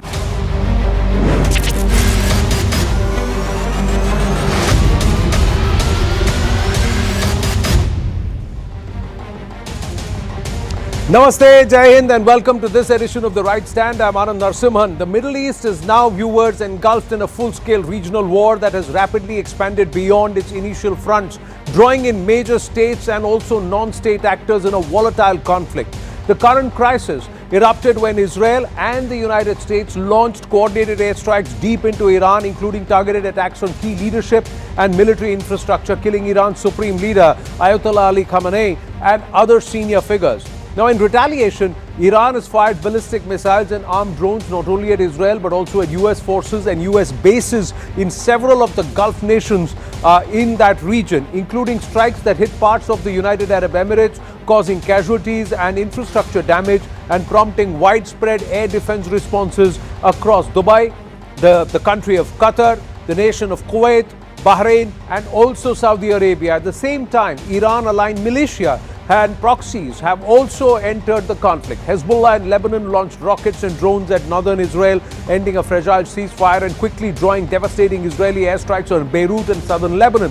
Thousands of civilians have been displaced amid intense bombardment and cross-border fire.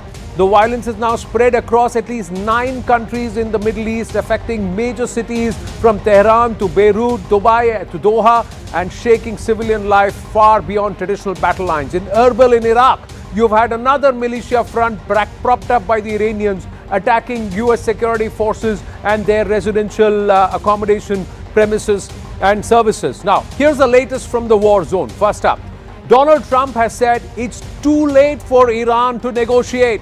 He's saying their top leaders across politics and defense have been wiped out. I'm not going to talk to them anymore. IDF has struck Iranian leadership compounds in Tehran, and they've released the video of how they did it. And why? Water bombing. And how did they collect that intelligence is a case study in itself. Now, Iran has also targeted oil facilities across the Arab nations, forcing nations like Qatar and Saudi Arabia and Oman to shut down some of its refineries and its facilities, clearly wanting to get the commercial angle in and hurt nations commercially. Drone strikes on US assets in Saudi Arabia and Iraq have been reported and filmed. The Indian embassy has relocated students in Tehran because Bharat is focusing on what it will do to protect its citizens. Now, let's listen into what Marco Rubio had to say. Even as the conflict escalates, it seems the United States is struggling with the rationale, even as Trump has said that there is no room for negotiation. This is the US Secretary of State Marco Rubio, who now says there was an imminent threat from Iran. I don't understand what the confusion is. Let me explain it to you. The United States is conducting an operation to eliminate the threat of Iran's short-range ballistic missiles and the threat posed by their Navy, particularly to naval assets. That is what it is focused on doing right now, and it's doing quite successfully. I'll leave it to the Pentagon and the Department of War to discuss the tactics behind that and the progress that's being made. That is the clear objective of this mission. There absolutely was an imminent threat, and the imminent threat was that we knew that if Iran was attacked, and we believed they would be attacked, that they would immediately come after us. And we were not going to sit there and absorb a blow before we responded, because the Department of War assessed that if we did that, if we waited for them to hit us first after they were attacked, and by someone else, Israel attacked them, they hit us first, and we waited for them to hit us, we would suffer more casualties and more deaths. We went proactively in a defensive way to prevent them from inflicting higher damage. Had we not done so, there would have been hearings on Capitol Hill about how we knew that this was going to happen and we didn't act preemptively to prevent more casualties and more loss of life. So there could be loss of infrastructure, but there could not be loss of life. So Marco Rubio, they're trying to say that, listen, we've preempted a particular strike.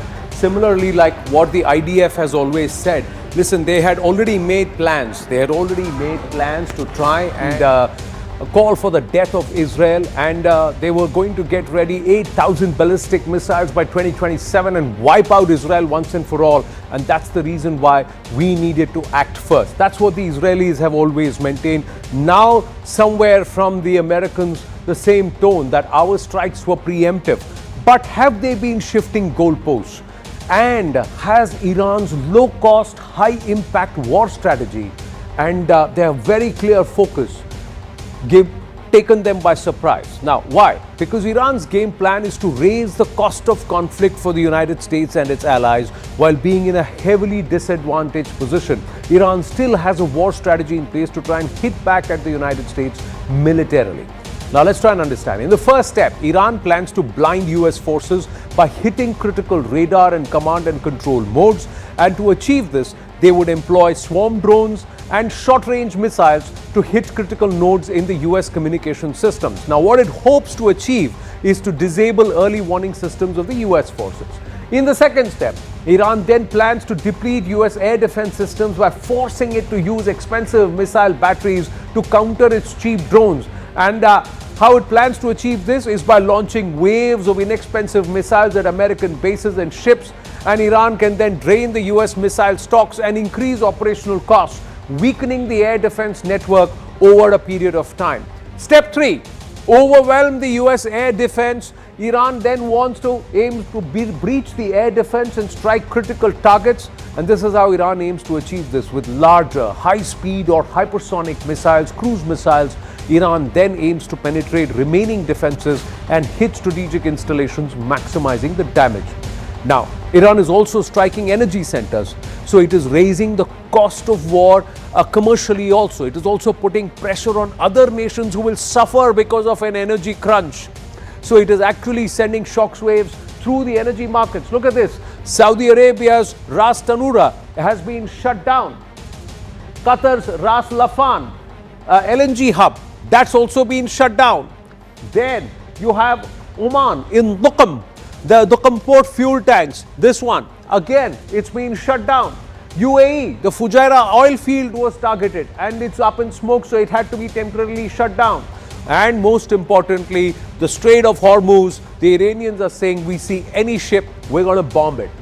Now, when they take a position like this, one wonders, did the enemy from Iran's perspective, or did the allies from America's perspective not game this? Those who mounted epic fury, is this an epic fail that they didn't war game this? Tom Cooper continues to stay with us. Carl Bildt, former Prime Minister and Foreign Minister of Sweden and co-chair of the European Council for Foreign Relations, should also be joining us. I'm just going to check if he's through with us.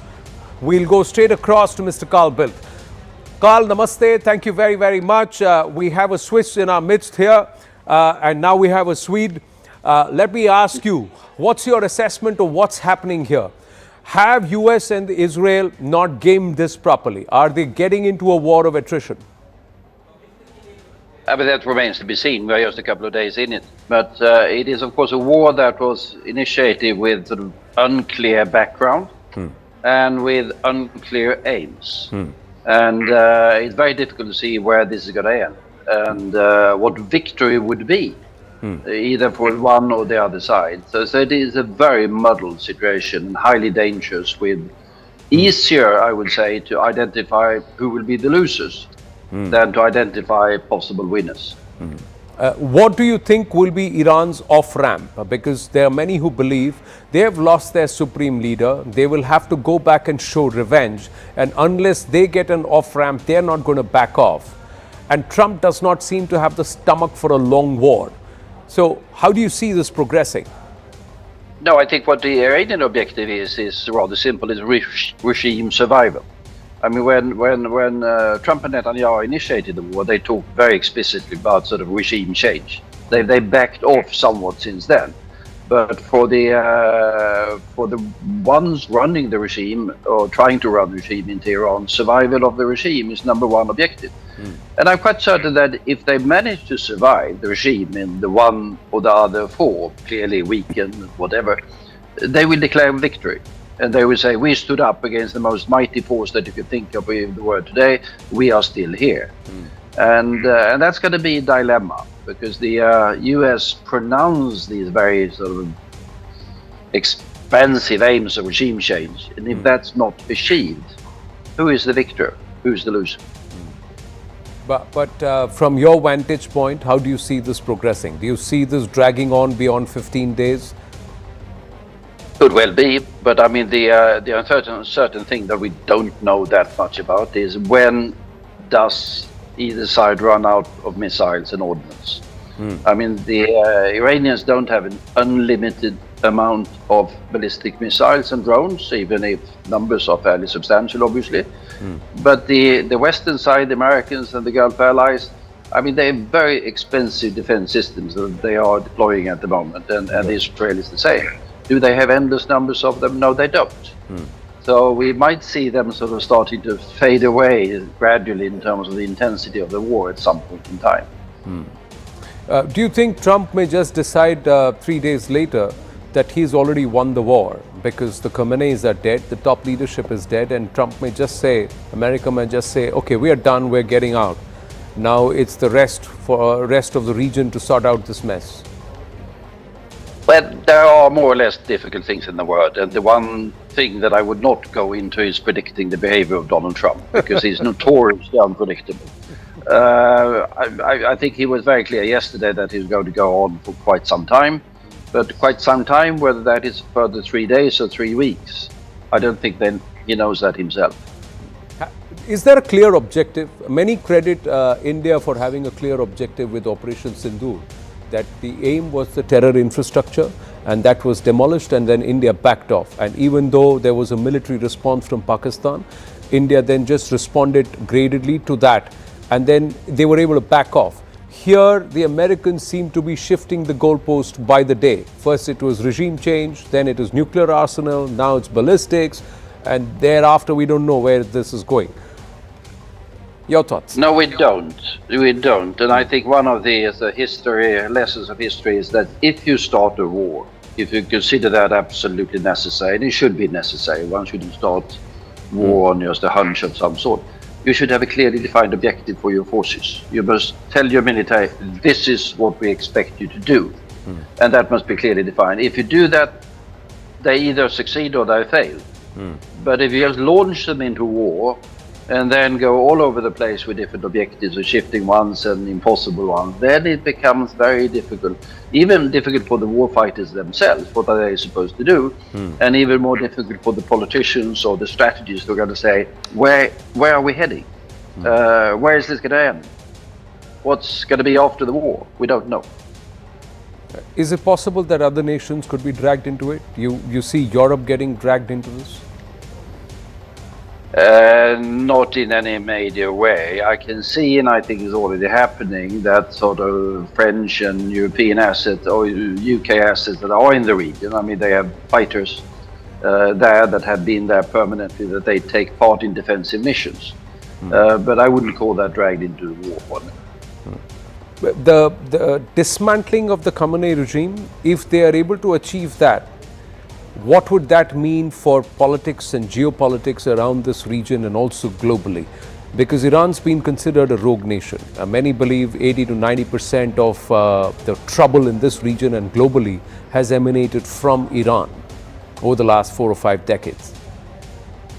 Well, yes, but there are of course other problems in the region. I mean, some if you go to the region, you can hear Israel described in those particular terms as well, and said the Palestinian issue and the way that has been handled by the Israelis have created profound uncertainty in the entire region. I don't think anyone contemplates to attack Israel because of that. But if the regime were to collapse in Iran, it's a big country, well, not by Indian standards, but by European standards, 90 million people. What comes after? I would love there to be a representative government and a democracy in Iran. But do I see that happening in the state of general chaos or collapse? I'm very hesitant. Right. Carl, Bill, thank you very much for speaking with us and thank you for your time. We're going to just bring it back into the studio with Tom Cooper and also go across to our other guests. We have Major General Yaakov Amidror, who's back with us, former National Security Advisor, Israel from Tel Aviv, Ambassador Rajiv Dogra. He zoomed out. He was zoned into our studios this morning. I hope you had a good round of golf, Ambassador. But meanwhile, Major Gaurav Arya is also with us, and we also have Roxana Chagini, Iranian analyst, who's joining us from Germany. Thank you, everybody.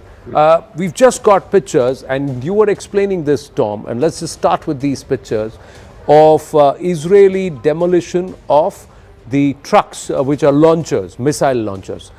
These are Iranian missile launchers, and like you said, if you can just freeze this picture, and can we go full frame here on that picture? Very nice. It's those 3.5-ton trucks. That's what he's been talking about, that they look like ordinary commercial trucks. Can we call that picture here quickly? And this is the classic strategy.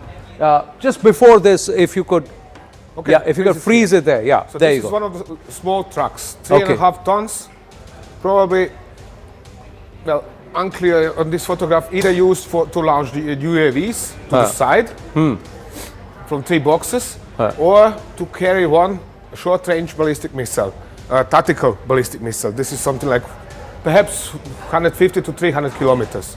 Okay. So this means almost any kind of local delivery truck is suspicious for the Americans and Israelis these days. So how many trucks are they going to shoot down? That's what. That's the question. How many trucks are they going to shoot out? Do you look at that truck?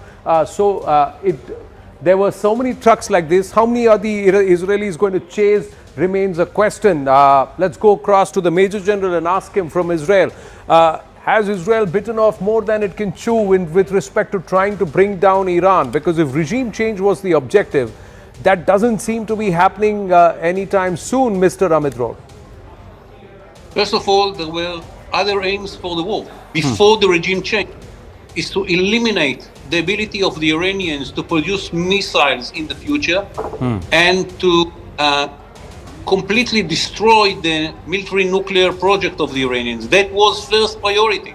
Before regime change, we don't know how to make regime change. What we can make is to make the regime much weaker, and then the Iranians will have to decide if they want a regime change. We cannot be the Iranian opposition. We not pretend to be the Iranian opposition. What we want to be is to be sure that the Iranians cannot continue with the ballistic missile production, with the military nuclear project, and to prepare the circumstances for the Iranians to make the change in their regime. We are not making a regime change. We are not Iranians, and the Iranians have to make that decision.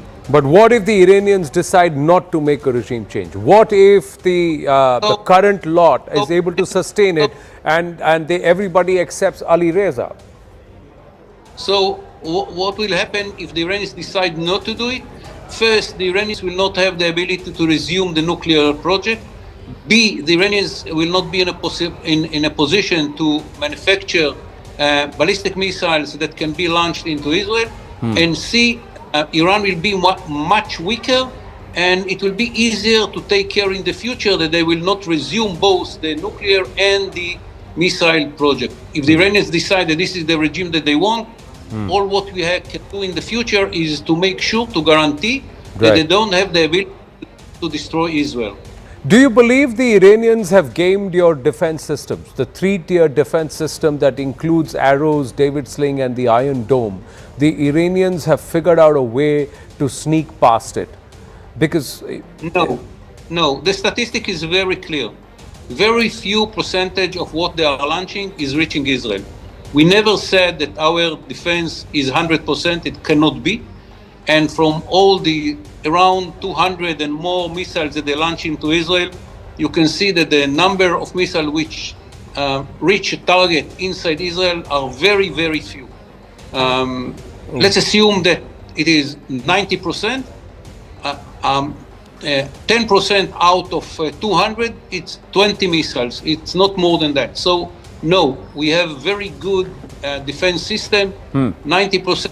I'm not saying this is the percentage. I don't know. They didn't publish the of the success, but it's around 90%, 85, 90% of the missiles didn't reach any target in Israel. Right. And I think that it's a very good, no one has a better system than those systems, and we are learning all the time and we are enhancing our capabilities. Right, no offense meant, but in Operation Sindoor, our effectivity was 99.6%, and also over a larger spread of area and terrain. But in this case, Israel, I'm just going to open it up, Major General Amit Rohr, getting our other guests into the conversation. Tom Cooper, there is on social media, open source intelligence, claims of Iranians having cluster bombs. We've got news just coming through. Donald Trump seems to have just taken to Truth Social and he's said something. We just read Donald Trump's big warning to Iran. We have unlimited upper tier weaponry.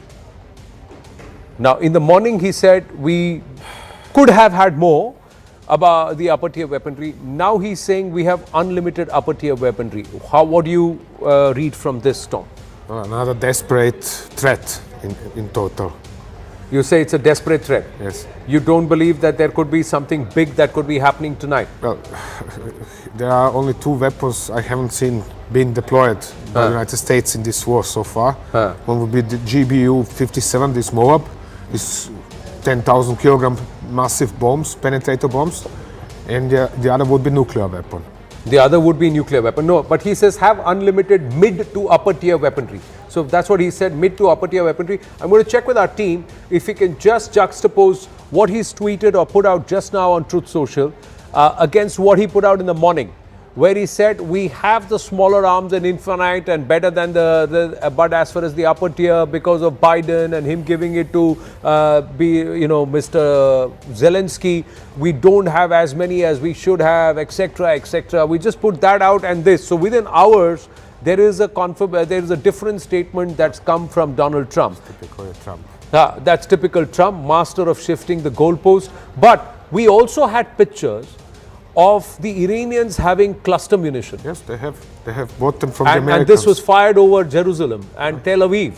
And there were a lot of missiles that seem to have landed in Tel Aviv. The Israelis may not accept it, but it's there on open source. Your thoughts, is that possible? Yes, it is possible. They have deployed one such warhead, at least one, against Tel Aviv last year in summer. So it is perfectly possible that they have repeated the exercise now. It's possible. Major General Gaurav Arya? Major Gaurav Arya. Major Gaurav Arya, I beg your pardon. Yes. No. Anand, what I'm saying is that I think what they have is limited. And in fact, Donald Trump mentioned it earlier also when the case came up for India receiving the Apache helicopters that it paid for. Yeah. And that is what Donald Trump said. He publicly said that we do not have the capacity to manufacture, and people keep on saying we want to buy American weapons, but we don't know how to supply those American weapons. And this is exactly what is happening. So I agree with Tom when he says most of this is bluster. Most of what Donald Trump says, we have unlimited, nobody has unlimited weapons. Nobody has unlimited weapons. Correct. Least of all the United States of America. So I think I'll go with what Tom said. Yeah, this is a lot of bluster. But are we looking at it from just the Iranian lens because they are counter-punching so well and at a cost-effective manner? Or are we underestimating the firepower of the Americans and the Israeli? Because what the Israeli have achieved in the first few hours, nobody thought they would be able to do. So we can't take that away from them. Nobody thought that the Khomeinis would be bombed out of existence. Trump has achieved that. So he's already ticked the legacy box along with Netanyahu. Major Arya. No, yeah, absolutely. I agree with you there. But see, what is happening is the lack of objectives in this war. That is what is the problem. They're shifting goalposts, and they actually expected people to come out on the streets and take over the institutions in Iran as soon as they heard of Khamenei's death. That was the expectation of Donald Trump. Yeah. That did not happen. Now, about the Israelis have very clear-cut objectives. The Israelis are not confused. Donald Trump and his cabinet are confused. That is what I'm saying. Yeah, the Israelis know who they want to wipe out, and they're going they're going to use this Lion's Roar as an operation to try and wipe out who they. So they already put boots on ground in Lebanon. They're going to go hammer and tongs against the Hezbollah immediate threats. Ambassador Rajiv Dogra, Roxana, coming to you after this. Yes, Ambassador Rajiv Dogra. Well, I've been thinking about an entirely different track. Yep. You see, wars whether it is 1 versus 2, 1 versus 1, have a specific criteria for judgment. For example, Russia, Ukraine, you can easily sort of measure in your mind that Russia has been able to get a couple of miles or not succeeded in getting more than what it wanted. So you can call it a failure of Russia or a war being stalled or war not achieving its results. But here in Iran versus so many different actors, you don't have a specific criteria. You don't have a territorial aim by which you can judge a victory or defeat. It's all in the air. And with a man like Trump, since the goalposts keep shifting, you don't know how to judge the results of a war. But what you can, and the other complicating factor is the huge amount of censorship, whether on Iran's part or Washington's part or Israel's part. Hardly anything is getting out into the open space except what emerges through video grabs. So it's difficult to judge how the war is going. We don't even know how many American ships have been hit, if at all. So all we can say is that yes, the war is not going unidirectional. Iran has not folded over.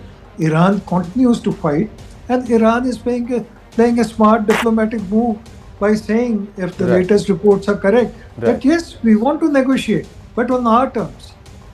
Right. Roxana, one of the aspects is, why is it that there hasn't been the kind of outpouring on the streets the moment the Khameneis were gone? Because that was one dynamic out of the multi-pronged assault on the regime that was being expected. Even Shah Raza Pahlavi is exalting everybody who has any Iranian roots, not just Shia, any Iranian roots, to come down and then take control of proceedings and take back Persia. That's not happening.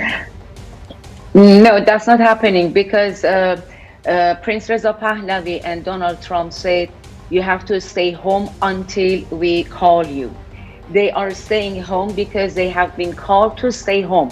It's not time to go out, because if they go out, they will be killed like 1.5 months ago, 40,000 people in just a demonstration.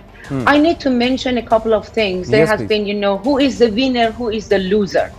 Maybe we don't know how long this war is going to have to continue. We don't know who is the winner, but we know who is the loser if we don't continue demolition this regime. They have been supporting terrorist groups for 47 years. This is not to ignore. You cannot say no. They have been supporting financially and powerful. They said day one when Khomeini moved to Iran, he said, we are going to export our ideology. You are not dealing with the internal problem in Iran. It's the ideology whose plan is to take over. And we see that in New York, in France, in Paris, in Germany. They are taking over, they're exporting their ideology. But who knew, who could believe that after Nazi and the power of Nazi's government, there will be a democracy after that? You cannot be quiet just because we are escaped, we don't know what's happening. 47 years they tried to negotiate with Iran. They ended up giving money to keep this regime quiet. Just see what they do. They are crazy. They don't care about any political affair. They don't care about what is written in the books. They are going to use the last missiles they have to make a chaos in the world, to bullying the government, to bullying the politicians, to bullying the countries, to stay in power. They are not going to give up, and it's not going to be good time. We are losing buildings, we are losing life, but we have been losing 47 years, many lives. This is not an internal problem about Iranians' life. This is an international and the world problem, and you should see that. We deserve democracy. Who believe that democracy will come after Germany or so many countries? This is a revolution. It has been taking long. Right, but you know, it's a revolution that's been taking long. Trump has come out and said we are not putting boots on ground, somewhere trying to indicate that the Persian people themselves are going to be the boots on ground eventually. You are saying the call to take to the streets or come out in the open has not yet been made. They are just still saying get ready, get ready, get ready. It's time for the people to take over. But amidst all of this, oil production has been fully suspended at the Rumaila oil field, Iraq's largest and the world's second largest oil field. So there is going to be an energy crisis that's going to be brewing, Tom Cooper. Even as the Iranians say they have not attacked Oman at all. But Oman is shutting its operations. Oman is claiming that its sovereignty has been attacked. Qatar has shut down operations. They are not going, not just LNG. All the other production they've stopped, including methanol and also urea, etc. Biggest issue, in my opinion, is the closure of Qatari LNG production, because this is hitting lots of countries hard, especially considering one does not know how long this might last. Right. And unless this is quickly solved, we are facing some very hard times, including India, which imports 20% of its or more of its energy from in this fashion. Right. Even as we speak, the IDF has confirmed that their Air Force has launched the 9th wave of attacks on Tehran. So what's going to be unleashed today, we'll have to wait and watch. Even as Iran says Trump has trillions of dollars in debt and he is eyeing Iranian oil. So is that the crux of it all? Ambassador Rajiv Dogra. Well, you know, as I said earlier, there is so much of fog in this war that you can't come to a single judgment. You have to change your views, your assessments, your analysis, almost minute by minute. On the other hand, what we have to see is what is going to pinch us or what is coming at us. That is beyond the actors themselves, beyond Iran and beyond Israel and the United States. Because the game now is, for example, you've listed out that Qatar has shut its gas operations, Oman has shut its oil operations, Saudi Arabia has done that. Who does it hurt? It does not hurt Iran, it does not hurt Israel, or it does not hurt America. In fact, America profits out of it. Right. It hurts countries like India, it hurts countries in Europe, and that is why Europe is cautioning. In fact, some countries in Europe are saying that we are not with USA in its attack on Iran. Spain, for example, has asked American fighters to get out of Spain. Right. Italian Prime Minister has spoken against the war. Croatia has said very clearly it is not with war. I think the same may be the case with Hungary.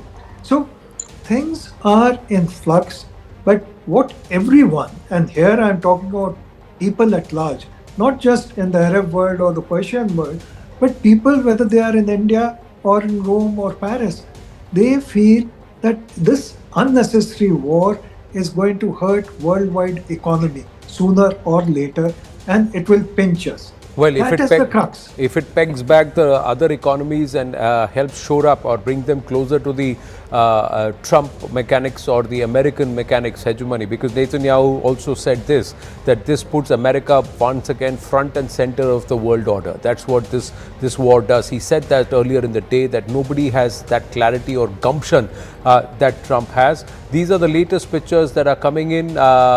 This is Iran has targeted Tel Aviv. So these are pictures coming in from Tel Aviv, Major General Amidror. So clearly missiles are landing, drones are landing, people are taking these pictures. So Israel is facing the brunt. They are able to breach the defense systems and this is showing massive damage, at least vehicular damage. It's landed in a civilian area, that's what we see.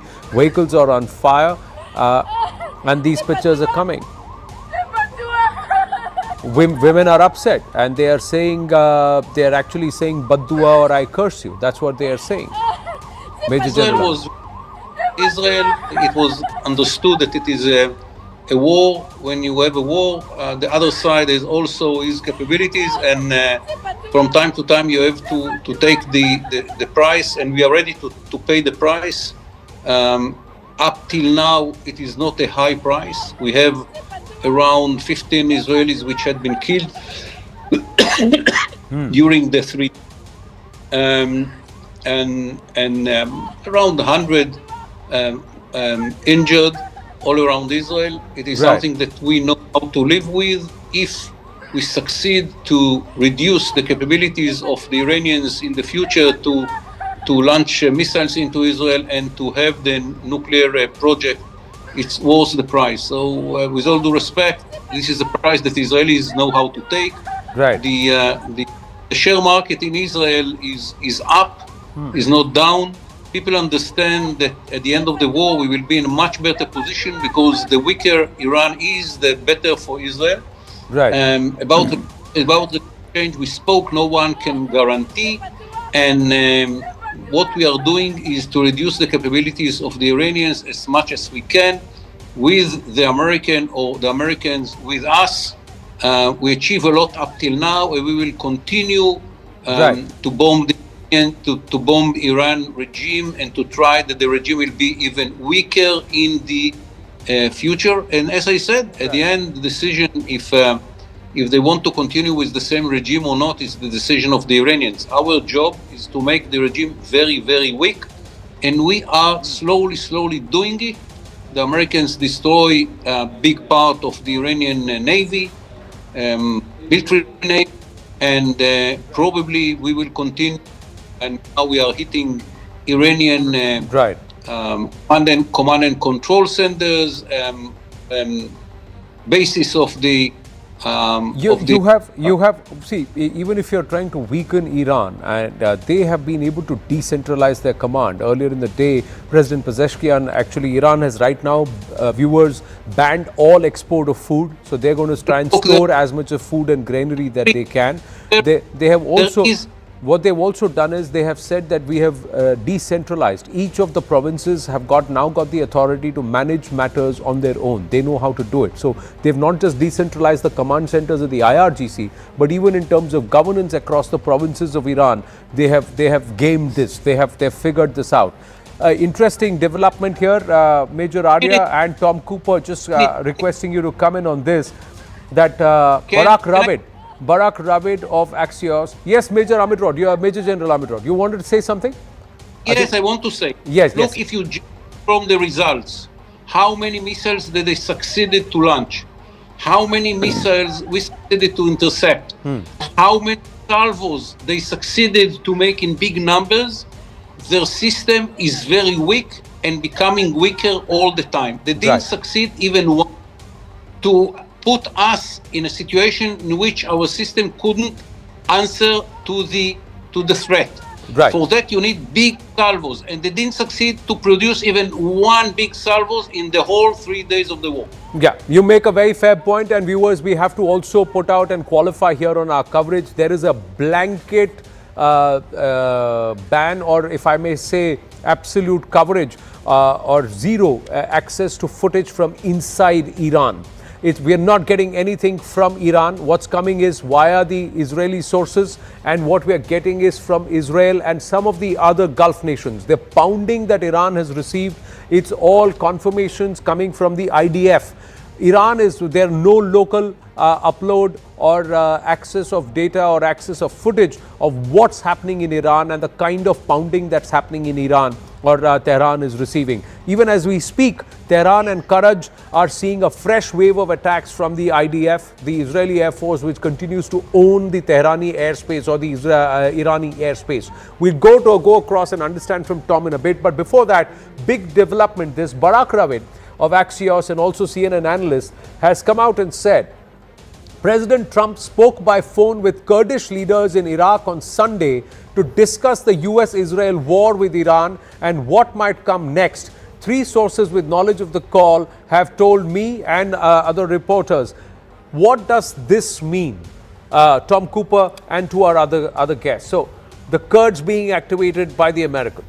Yeah, the talk is what we call this rumors intelligence in my circles, is that the Americans are attempting to organize a mix of special forces, their own special forces, and Kurdish forces, which would then enter Iran, and this would be American boots on the ground. Something like they have organized in 2003 for invasion of Iraq, then advanced deep into northern Iraq and down to Mosul and Erbil. That they are now trying to do something similar in northern Iraq and in eastern Turkey. Right, no, because they are saying Trump spoke to leaders from two main Kurdish factions in Iraq. I think we've just, Mr. Major General Amidror has just woken up, gotten up and gone. Yeah, thanks for that, reacting there. Trump spoke to leaders from two main Kurdish factions in Iraq, Masoud Barzani and Bafel Talabani. A day after the war started, two of the sources have said a source with knowledge of the call said they were sensitive and declined to give details of their content. What does that mean, Major Arya? Do you agree with Tom? Yeah. Yeah, I would agree with Tom to a very large extent. Yes, it can be done. Whether it will be, of any consequence inside Iran is something that we can always discuss and debate, because all the while they were talking about an internal uprising. Yeah. They were talking about people who would rise one day, and like the Iranian analyst here, the lady said that the call has not yet been given. So clearly, if you are asking the Iraqis, you call them Kurds, but the fact of the matter is that they are currently stationed in Iraq. And how many will they be?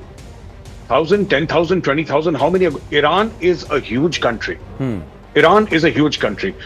Two quick points. But 40% of Persia doesn't necessarily subscribe to the Ayatollah and his leadership. They've been persecuted, and among the remaining 60%, not necessarily all of them subscribe to the radical views of the mullah regime. So they may not have spoken till now. They may come back and come out and speak and perhaps join. So. Absolutely, Anand. So there are two quick points that I'd like to make with your permission. Number one, BBC has quoted Brigadier General Ibrahim Jabari, who's from the Revolutionary Guard. And he says that the price of oil is $81 a barrel. What we're waiting for is, and what we're trying to do, our end game is to make sure it reaches $200 a barrel. So that is one thing that they're clearly trying to do. Number two, you said that the authority has now been given to the provinces, or it's no longer central. That has happened inside the Revolutionary Guard also, the Islamic Revolutionary Guard Corps. It's happened there. And don't be surprised if, because you've wiped out their central leadership, the senior leadership is gone. They were killed. How many of these elements are rogue? How many of these elements are acting without central authority? And how many of these elements are fanatics? Because that is what the Ayatollah actually, for the past 40 plus years doing there. How many of these people are fanatics who are just doing whatever they want till the time they can sustain it? Right. Ambassador Rajiv Dogra, is this... Well, let me come back to your Kurdish question. I mean, firstly, I think we have to understand where the Kurdish population exists. For a long time, Kurds in Turkey had revolted against the Turkish imposition. Now they have been pulverized. Similarly, Kurds in Syria, in the part closer to Turkey, had also not liked Turkey's imposition, but then they again have been bombed and pulverized, and they have been made to submit.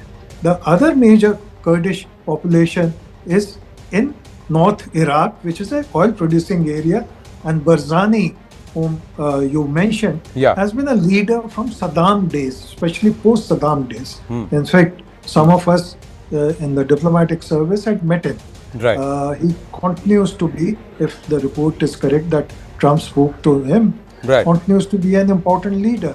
So Trump speaking to him is because Iran has a Kurdish population of its own, an area contiguous to Iraq, but that does not mean they are aligned. They also know that they've been made use of, whether it was by Saddam, whether it was by Turkey or America itself.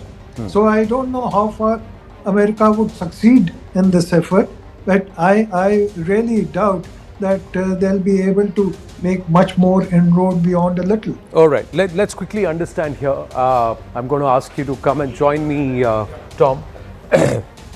If you can quickly understand, where are the Kurds? Where are the... Draw this for you, no problem. Okay, so... And also Tehran and Karaj. Why is it that the Israelis are bombing on the 9th wave also Tehran and Karaj? Yeah, first the Kurds. First the Kurds. First the Kurds. Yeah. Okay. So, there are Kurds in eastern Turkey. Okay. There are Kurds in Syria. Okay. There are Kurds in northern Iraq. Okay. And that is ironic. Iran is the only country that contains an area named Kurdistan. Kurdistan, yes. It is a province here in Iran. Of course, there are Kurds up here in Tabriz province as well. Okay.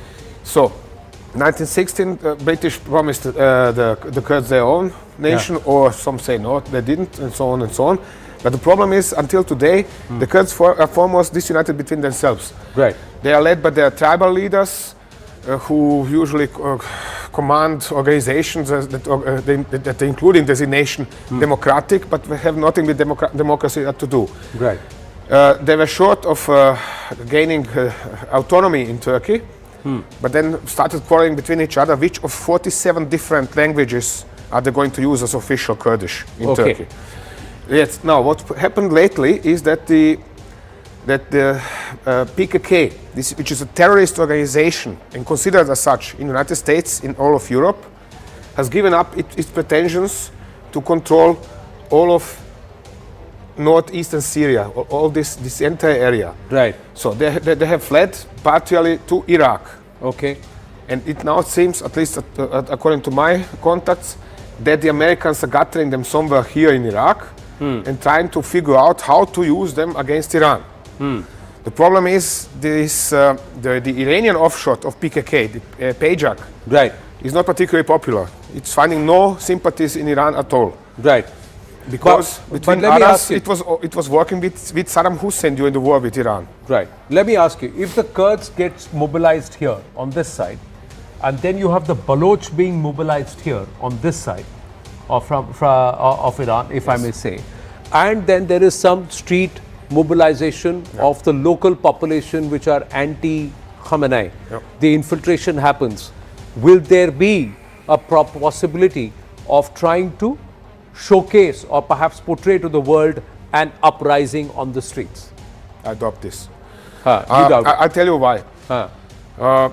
Iranian Kurds, whoever I ask in Iran who is well enough positioned, always says an uprising against the mullah is only going to get serious when there are troubles in Tabriz.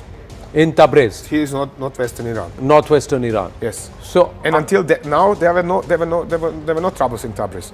Even in January, when Mossad was so successful in boasting this protesting, increasing the number of protesters on the streets of Iran, there were no troubles in Tabriz. There were no troubles in Tabriz. So this means that Mossad was not successful with mobilizing Iranian Kurds. Okay, let's get Roxana Chagini to quickly react on this, that unless there is trouble in Tabriz or an uprising in Tabriz, there is not going to be an unseating of the mullahs from the seat of power.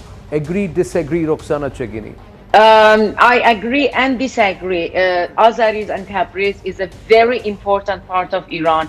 They played a big role in the revolution in 1997, and we need their action. We need them to be alive. But good news is Prince Reza Pahlavi isn't speak with them.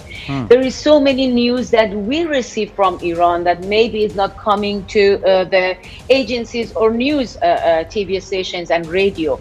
We know that the things are organized in Iran more than other people out of the country know. Right. We know that we are 10 million Iranian out of the country. We know what we want. We want the democracy and we have a vision. There is a plan by Prince Reza Pahlavi. Nobody knows. God knows. Maybe it works, maybe it not works. But we cannot give up just because we are not sure.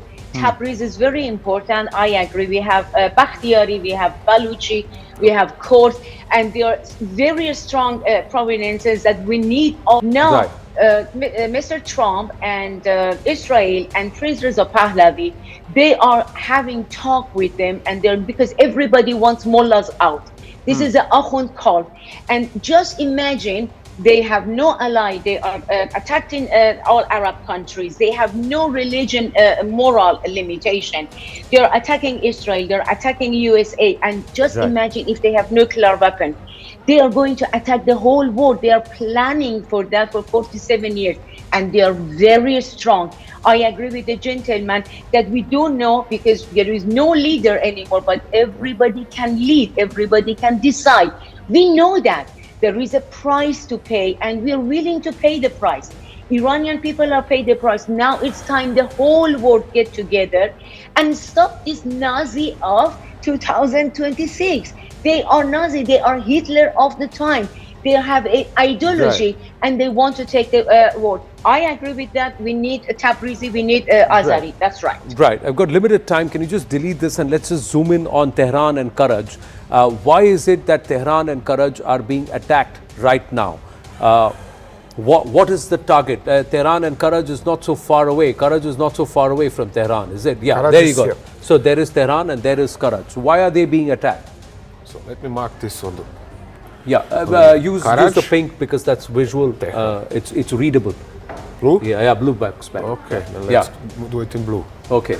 So, Karaj is firstly a site of one of the major radar stations of the Iranian air defense. Okay. There, furthermore, there are several factories for manufacture of ammunition, missiles, and so on. So can we say here this is radar stations, and also munitions?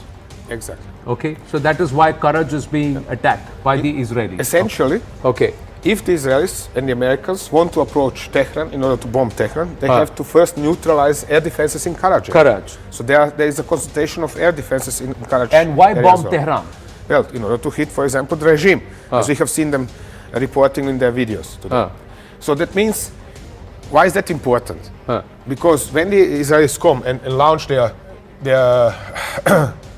air-launched ballistic missiles, for example, at Tehran, or if they come over Sanandaj and then release their missiles like Icebreaker and similar, 300 kilometers range, the guys in Karaj are shooting this down.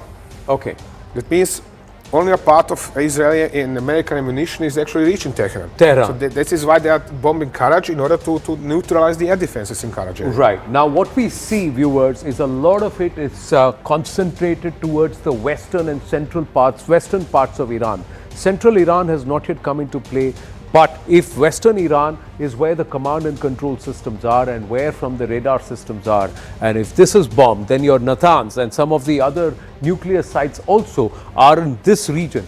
Now, if they are able to try and strike and neutralize this force and pummel even the remaining leadership that has stepped in place of Ayatollah Ali Khamenei, then what happens is there a vacuum. Is that time very close when Israel will and Bashar Pahlavi will urge the Iranians to take to the streets, and nearly 8 to 10 million Iranians who are spread across the world will also come back to Persia. We'll have to wait and watch. To all our guests, thank you very, very much. Have to wind up. We've run out of time, but the coverage continues. Brass Tacks with Zakir Jacob up next.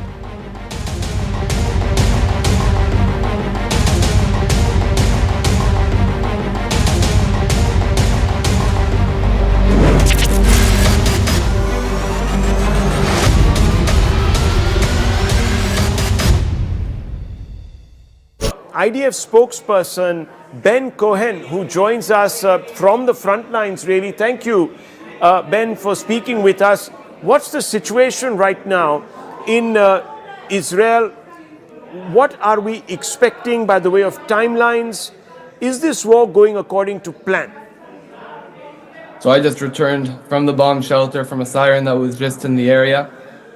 We started this Operation Roaring Lion, on Saturday morning, when the IDF and the U.S. Armed Forces started a joint operation intended to do one thing, and that's eliminate an existential threat, a threat that's relevant to the state of Israel, to the United States, and to the world at large, and that's been proved over the last few days. The strike started on Saturday morning when we eliminated more than 40 senior Iranian commanders, including Supreme Leader Khamenei, and they continued over recent days as we struck aerial defense targets, ballistic missile targets, and other Iranian terrorist regime targets in Tehran and in Iran at large. Over the last 36 hours, the Hezbollah terrorist organization, the Iranian terrorist regime's main proxy, made a strategic mistake and decided to fire dozens of rockets and UAVs at Israel. And at this time, Incongruent to IDF strikes and U.S. armed forces strikes in Iran, the IDF is striking Hezbollah terrorist organization commanders and targets in order to eliminate that threat on Israeli civilians. So, of course, we're hearing that the new Iranian defense minister has been eliminated in a fresh wave of strikes from Israel. But what we're seeing also is resistance coming from Iran. They seem to have hunkered down. They're sending these drones. Many people are saying that this is a strategy where they are trying to exhaust your munitions, the Iron Dome, patience of the Gulf allies. Is this what Iran's game plan is, or are they actually not being able to react using some of their hypersonic weapons and other bigger weapons because of compulsion? What's exactly happening? From your perspective, how do you read this? So I can tell you that after 2.5 years of war, and after the 7th of October, the IDF has learned that we never underestimate our enemies. We understand the threat that the Iranian terrorist regime poses. And as far as it goes to their strategy, I can tell you one thing for certain. And that's that they have a strategy to target and hurt civilians, specifically. This isn't just a message, it's concrete intelligence we have at hand. They're sending those ballistic missiles on their drones to civilian areas, not just in Israel, but in the entire Middle East. Okay, well, what we're also hearing is that the longer this war continues, and I'm going to ask you a little bit about timelines, but the longer this war is continuing, costs are also escalating, as we know. Right now, I'm hearing that oil is up by about 8 to 10%, silver is up by 11%, the Strait of Hormuz is completely blocked. The new Iranian defense minister, of course, has been eliminated, and I just discussed that with you, and you're doing a fantastic job of trying to eliminate the top leadership. But is that really having an effect? Can bombs substitute for a ground invasion and affect regime change? So one is that question, and the longer we obviously stay in this war, there are these knock-on effects. So how do you react to that? So we operate in accordance to clear military objectives. And that military objective is to eliminate that existential threat. Those ballistic missiles, the launchers, the infrastructure. To eliminate the ability of the Iranian terrorist regime to operate their proxies on our borders, as we see with Hezbollah. And to eliminate the ability of the Iranian terrorist regime to pose a military threat upon Israel and the Middle East. And we will continue to do that for as long as the political echelon asks of us. We have many targets at hand. We continue to strike all the time, and we'll do that for as long as need be. But I want to make clear our target is to eliminate that military threat. And the IDF, in contrast to the Iranian terror regime, strikes military targets. There are some experts who say that your stockpiles will fast deplete, and you will then have to sort of recalibrate. Is there a danger of that? The IDF has been at war for 2.5 years on more than 7 fronts. We've been prepared to operate on all of those fronts, and we've been able to continuously protect ourselves on all of those fronts. We have the capacity and the ability to keep operating for as long as we'll need to, even in multiple fronts at once, in order to protect Israeli civilians. Can you explain the reason behind crossing the border once again into Lebanon and launching what some people are saying is a ground offensive? What's the idea behind that? Of course. So on October 8th, when Hezbollah made the decision to start firing indiscriminately rockets and UAVs at Israeli civilians, Israel made a choice to evacuate tens of thousands of civilians from their homes in northern Israel. After October 7th, we understand that we can't allow for a reality where terrorist organizations on our borders move our civilians away. For that reason, overnight IDF troops situated themselves in an enhanced forward defensive posture. And I want to emphasize, this isn't a ground invasion. We have IDF troops on the northern side of the border with Lebanon in order to protect ourselves from Hezbollah, because we understand that there are civilians in the north, and we need our IDF troops to be able to protect them from the terrorists who can get in their way. Explain to us a little bit about the strategy that has been employed, because what we're seeing is that there is a constant barrage of missiles that are coming out of Iran or drones that are coming out and somehow making it across the Strait of Hormuz or the Gulf and landing in the UAE and other geographies. How is that happening if you have aerial domination? So again, the IDF operates in coordination with the United States.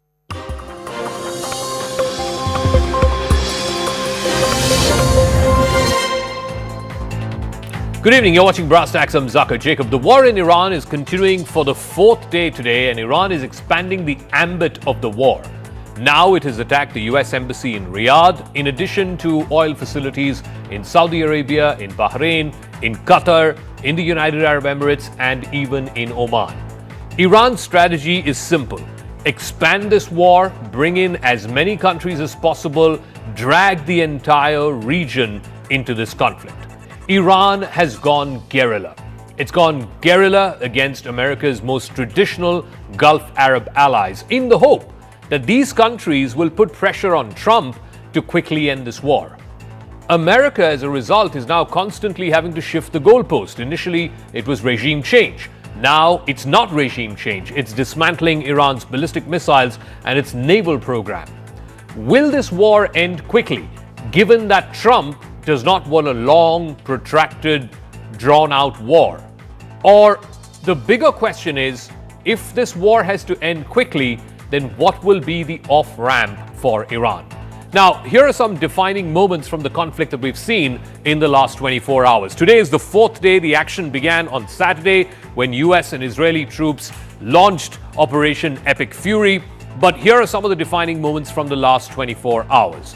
Two drones, and this happened early this morning, two drones struck the United States Embassy compound in the Saudi Arabian capital, Riyadh. There you go. This was the first time that Riyadh was struck. Yesterday, an oil facility, an Aramco oil facility was struck. But this was the first time the capital of Saudi Arabia was struck. There was a limited fire and minor material damage that happened to the embassy compound. The embassy had to be shut today. President Donald Trump said that the US response to the embassy attack would be clear soon, meaning that there will be some form of retribution.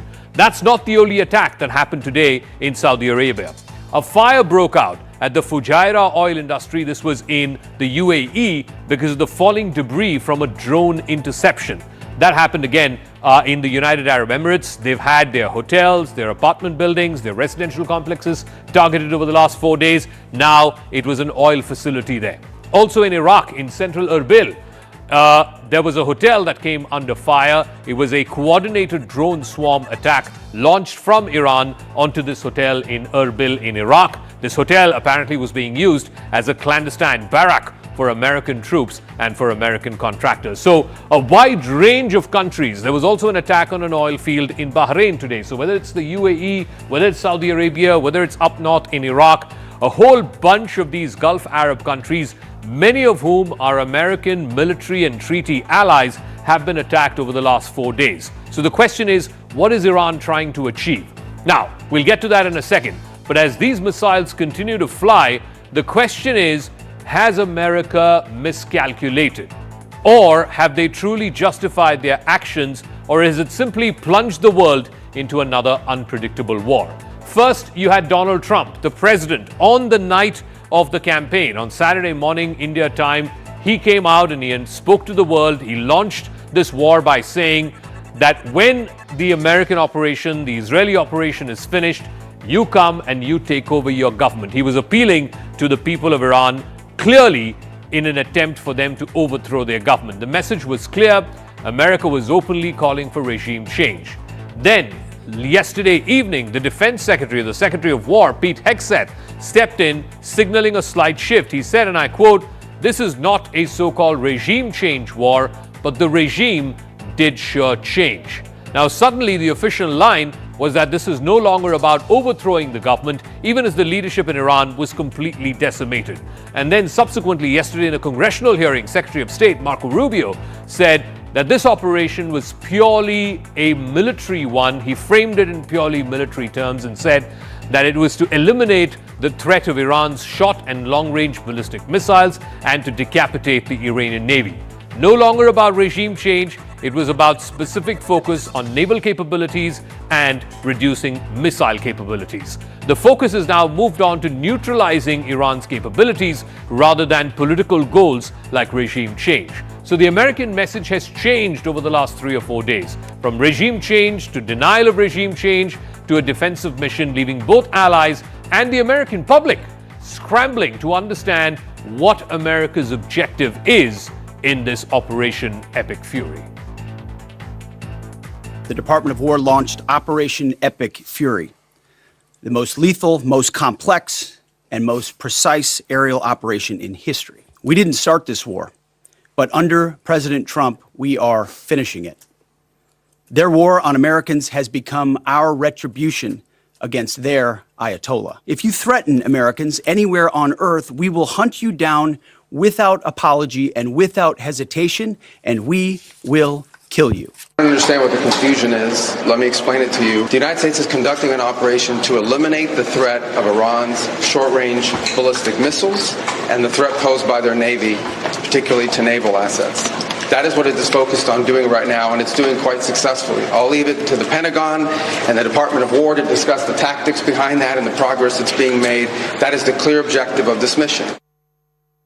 So the tensions in the Middle East are having a spillover effect, and it's triggered politics back home as well. The opposition, ever since the confirmation of Khamenei's killing, has been up in arms against the Modi-led government, condemning its silence on this issue. They say this pertains to the sovereignty and territorial integrity of another nation state. In a detailed editorial piece penned by Sonia Gandhi, the former Congress president, she has called the silence of the Modi government an abdication of principles. She's called Modi a mute spectator amidst this war. She's mentioned that India cannot ignore its traditional foreign policy. The BJP has retorted and sharply countered this narrative, reminding the Congress of its silence when Muammar Gaddafi was killed back in 2011. Again, an American operation, a joint allied operation. This was in Libya. Also, the change of guard in Iraq, where Saddam Hussein was hunted down after Operation Desert Storm and then hanged to death after a sham trial. The BJP, in a pointed attack, has slammed the Congress for what it calls selective memory and selective outrage, just for gaining political mileage. So this has now become a political back and forth between the Congress and the BJP. The BJP insists diplomacy cannot be for expedient reasons. The Congress, too, was guilty of keeping quiet when other world leaders were attacked in such unilateral operations. Let's play out some of the political reactions.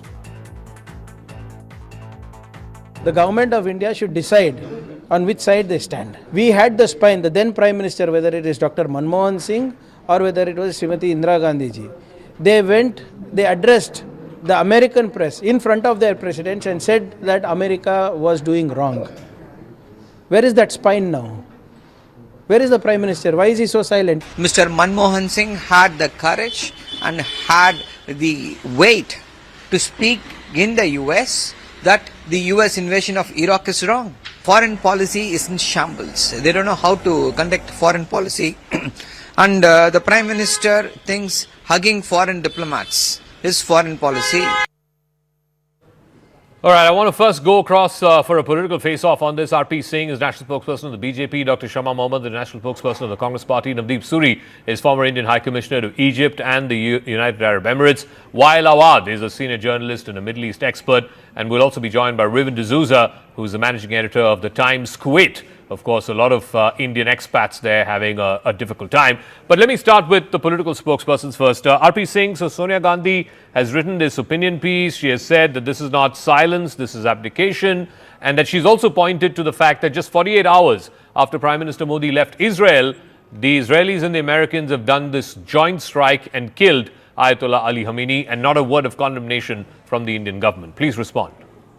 Well, the Prime Minister has constantly called for a restrained dialogue and diplomacy, and then that's very clear that we are talking about the dialogue between Iran and between the America and Israel. So what else? But problem is that they see the foreign policy through the spectacles of the vote bank politics here. I mean, I'm very sorry to say that they can't go beyond this, and I'll just play a small video. Probably you can hear this. This is the reason that they.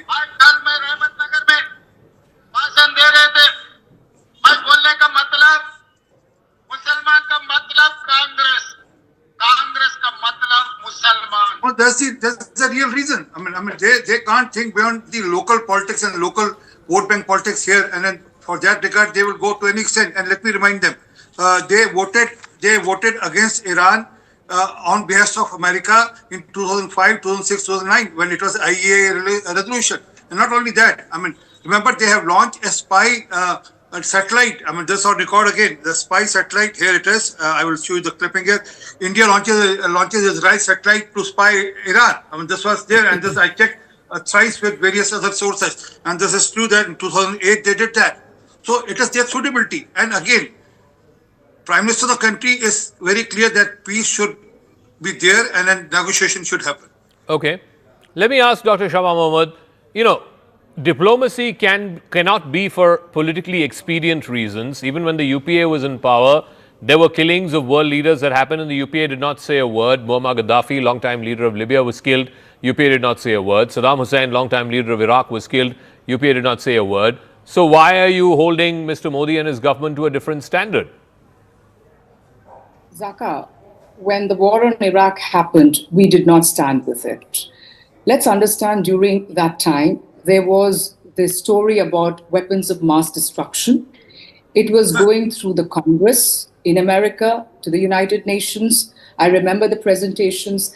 And then after 2 years of deliberation, 63 countries stood with America and they invaded Iraq.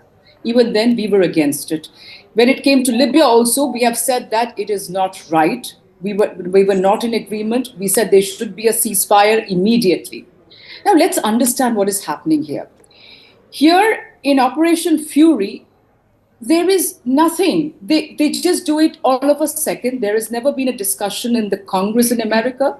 There was no involvement of the United Nations. The Pentagon has briefed the congressman that's saying that there is no intelligence which says that there is imminent threat by the Iranians to the Americans. Also, let's understand the other side, the Omani foreign minister was negotiating with the Iranians. And the Iranians clearly said that they will not keep any of the stockpiles of the enriched uranium and they will not make a nuclear bomb. So these things were going side by side, and all of a sudden they attack, they kill the Ayatollah. It's not that I am a fan of the Ayatollah or any of it. But I was coming to exactly that. Why are you seemingly defending a man who was the most brutal dictator that the world has seen? So that is why what are you I'm defending him? Especially you being a woman. Especially you being the woman. What he did with the woman. Can I just speak? I did not interrupt you, Mr. RPC. Please give that respect. So sorry. Yeah, thank you very much. What I'm trying to say, Zaka, is that we saw Maduro being kidnapped from Venezuela to America. He's in jail. What is happening in the world? You have somebody, it's a sovereign nation, you go and just kill. It's an unprovoked attack. It doesn't matter who it is. Tomorrow we might have somebody, or for that matter, any other country. You can't go in for an unprovoked attack without any discussion with your own Congress. That is the issue here. There is an unprovoked attack, and let's understand, along with it, what is the damage? 136 young children killed, and now many other civilians. And on the other side, Israel is attacking Lebanon, Beirut, and 56 people killed there. I mean, what is going on here? But Dr. Shama Mohammed, the same regime of the Ayatollah crushed to death 6,800 people, according to the Human Rights Watch, brutally crushed Iranians. Why don't you speak for them? Why can't, Waka, can I ask one thing? Can't we then go and attack tomorrow Pakistan? I do not like the regime there. I want Munir out. Let's go and attack Pakistan. That's going to be the future, isn't so it? may I ask you a question? One second, before I get this graphic on. Tomorrow, if the Americans launch an operation, once again, if they launch an operation against Asim Munir and decapitate the Pakistani leadership, are you saying the Congress party will not welcome it? What I'm trying to say is that, of course, we are against Pakistan, but there should be a world order, Zaka. You can't just go and keep attacking people. Tomorrow it could be the Chinese attacking us.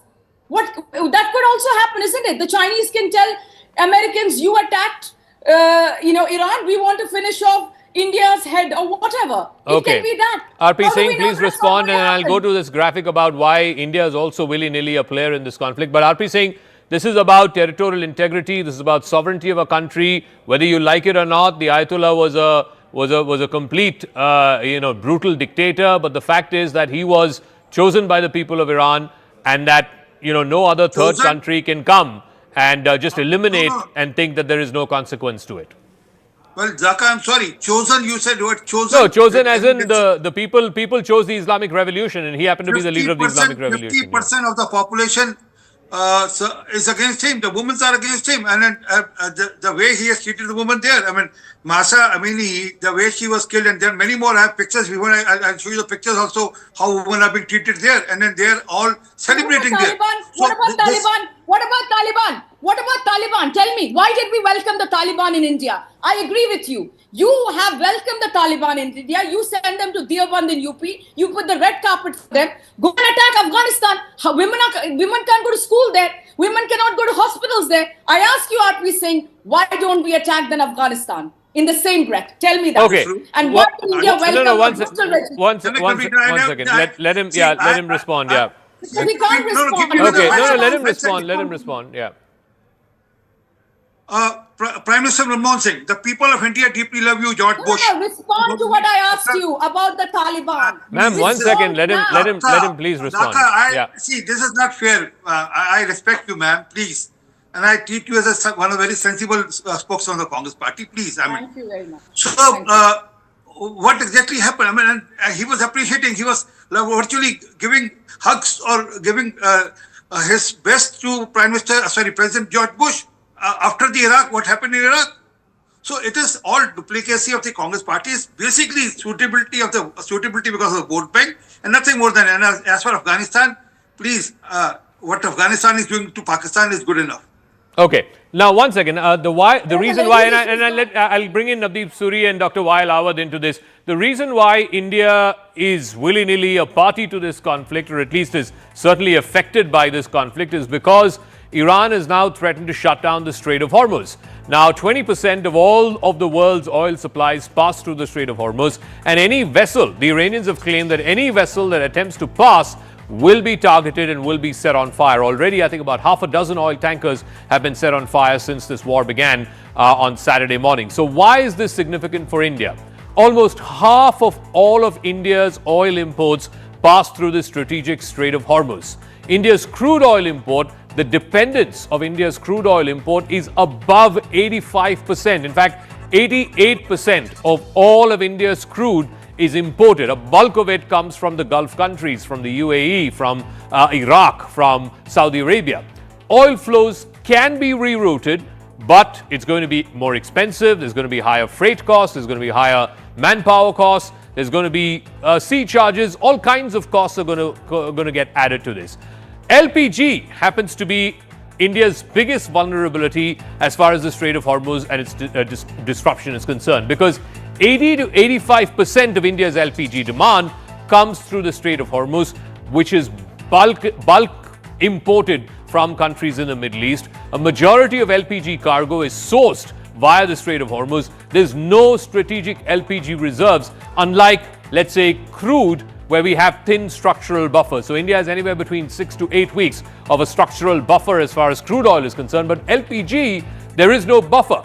Around 60% of India's LNG, liquefied natural gas imports, transit through the Strait of Hormuz. Again, there is limited flexibility to replace LPG and LNG supplies quickly if the Iranians completely shut off and cut off the Strait of Hormuz. So that's one part of it, the oil trade. There's remittances as well. Remember, India imports 88% of its crude oil, and it's highly sensitive to any disruptions that happen in West Asia. Back in February, crude oil imports were the second highest ever at 5.22 million barrels per day. About 2.5 million barrels per day are imported by India via the Strait of Hormuz. So 50% dependency on the Strait of Hormuz. 10 million, almost 1 crore Indians, expats, live and work in the Gulf countries, the GCC countries, Saudi Arabia, Oman, Bahrain, Kuwait. They are employed in various sectors: construction, hospitality, healthcare services. This is a significant number of students as well who are there in the UAE, in Saudi Arabia. There are about 10,000 in Iran. Forget about how many there are in Qatar, in Kuwait, etc. There's also significant trade between India and the Gulf Cooperation Council countries. 2024-2025 trade with the GCC stood at 178 billion. India also has an FTA with the UAE and a comprehensive economic partnership agreement with Oman. India's remittances, which were $55 billion in 2010-11 has gone up to $118 billion in 23-24. A bulk of it comes from the Gulf countries. And these disruptions could impact household incomes. It could impact foreign exchange. India's stock market has reacted as well. The Sensex slumped over 1,000 points. The Nifty went below 24,700. Market capitalization that's been lost is 6.5 lakh crore rupees in just one single day. The rupee also fell past the 91 rupees to a dollar mark as well. I want to bring in Navdeep Suri into this conversation. Mr. Suri, the problem is that, our oil dependencies, our remittance and expat dependencies, all of this, whether India likes it or not, India has huge skin in this game. And the contention being made by the opposition parties is because India is such an important stakeholder, the Prime Minister should have said something, or the Minister of External Affairs should have said something. They should have condemned the killing of a sitting spiritual, political, religious head of another sovereign country. And by not saying anything, it's abdication. How would you see it? Is it abdication or is it good diplomacy? Firstly, I think, Zaka, we might have spoken behind the scenes and not made public statements. I think for the government, it's a tightrope to balance different and sometimes mutually contradictory interests. One is our defense relationship with Israel. And the second is the interests that we have in the Gulf and our long-standing relationship with Iran. But I do think that, yes, we could have found ways to express our unhappiness about the unilateral strikes. English language and diplomacy gives us enough ways to express it and to maintain that balance that we traditionally have done. It is a serious situation for us. We have, as you outlined, very, very vital interests. You've mentioned a number of them. I would just add one more, which is even more than the rising crude oil prices, is the damage to the Qatar LNG facilities, and that's going to impact our fertilizer industry as well, because that uses LNG as a feedstock. And I think the longer the Strait of Hormuz stays closed, the greater the impact will be on a lot of countries. So what are the Iranians trying to do? Are they trying to, go guerrilla on all these Gulf countries, draw them into this conflict and get them to put pressure on Trump? What are they? It seems like they're taking the whole house down with them. Yeah, I mean, if you are in a battle for survival, and as has been said before, I have no truck with the Khamenei regime and their repressive practices.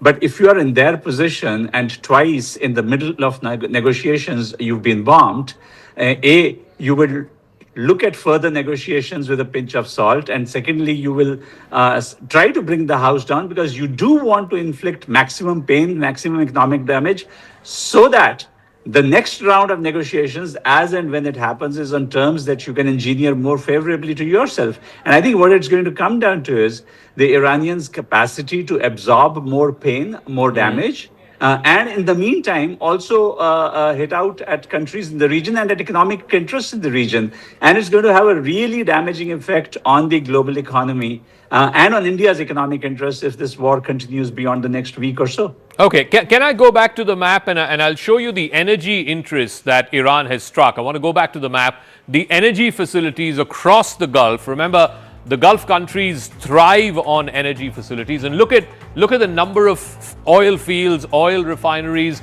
that the Iranians have struck just in the last 24 to 48 hours. Yesterday, they struck at the Ras Tanura oil refinery. That's Aramco's oil refinery. It's one of the biggest in the world, certainly the biggest in that region, that had to be shut down for a period of time. So that's one big oil refinery that they struck yesterday in Saudi Arabia. Today, the Ras Laffan drilling hub in Qatar. Again, big oil field that has been hit badly as well. Then you had here in the east, two oil facilities, one Fujairah in the United Arab Emirates, that's been hit as well, and the Duqm port, oil tankers that were off the Duqm port in Oman. And remember, Oman was a mediator. Oman mediated 3 rounds of talks between the Americans and the Iranians, including 2 in Geneva, just a few days before these attacks were launched. And the Duqm port, fuel tankers off that port were targeted as well. So what is Iran trying to do? Of course, all of this, and plus they're also trying to block the Strait of Hormuz. Now, if you look at the places inside Iran that have been hit by the Americans and the Israelis in the last 24 hours. They've hit Tabriz in the north, that's almost bordering Azerbaijan. They've also hit Kermanshah, Elam, Shiraz, Minab, and Tehran. In the last 3 days, over 1,000 targets have been hit inside Iran. Now, the contention by the Americans and the Israelis are many of these are security, military, or intelligence facilities, sometimes even ballistic missile facilities. They've also hit the Isfahan nuclear center again today. So the point is that the Israelis and Americans are just getting started. They are not letting up. And I want to go back to Dr. Wael Awad on this. In terms of, what are both sides trying to achieve? First, tell me what the Iranians are trying to achieve by attacking these oil facilities. That's in the last 24 hours. Earlier, they were attacking, the Palm Jumeirah, they were attacking the Burj Al Arab Hotel, the Dubai International Airport. What are they trying to do? Well, Zaka, first of all, this is illegitimate war imposed on the Iranian by the Americans and the Israelis, and it is against any international law or UN charter. We have to agree on that, first of all.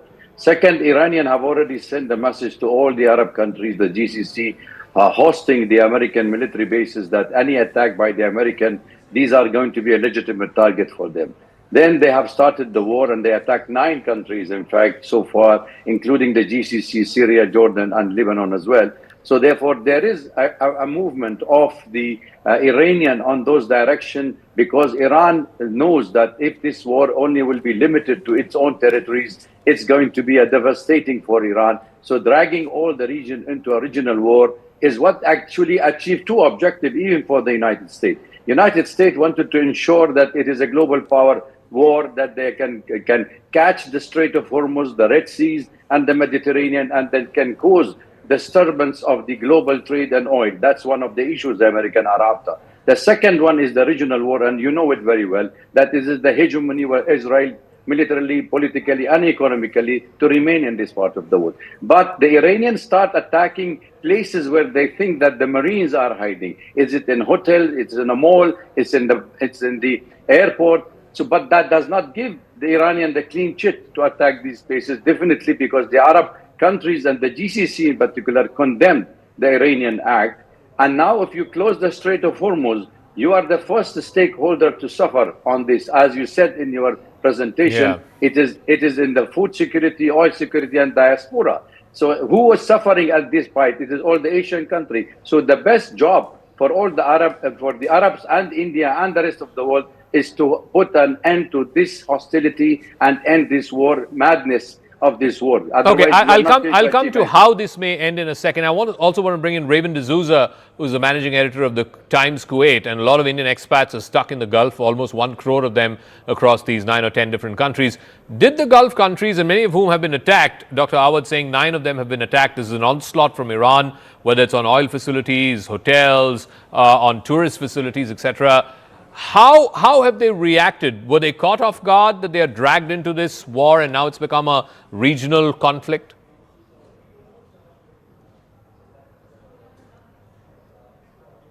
To be honest, I don't think they expected this retaliation from the Iranians, because this is the second time that the Israelis have attacked Iran. And the first time they just did a small face-saving measure where they attacked Qatar, and they had informed them earlier. But this time it's much more serious. Nobody was prepared, even though the Iranians promised or vowed to retaliate if Israel and America attacked. Okay. We didn't even see the American attack, even though we expected it. We didn't see it coming so soon. It came with a fiery volume of missiles and air attack, and the Iranians did what they did. Having said that, they killed their supreme leader Khamenei, and I think it was also partly responsible for the retaliation or the response that they were But Mr. very D'Souza, upset how do you think these countries are now going to respond? Because they've had this American security umbrella or protective cover for all of these years. Now that security umbrella has been blown apart. I mean, all of these countries have been attacked. So how are they expected to respond to this? Do they have the capability to retaliate, or will they still go back to America to help them retaliate? They will retaliate. This talk, yes, quite relevant. But this talk, they will retaliate, and then they will be dragged into the war. So the job is already being done by the Americans and the Israelis, and of course, ideally, they would love to retaliate. They would love the Gulf nations to be dragged into the war and create chaos. But I think good sense is prevailing for now, because retaliation by the Arab Gulf states is going to create a much larger war and danger. So I think they are, at this point of time, exercising caution and waiting and watching. And by the way, so they are exercising caution. well. They don't want to get caught in this whole spiral. So how will this war likely now play out over the next few days? I'll get Navdeep Suri and then Dr. Awad on this. Iran wants to maximize this war. It wants to spread this war. It wants to drag everybody in. The Americans, frankly, for Donald Trump, I think he's already got his biggest prize catch, which is Ayatollah Ali Khamenei. He has very little propensity for long drawn-out wars. The Israelis would like to go on for a bit more. How does this play out over the next week, 10 days, 2 weeks? Navdeep Suri first. You know, when you start a war without clearly defined objectives, then you end up in this kind of situation where the exit route is not clear. You start by saying that it's about Iran's nuclear program, then you extend it to its missile program, then you go beyond and say it's about regime change. And I think what you're beginning to see is the first signs of divergence between the Israeli objectives. I mean, Prime Minister Netanyahu has gone on record to say that this is what he wanted for the last 40 years, the destruction of the Iranian regime. That may not be the Americans' objective. And for the Americans, I think the threshold of taking pain and casualties is far lower, particularly in a year with midterm elections coming up, than for the Israelis. So you're going to see that that divergence of objectives. And I am afraid that there isn't a clear exit route at this point of time, unless the Americans were to unilaterally say that we've achieved our objective of killing Khamenei and that's the end of it. Dr. Awad, I'll give you the final word in a minute. Yesterday, President Trump was asked, how long does he envision this operation? He said about 4 weeks. Do you think this will last beyond 4 weeks?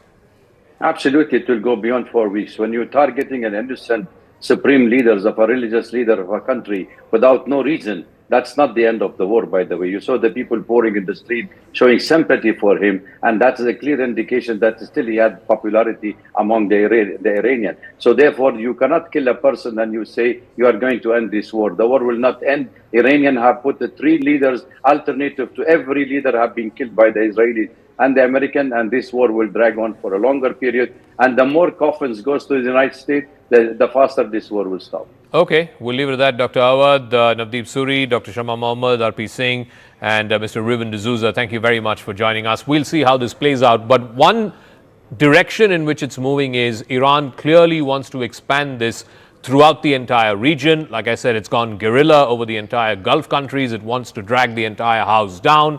America wants the exact opposite, not least because America has been the security guarantor for many of these Gulf Arab countries.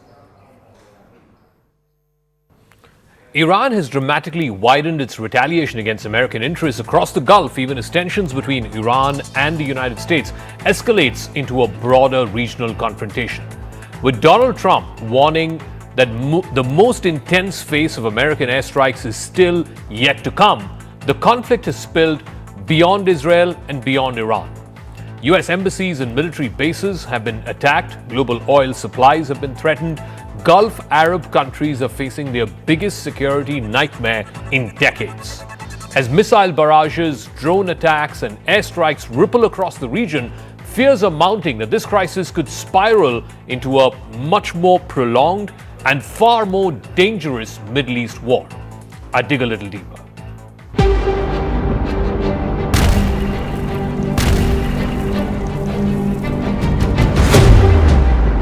Iran broadened its retaliatory attacks on American targets in the Gulf, even as US President Donald Trump and his administration have been signaling that the US-Israeli strikes on Iran could intensify.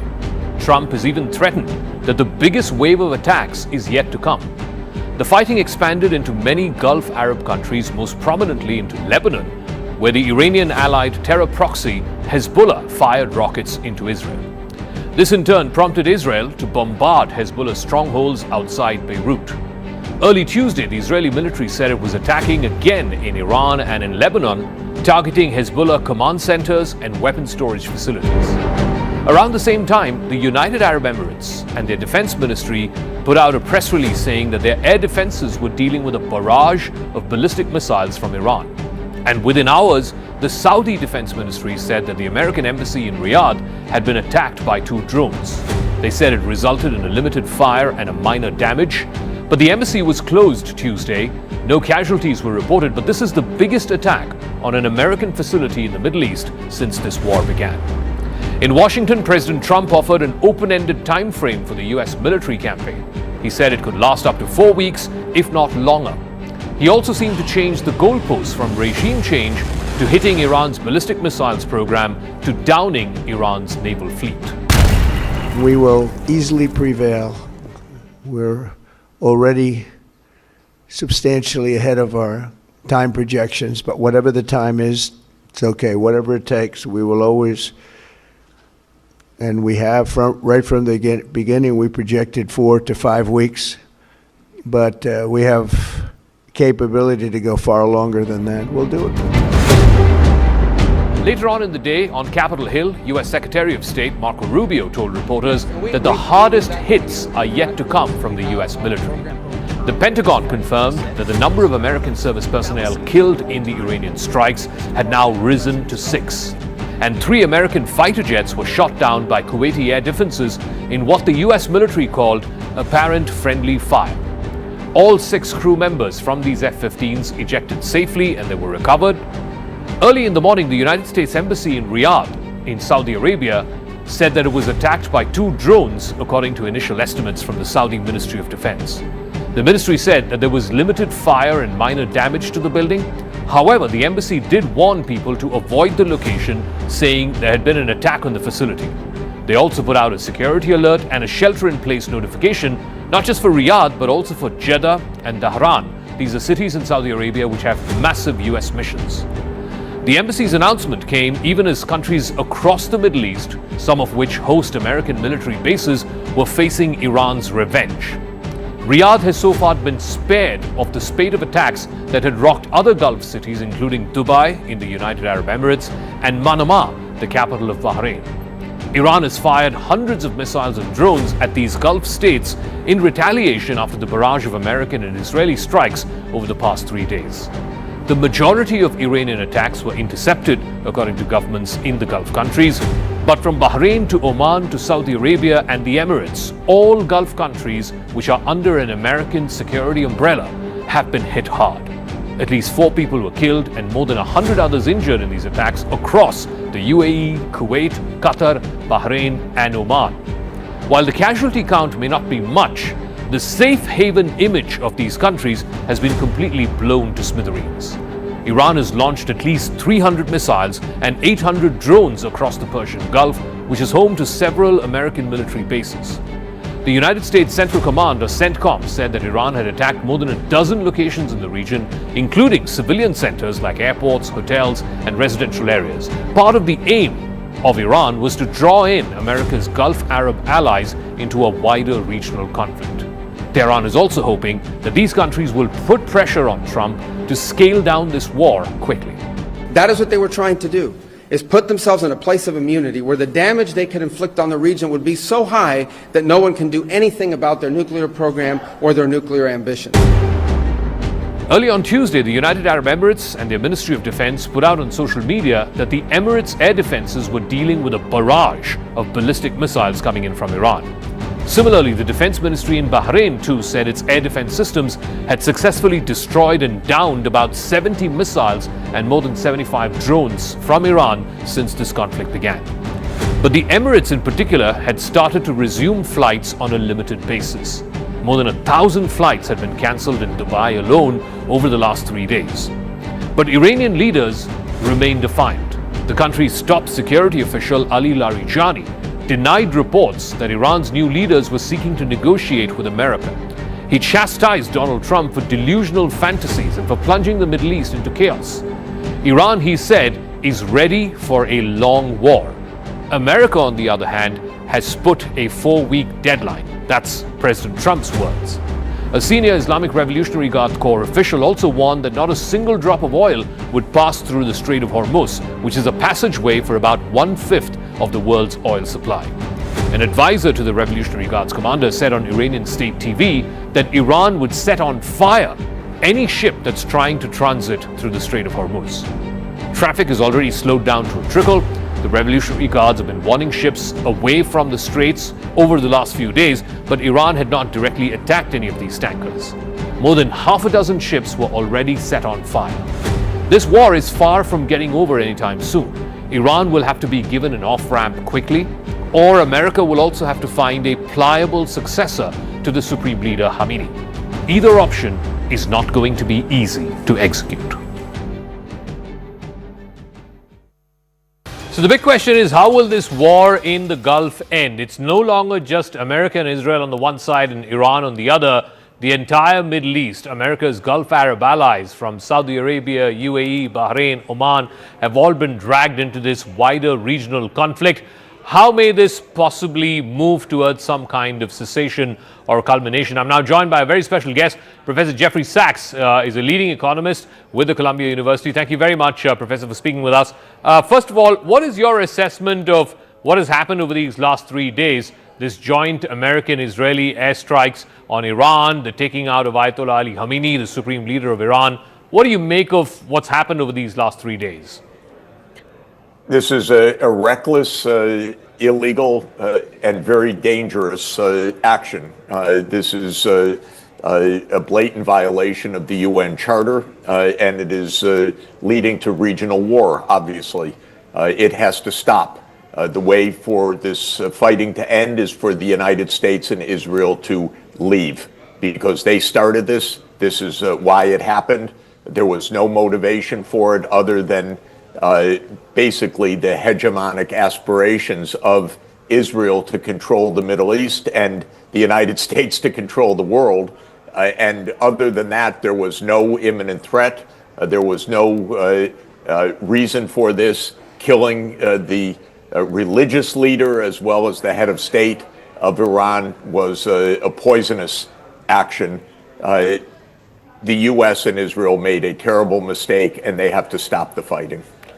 President Trump's motivations, I'll get to Israel in 1 second, but President Trump's motivations in this war was to eliminate Ayatollah Ali Khamenei, the supreme leader of Iran. He's done that. He's achieved that already within the first 24 hours of this war. Why is he still continuing this war then? How can a president of the United States have as a goal the murder of the head of state of another country? It's barbaric. If that's his goal, it's barbaric, it's illegal, it's vulgar, it's dangerous. Having said that, the United States should stop any further attacks and just leave. Do you believe that Trump really cares about regime change? I mean, look at what he did in Venezuela. There was no regime change.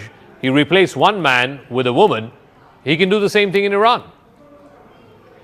He can't do anything other than commit murder or kidnap presidents, so everything is delusional. You are correct, though. He can just go home, which he should do. Leave the rest of us in peace. This is a move completely against the interests of the United States of America and against the opinion of the American people, who are 3-1, that is 75% to 25% against this action. So why do you think he's continuing it, particularly for a president who came to office saying he's not going to, launch these endless wars in the Middle East or anywhere else in the world? His MAGA base doesn't approve of it. Why is he still stuck in this? I think that there are two reasons. One, the U.S. deep state, which is led by the CIA, has global hegemonic aspirations. Those continue. And the CIA is the main driver of American foreign policy, not the President of the United States. The second reason is Israel. Israel is tightly connected with the CIA through Mossad. This is a long-standing plan. Netanyahu said yesterday this is the culmination of his 40 years dream. This isn't something that just came up last week because negotiations bogged down. This is something that Israel has been calling for decades. Israel has a very unusual stranglehold on the United States, including the CIA, which is in very close partnership with Mossad. So this is a deep state operation. It is also a part of a broader U.S.-Israeli hegemonic approach. It's not disconnected from what happened in Venezuela, because that's also part of the idea. The U.S. wants to control the Americas. It wants to control the Middle East. It wants to have the lever over oil. It wants to tell India whether to get oil or not to get oil, and at what price to get oil, and at what price not to get oil, and whether to trade with Russia. Now it wants to say whether to trade with Iran. Who's going to get control? So this is a matter of control. It's absolutely reckless and completely in violation of every international standard. The Prime Minister of India was there in Israel 2 days before Israel and America launched this operation against Iran, and many are saying that that's not a coincidence. What do you make of that? I hope it is a coincidence. This action by Israel is a criminal action, in my view, and a very dangerous one. And I hope that India, as president of the BRICS this year, upholds the UN Charter. The United States and Israel have blatantly, vulgarly, and dangerously threatened the UN Charter with this action. The UN Charter, Article 2, Paragraph 4, says that no nation may threaten the use of force or use force against another sovereign state. That's straightforward. So this is absolutely a vulgar and dangerous violation. And Netanyahu explained it, as I said, clearly. He's been dreaming of this for decades. I've been making that very point for years and years and years. And then Netanyahu came out and confirmed it. This is his lifelong ambition, to bring the United States into a civilizational war with Iran. How reckless is that? Iran has responded by targeting some of these Gulf Arab allies of the United States, Saudi Arabia, United Arab Emirates, Bahrain, Oman, Qatar, Kuwait.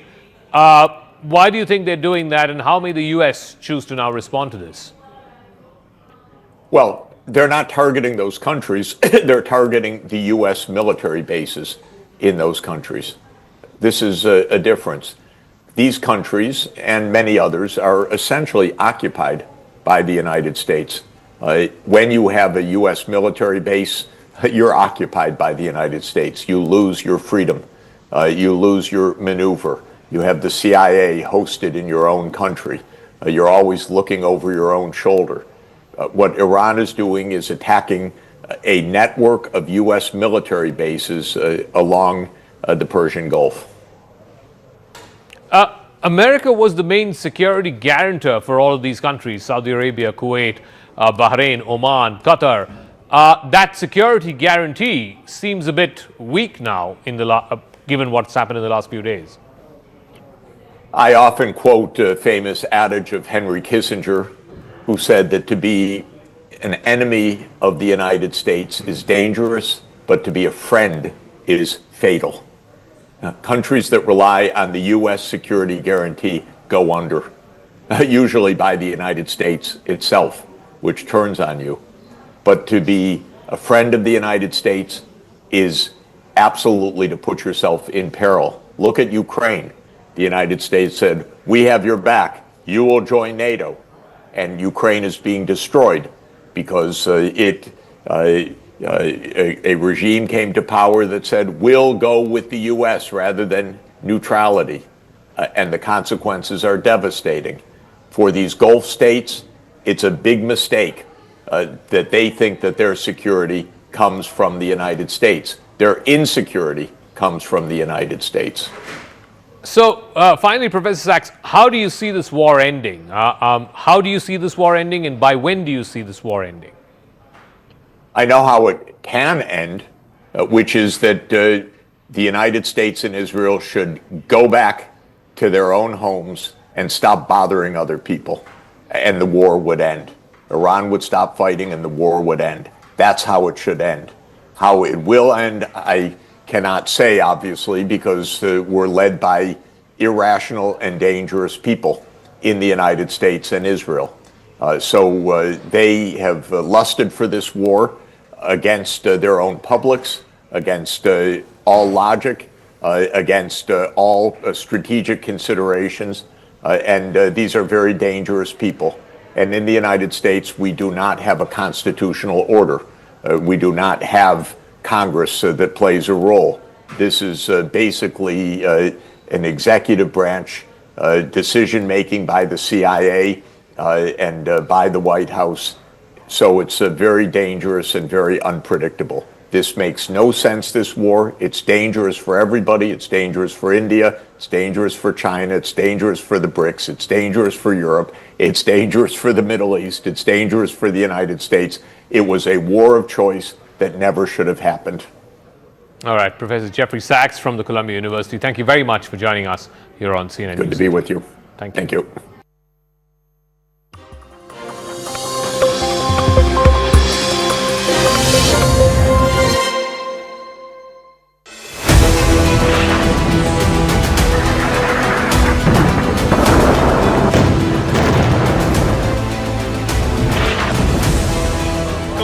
Devastation, a direct hit by a missile. Picture is that the US is not able to defend. Of a drone of massive, the number of ballistic missiles.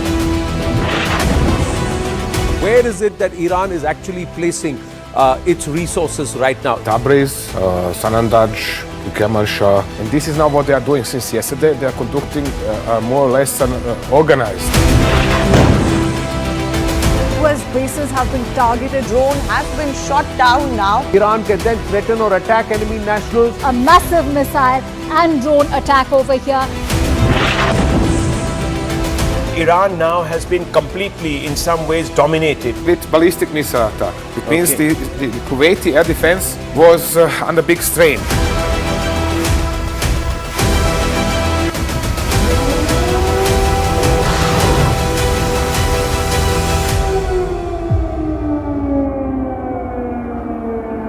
IDF spokesperson Ben Cohen, who joins us from the front lines, really. Thank you, Ben, for speaking with us. What's the situation right now in Israel? What are we expecting by the way of timelines? Is this war going according to plan? So I just returned from the bomb shelter from a siren that was just in the area.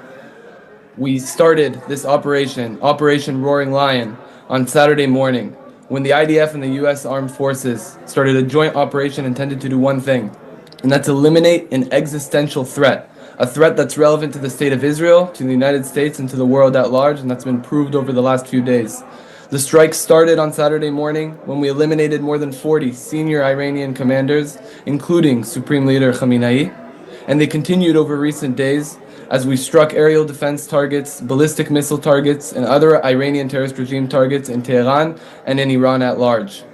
Over the last 36 hours, the Hezbollah terrorist organization, the Iranian terrorist regime's main proxy, made a strategic mistake and decided to fire dozens of rockets and UAVs at Israel, and at this time, incongruent to IDF strikes and US Armed Forces strikes in Iran, the IDF is striking Hezbollah terrorist organization commanders and targets in order to eliminate that threat on Israeli civilians. So, of course, we're hearing that the new Iranian defense minister has been eliminated in a fresh wave of strikes from Israel. But what we're seeing also is resistance coming from Iran. They seem to have hunkered down.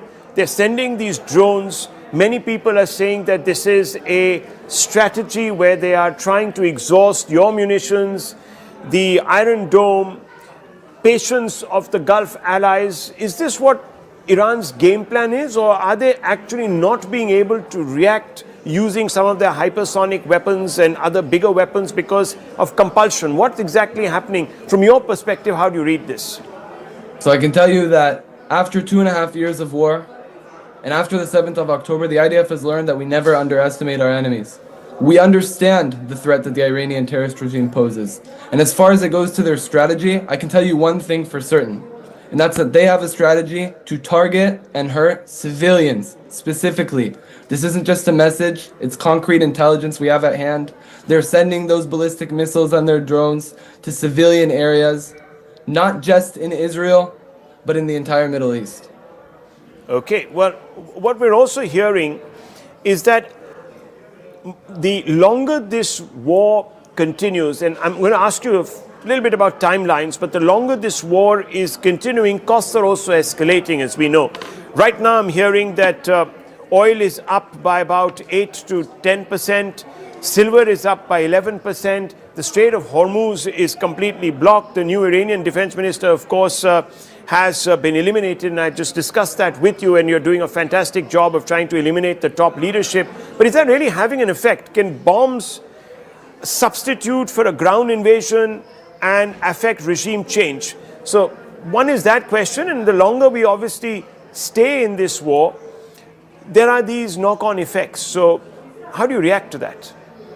So we operate in accordance to clear military objectives. And that military objective is to eliminate that existential threat. Those ballistic missiles, the launchers, the infrastructure. To eliminate the ability of the Iranian terrorist regime to operate their proxies on our borders, as we see with Hezbollah. And to eliminate the ability of the Iranian terrorist regime to pose a military threat upon Israel and the Middle East. And we will continue to do that for as long as the political echelon asks of us. We have many targets at hand. We continue to strike all the time, and we'll do that for as long as need be. But I want to make clear our target is to eliminate that military threat. And the IDF, in contrast to the Iranian terror regime, strikes military targets. There are some experts who say that your stockpiles will fast deplete, and you will then have to sort of recalibrate. Is there a danger of that? The IDF has been at war for 2.5 years on more than 7 fronts. We've been prepared to operate on all of those fronts, and we've been able to continuously protect ourselves on all of those fronts. We have the capacity and the ability to keep operating for as long as we'll need to, even in multiple fronts at once, in order to protect Israeli civilians. Can you explain the reason behind crossing the border once again into Lebanon and launching what some people are saying is a ground offensive? What's the idea behind that? Of course. So on October 8th, when Hezbollah made the decision to start firing indiscriminately rockets and UAVs at Israeli civilians, Israel made a choice to evacuate tens of thousands of civilians from their homes in northern Israel. After October 7th, we understand that we can't allow for a reality where terrorist organizations on our borders move our civilians away. For that reason, overnight IDF troops situated themselves in an enhanced forward defensive posture. And I want to emphasize, this isn't a ground invasion. We have IDF troops on the northern side of the border with Lebanon in order to protect ourselves from Hezbollah, because we understand that there are civilians in the north, and we need our IDF troops to be able to protect them from the terrorists who can get in their way. Explain to us a little bit about the strategy that has been employed, because what we're seeing is that there is a constant barrage of missiles that are coming out of Iran or drones that are coming out and somehow making it across the Strait of Hormuz or the Gulf and landing in the UAE and other geographies. How is that happening if you have aerial domination? So again, the IDF operates in coordination with the United States Armed Forces and other allies in order to do aerial defense as effectively as possible. The Iranian terrorist regime has very clearly proved over recent days that they are not just a threat to Israel and to the United States, but to the region at large. They're firing ballistic missiles in every direction. We do the best within our operational capacity to defend ourselves, but we understand that there are risks. There are risks involved when you have a terrorist regime with hundreds of and thousands of ballistic missiles that they want to fire on civilians. I want to come back to that original question. the Americans have now come out and said that regime change was not the objective. Trump has come out and said it. Hegseth has come out and said it. Rubio seems to be suggesting it. Do you share that? So again, as said, the objective is very clear. It's to eliminate that existential threat that we have on the state of Israel and at large, and that's a military threat. It's the fact that the Iranian regime, since Rising Lion, which is the operation the IDF conducted last year in June, have set out a goal for themselves to manufacture 8,000 ballistic missiles by 2027. Now imagine for yourself for a moment, there was a hit a few days ago in Bet Shemesh in Israel, a synagogue in Israel that gets a direct...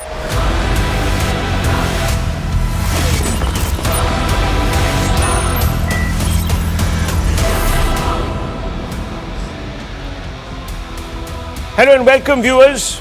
Let's begin with the headlines tonight. Let's put this entire day 4 into perspective for you. Lots been happening on the ground. Donald Trump says it is too late for Iran to negotiate, says the United States has unlimited mid to upper tier weaponry to punish Iran. That's the big headline at the top of the hour. Iran moves to escalate the cost of the conflict, targets oil production sites. In Saudi Arabia, Oman, UAE and Qatar, global oil prices shoot up by 8%. 8%, viewers. Iran issues a dire warning to the United States, and Israel says that the process that has begun will soon engulf all of Europe. This is going to be spreading, say the Iranians. And as Iran launches missile strikes across the Arab world, Israel blasts mobile missile launchers into Iran to cripple drone swarm strikes. It's all happening, viewers, on day 4, and it's getting more intense, and it is definitely, viewers, spreading. Israeli strikes hit the assembly of experts in Qom in Iran, the body that chooses the supreme leader of the country. So here is an attempt by Israel and the United States to double the decapitation toll. And NATO chief Mark Rutte says there is broad backing among European allies for President Donald Trump's military campaign against Iran. That axis is going to stay together. And viewers, last but not least, India expresses grave concerns over the West Asia war. Says 1 crore Indians work in the Gulf, and security and stability of the region impacts the Indian economy. Oil Ministry says it will source petroleum products through non-Strait of Hormuz routes, as the Prime Minister calls 8 world leaders in the last 48 hours, and they're all in the Gulf. Viewers, where is the war in the Gulf heading? That's the single most important question. The swift resolution that Trump hoped for appears unlikely, not because the Iranians are not on the ropes, but because Trump's objectives appear unattainable to a large number of people. Trump has said that the US with Israel will weaken the regime in Tehran to the point that it will not, or it will melt away. And if it does not, it will be so smashed, so degraded, that the Iranian people will take to the streets to overthrow it. In other words, regime change is the logical endpoint. Of course, Trump and his fellow cabinet ministers have been flipping and flopping. Are we with regime change? Are we not? But finally he says he wants to go the whole way. Why drag the entire Gulf into a war only to leave the mullahs in power? Let them continue, even if they are on their lease, doesn't obviate the original problem. In time, they will regroup and attempt to clandestinely build Iran's nuclear weapons program back up to where it is today. So regime change is the only desirable option as far as the US and Israel are concerned. But are Israel and US anywhere near affecting a regime change in Iran? Not by a long stretch, with Trump ruling out putting boots on the ground and instead opting for long-range precision missile strikes. But nowhere in the world has a purely aerial operation ousted authoritarians.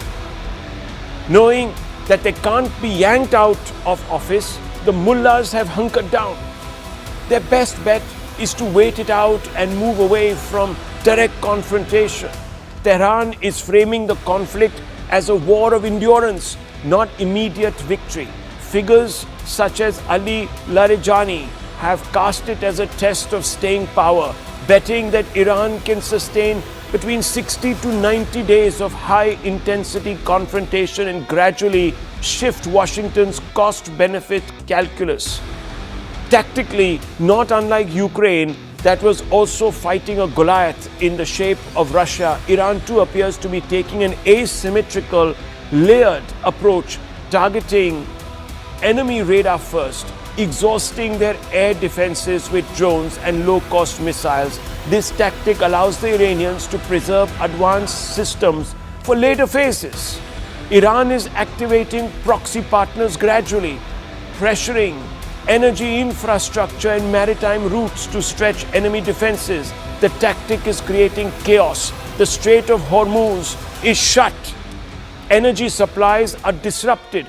Countries are sweating money, cash. Investors are fidgety.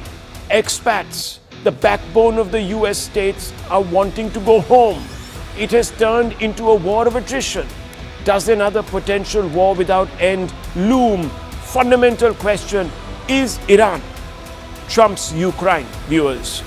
It's a question that I'm going to pose tonight to all our guests. Tom Cooper, the world's #1 military analyst, is with me on the table, and he's been here with us gaming this entire war from day one. Major General G.D. Bakshi, defense expert, is here with us. Dr. Anand Ranganathan, author. Mehek Cook, Republican strategist, also here with us. And Tatiana Kukareva, Russian journalist, who we have had on the show many a times, is here with us. So I want to first bring in the two military experts, and I want to first begin with General Bakshi. General Bakshi, we salute you. You've always been at the forefront of expressing the sharpest opinion in this country. So I'm going to ask you a very straightforward question tonight. As a man who has been in combat, taken a bullet for the country, I want to ask you, from your experience, looking at this war very closely, is Ukraine trap emerging for Trump? Is Iran going to become Trump's Ukraine? Could that be a possibility? It could be, it is already actualizing. Look, there has been overreach on the part of the United States, Israel. They thought that a very effective first strike on 28 February that decapacitated 48 top leaders of Iran would bring Iran to its knees, and they could do a Venezuela redux. Wow. Nothing of that sort has happened, because before the Americans struck, the Iranians had already worked out their counter strategy, which was to decentralize their command and control, to delegate to the 31 Iranian Revolutionary Guard Corps districts. Don't forget, the Iranian missiles are all over the country. They are not focused in any one particular area. They are deep underground. Their whole cities underground, with multiple exit tunnels from which the launchers can go out, fire and come back. They could sustain this from their mountain hideouts for months. And therefore it was no surprise. Within 1 hour of this so-called decapacitating strike, the Iranian had started hitting back. 70 missiles on the first day on American targets, on Israeli targets. Primarily they were hitting the radars. They were trying to blind them, right? Then very night they fired about 200 plus missiles again. They had started initially with 6 Gulf countries where there were American bases. They have widened it to 9. They have launched 2 attacks on the Abraham Lincoln. Don't forget, the Abraham Lincoln was first within the Hormuz, Gulf of Hormuz. When the Americans got very worried about this being sunk, they took it out of the Gulf of Hormuz and into the Gulf of Oman. And yesterday, when it was hit by 4 ballistic missiles, they say that they were able to shoot them all down. to my mind, the Iranians were now just zeroing in. They were just zeroing in. They were trying to gauge reaction, record all that telemetry so that they could perfect the strike.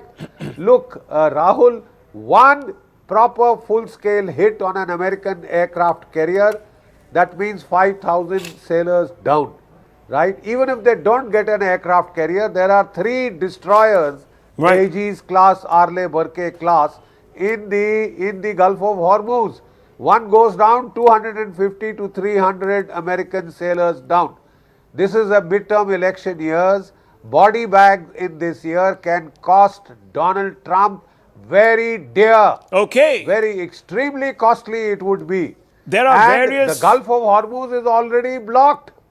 Already blocked. The price of oil is going to hit $100 a barrel.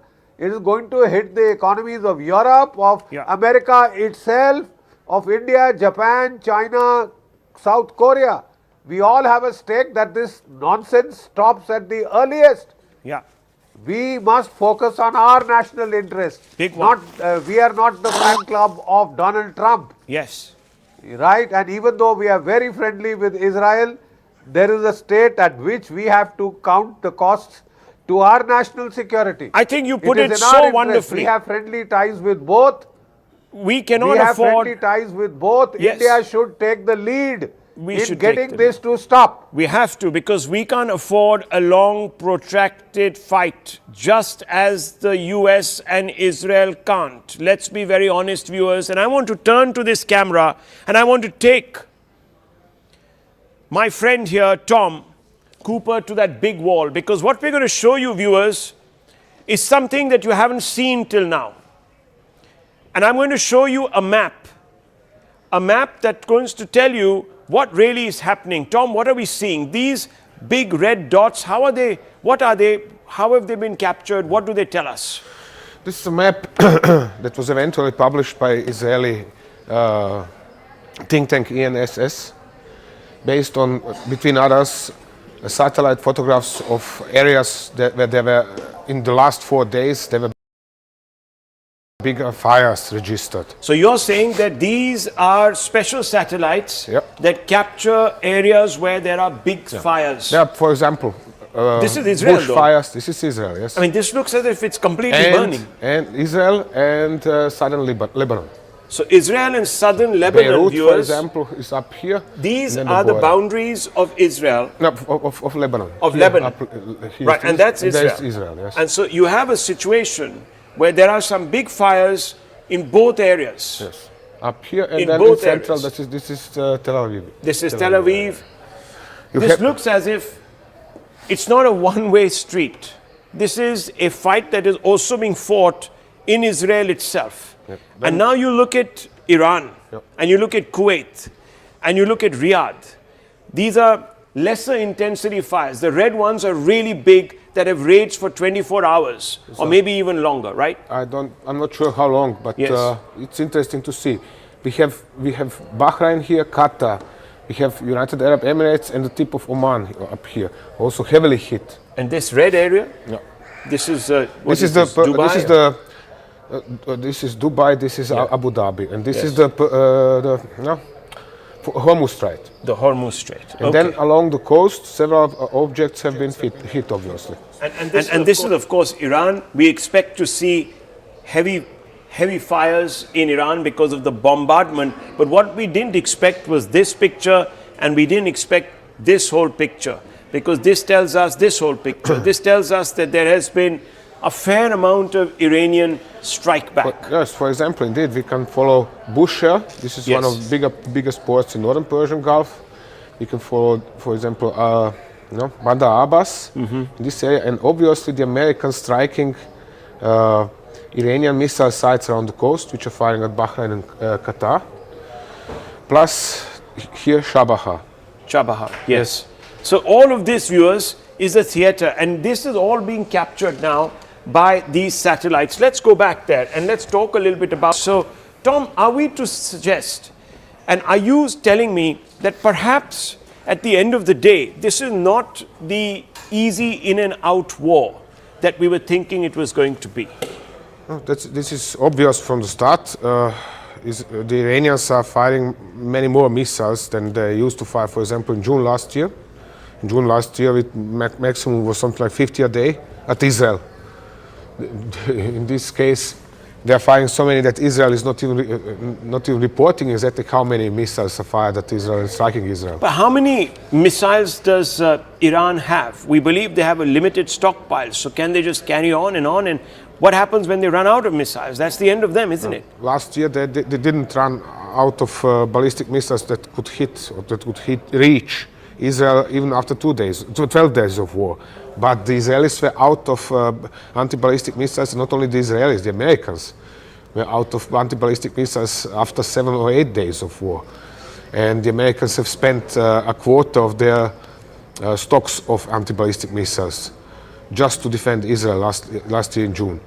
Therefore, things are not looking good for a specific side in this case. Well, we'll get into whether regime change is possible just with aerial strikes a little later with Tom and another top military expert. We're going to bring that conversation onto the table in about 10 to 12 minutes. But I want to go across to Mehek Cook, who joins me from America. We also have Tatiana Kukureva and Dr. Ranganathan, who are yet to speak. So, Ms. Cook, let me bring you into the conversation and ask you simply this.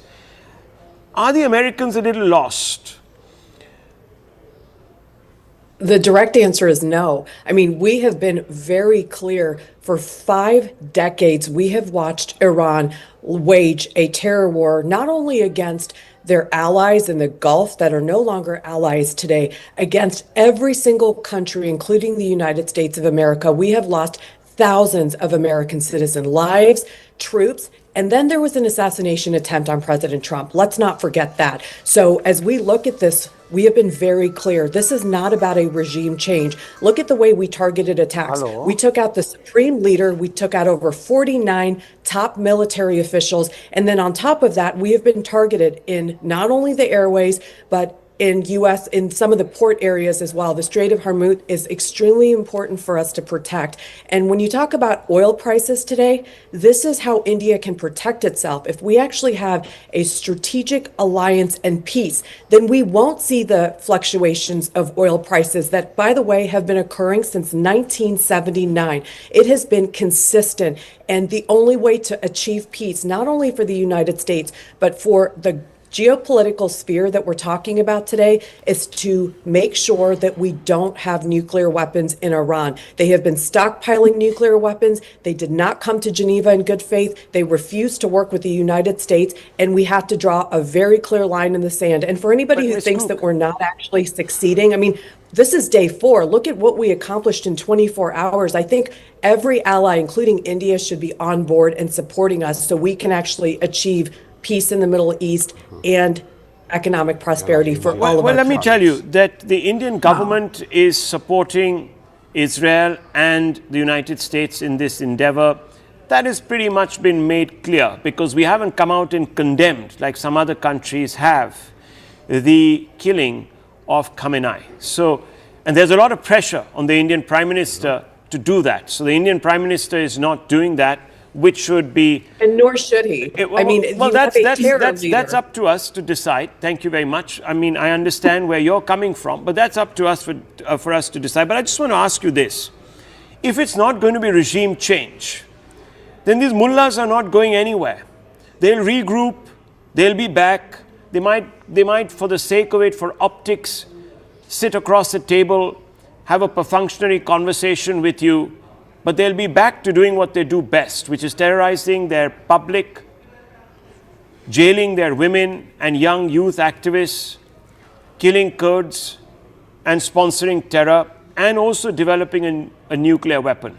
Let me tell you that, because they are driven by something greater than just the need for power. This is an ideological fight against the West, and they've said it in as many ways and as many words. So I want to ask you, why are you going to give them this opportunity to regroup? Put troops on the ground.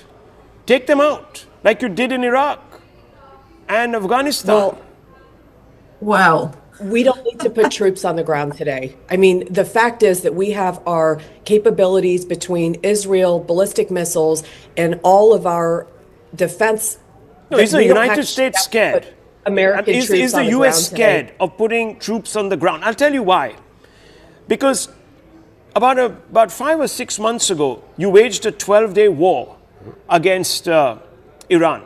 And these mullahs were back to the point where you've had to return with a whole bunch of new weapons, with the largest deployment in decades, to take them out. Well, and that's they'll not be back accurate. again. We actually took out their nuclear facility during that 12 days. So we have continued to ramp up efforts to actually destabilize their regime. And when you talk about the fact that these individuals are extremely motivated, you're basically saying, sit back and do nothing. Wait for Trump's 4 years and then the next president to come in, and for us to go back and forth for another 50 years where we're all held hostage. And that's unacceptable. There are ways for us not to put troops on the ground and to still wage war, to work with our allies. And by the way, the Gulf states have all been attacked by Iran, so they're getting involved. The Saudis have come out strongly and said that they're actually going to be pushing back and they're going to be defending the region. Wow. So viewers, this entire area that prided itself in being relatively stable now is plunged in chaos. Oil prices are shooting through the roof. Oil prices are shooting through the roof. City-states like Kuwait and Abu Dhabi that promised that there would be an oasis of tranquility and peace and built their new economies by attracting capital and moving away from fossil fuels to the tune of about 70% of their GDP, are today very worried because the moment a drone passes by, everyone freezes and work stops. Viewers, their economies splutter to a halt and investors look for the exit door. That's what's going to happen, viewers. All these Gulf nations with their towering, shimmering, glitzy skyscrapers are going to find that those office spaces will be wide open. There'll be nobody working there. And that miracle will collapse, and it will collapse, viewers, into abjectness and instability. So we'll create another problem. That's what many people think. It's not my opinion. This is what many people think. And I'm just going to bring in Tatiana Kukureva. Tatiana Kukureva, Ms. Kuk says, look, we're doing what the world wants us to do. We're doing the best by the people of Iran. We're taking out this horrible regime, which it is. It's a horrible regime. And one is glad that it's happening. But was this operation not thought through? And why isn't Russia helping the West in also sorting this out? Well, first of all, Rahul, I love that you brought up Afghanistan. And this is a perfect example, really, of America putting boots on the ground in an effort to try and take out a fundamentalist hardline regime. Those 20 years and thousands of American troops lost in that battle, reversed in 1 year. Might I remind you who's in power in Afghanistan right now? It's the same Taliban that the US spent 20 years on trying to combat. And this is the reality right here, right now. We can talk the big talk about trying to topple a fundamentalist government. But the fact of the matter is, when you take out the head of a state in a targeted killing, you don't topple a regime. You kill a person. You give the nation, you give every single supporter of that regime an enemy, two enemies in fact. You completely confirm the philosophy behind it. And I said it a couple of days ago to an Israeli speaker, and I will say it again. The fact that the Iranian regime was saying, look, we need to eliminate Israel because it is a threat to Iran, well, now you have actual proof that Israel, along with the US, can come in and kill the leader of a state. This is not about the fact that, whether Khamenei was good or bad. This is, again, as you said, rightfully so, this is not our place to decide. It is for Iranians to decide whether he's good or bad. He is the supreme leader of a country. The fact is that there is already a replacement. There will be a permanent replacement. You do not achieve a regime change, and this is spectacular hypocrisy, astonishing when we talk about an actual regime change. Well, I mean, look, it's not as if the Russians have held back when it has come to trying to destabilize another country. You've done it with Ukraine. So I like the way that everyone's sort of preaching here without practicing. Rahul, That apart. No, come on. This is a different story, though. Look, Right. we did not Depends fly on who's in, writing it. airlift. Vladimir Zelensky is alive and well, first and foremost. It's been 4 years, he's alive and well. Yeah, after 5 Well, assassination That is attempts. a very probably different scenario. Look, I mean, that's because you guys messed up in the first 48 hours of the war. You could have got Zelensky in a body we bag. just don't do things in an American way. Okay. There's not one way to do things. This is exactly the problem. Look, we've been down that Cold War chute earlier. So look, hang on. No, okay, look. I mean, we're talking about this particular instance right now, and I want to bring Ms. Cook back for a quick response. Meg Cook, you want to respond to Tatiana Kukureva, and then I want to bring in the doctor. Yeah, the good doctor, I might add. Yes. Well, I think there's a lot of comparisons between what's happened in Afghanistan and even Ukraine and Russia. We're looking at a completely different region when we talk about the Middle East, and we have to be cognizant of that. We have a different president. We have somebody who has a backbone and leadership capabilities, and he's been very clear here. So these long drawn out wars is not something President Trump is going to do. He's been very clear to try and do this within 4 to 5 weeks, but he has a clear military objective. He wants to ensure Iran does not have nuclear weapons, not for his term, for generations to come. And it's up to the Iranian people who they decide to elect as their next leader. Okay, so Dr. Ranganathan, this is about his legacy. This is about Trump being benevolent to the world and ensuring that we don't have horrible, and sorry to say, don't like to use adjectives, but perverse leadership imprisoning their own people and exporting terror. Good evening, Rahul, and good evening to my fellow panelists. I could listen to this conversation for hours because I speak as a layman and there are experts out here. But there is a reason why I remain a layman because, pardon me, I disagree with 3 of the views put forward by the experts. Let me come one by one. As far as, Mehek ji, who's a Republican analyst, says, well, yes, India should not condole or express condolences at the death. Yes, she's right. I agree with her.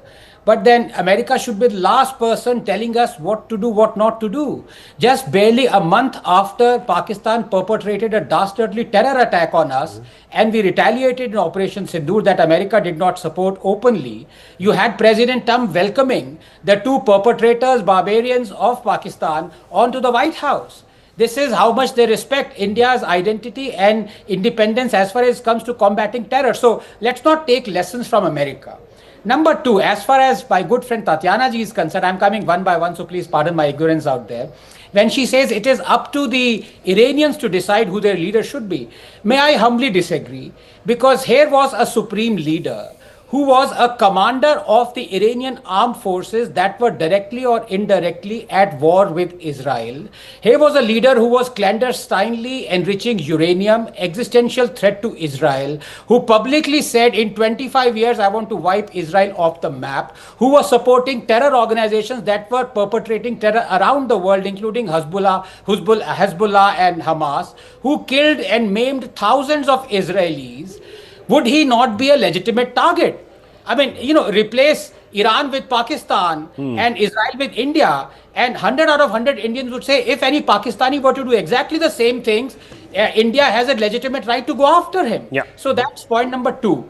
Point number 3 is, let me come very quickly to 2 things that are arguments in favor of Israel and America and 2 against. In favor, they have awesome intelligence on the ground. We saw on day 1, they eliminated 50 of the top Iranians. That speaks a lot about the intelligence that the Israelis and the Americans have. Number 2, awesome firepower. There is no doubting that. Number 3, majority of the Iranians are or were against this despotic regime. This is not to say this was the only despotic regime that has nuclear arsenal. Okay. There is hypocrisy there. I agree with Tatiana. But the fact is, I think Israelis and Americans are banking on from the ground up. The rebellion starts to topple the existing regime. The things that are against Israel and America is very simple.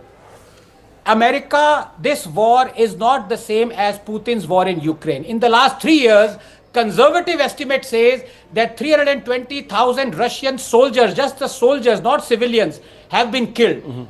Putin is prepared for a long, drawn-out war. Okay. I mean, which other country would accept 320,000 soldiers killed? Here, you have 10 body bags coming in, and Trump is going to have jitters. So that is one thing that is profoundly against. Please remember, America has never won a long drawn-out war. Vietnam, it lost 47,000 US soldiers. We know how it ended. Afghanistan, we know how it ended. So unless this was going to be a quick war, it is going to be a disastrous war for America. So let me tell you, viewers, there's some breaking news coming in, and I'm going to go straight across to Tel Aviv. Thank you. And I'm going to welcome John Spencer, U.S. military expert, one of the other top experts in the world.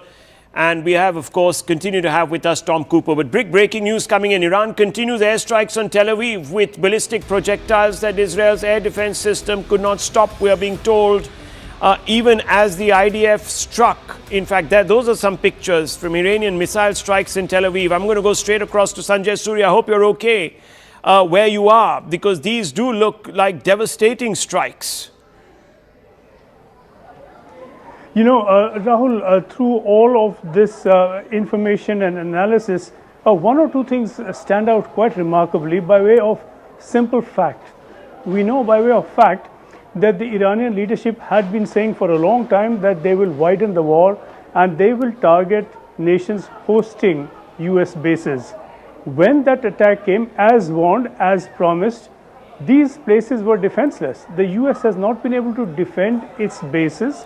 There has not been adequate protection for its own or for the country that is hosting these bases. Right. How is it that this protection failed in spite of all the warnings, in spite of all the information? Yes, great intelligence where Khamenei was, but what happened to the intelligence on this front? But what are we seeing? Critical. I mean, these pictures also, look... here in Israel. I mean, just look at these pictures, Sanjay. I don't know if you can see them on your screen, but this does look like quite an expanse of the city has been hit. These, what kind of missiles are these, Tom? What would you make of them? I'm trying to make out. Looks like multiple re-entry vehicles, perhaps even the cluster bomb units deployed against downtown Tel Aviv, or at least. Well, we don't quite know. Look, I refuse to believe that these pictures, we can just remove them. I just refuse to believe right now that these pictures, there is truth to them. I mean, I just feel that there's something odd about those pictures. I mean, we would have heard by now. That kind of strike is devastating. There were reports some 2 hours ago about a very severe strike on one part of Tel Aviv. Okay, well, let's just be cautious, because let's just find out where those pictures have come from. Those pictures look a little too hard to accept at face value. I might be wrong, but it just does appear that those pictures look unrealistic to me. I'm not going to believe those pictures, so let's just cast them aside. Let's just go with what we know, that there have been strikes, that some of these missiles have got through. How many, we don't know. How many, we don't know. What the situation on the ground is, we don't know. But I just want to go straight across to John Spencer, U.S. military expert. Tom Cooper is also here with us. Thank you, John Spencer, for taking out the time and being a little more patient than we would expected you to be, because it is about 6 minutes into your time. So I'm just going to ask you fundamentally this.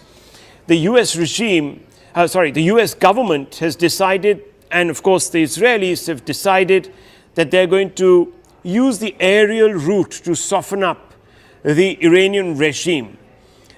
Will this be enough? will this be enough to affect regime change and attain the goals that Trump has now defined?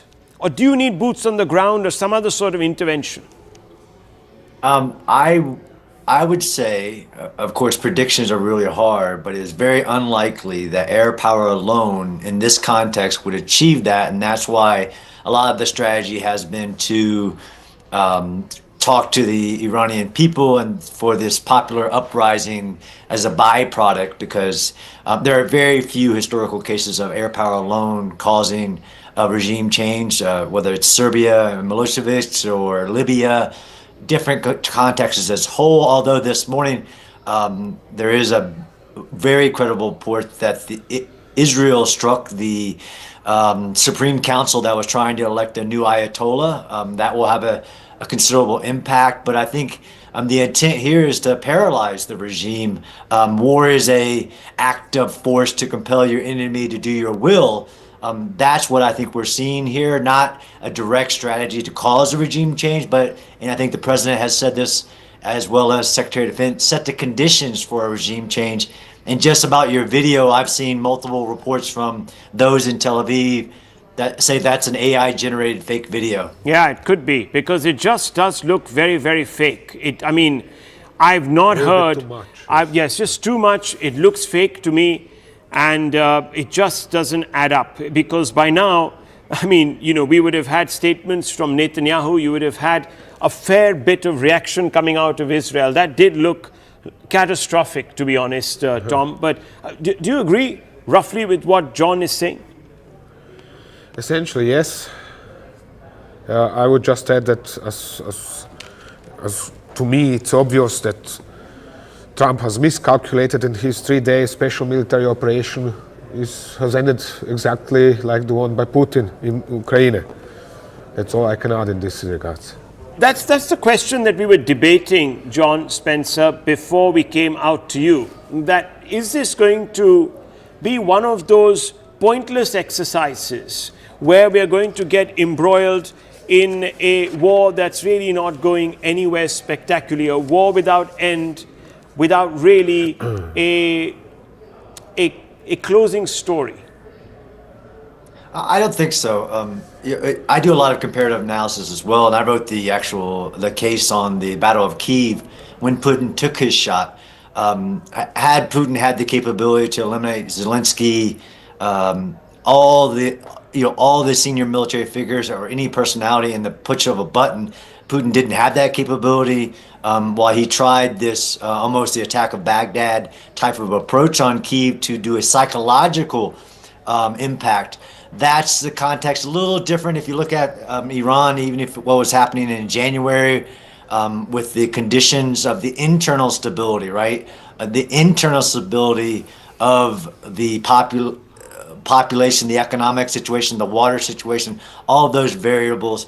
Now, whether, again, I don't think it'll be a forever war. I think this is actually trying to end a forever war and change the behavior of the Islamic regime. Of course, take away capabilities of the nuclear program, the ballistic missile program, of the Navy's threat to the Straits of Hormuz.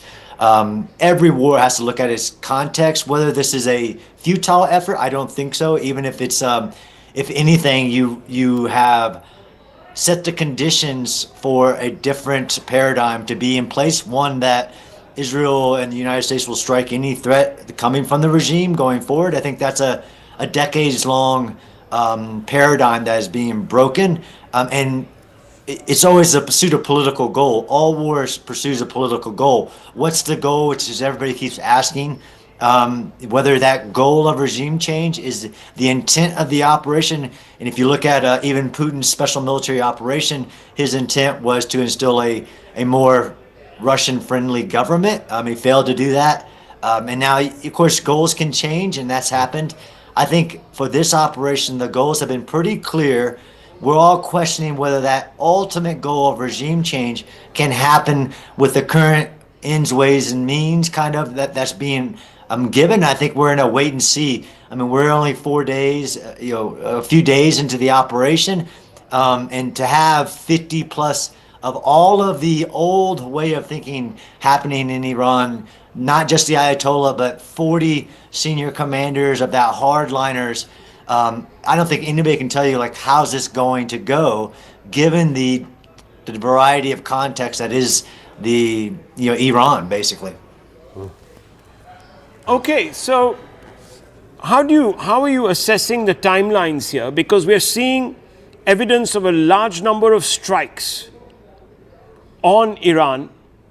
We've had one on the spiritual headquarters in Qom.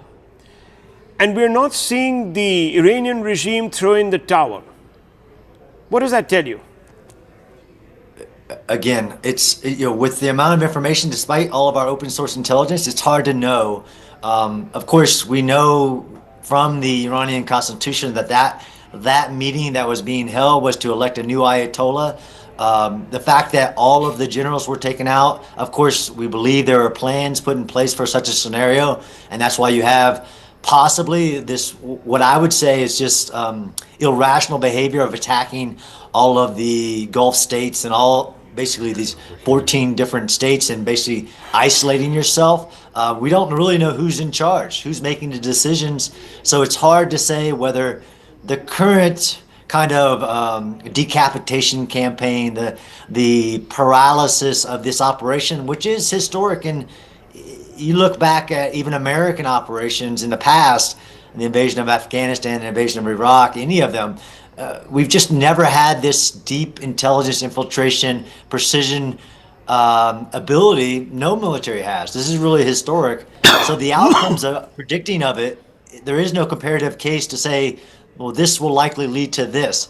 I think we're still in a wait and see who's in charge, what happens next. I don't think the airstrikes will taper off. The United States president said that you haven't even seen the biggest day or the biggest basically airstrikes. Even if you look back to the Persian Gulf 42-day war, the United States did 160,000 sorties, 250,000 bombs and missiles over 43 days to change the behavior of then Saddam Hussein in invasion of Kuwait. And it led to a positive outcome, which is, again, why we have to debate the goals. Well, that's debatable. I mean, Saddam went, yes, you captured him, you hung him, but we saw what Iraq turned into. So if you want it to be a less radicalized state, then perhaps something more needs to be done than just sort of cutting the head of the snake, because this is a hydra we're talking about, not really a snake. So you cut off one head and 10 more appear. So anyhow, look, I mean, that's not what I was talking about, right? I'm not talking about the 2003. I'm talking about changing the behavior,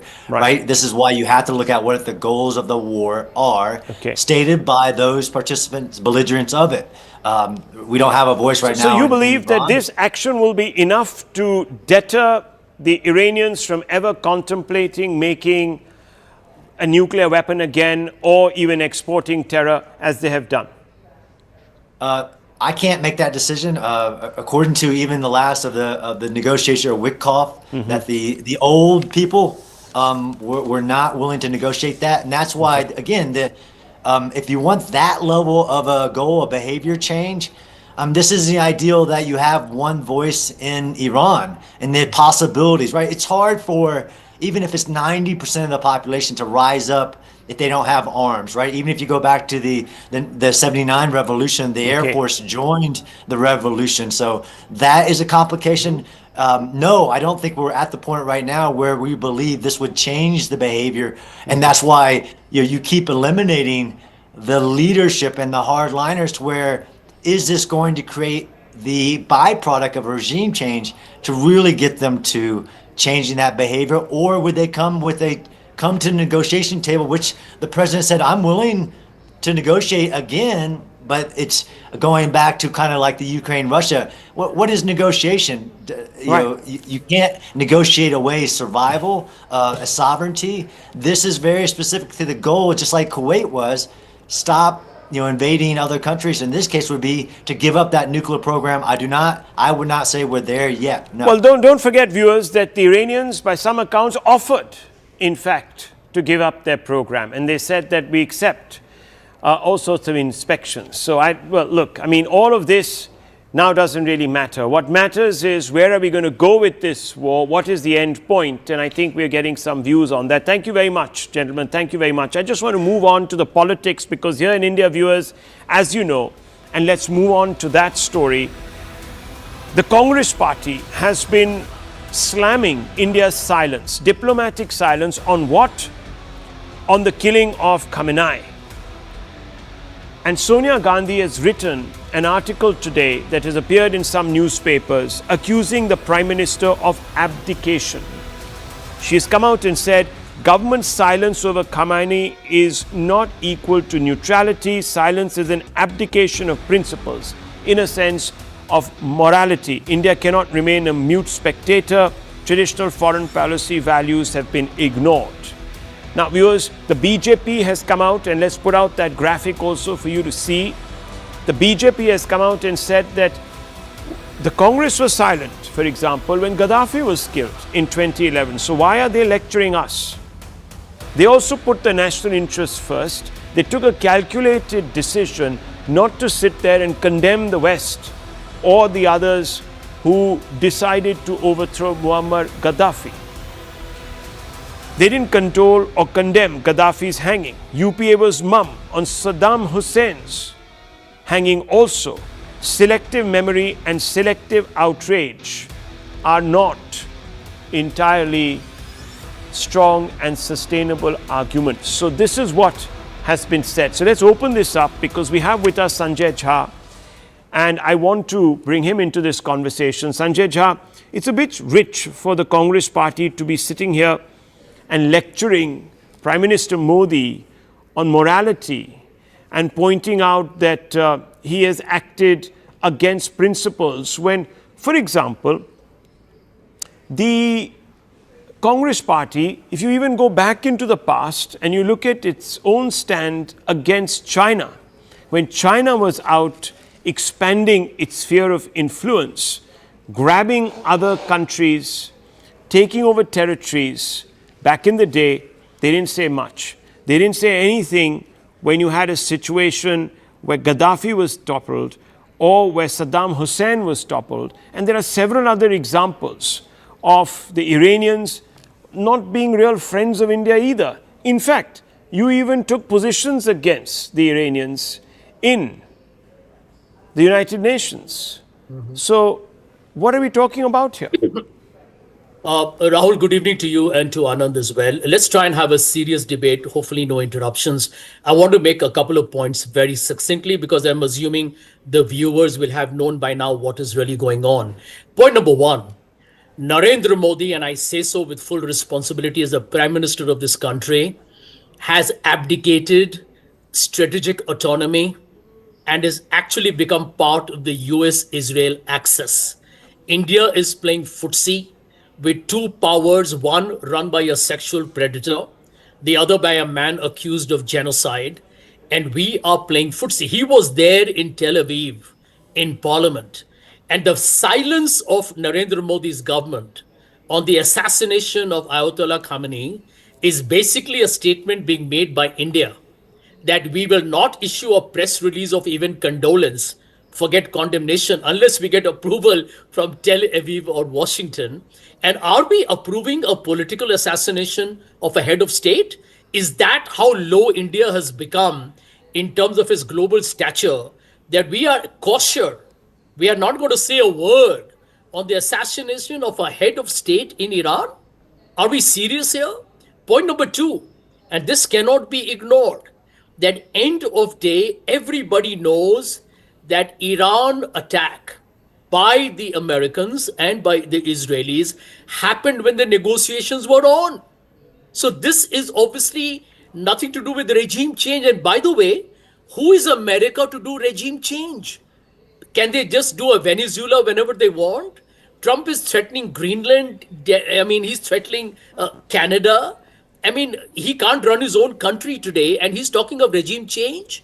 Okay. And you have Israel, which basically doesn't even believe in the two-state solution, wanting regime change. Basically, this is nothing but an attempt on Epstein file. This is an Epstein file story. Okay, well, one second. You know, Sanjay Jha, perfectly okay. I mean, look, you're entitled to your views. But let me also tell you Then on the other side was Hamas that actually didn't believe in a two-state solution.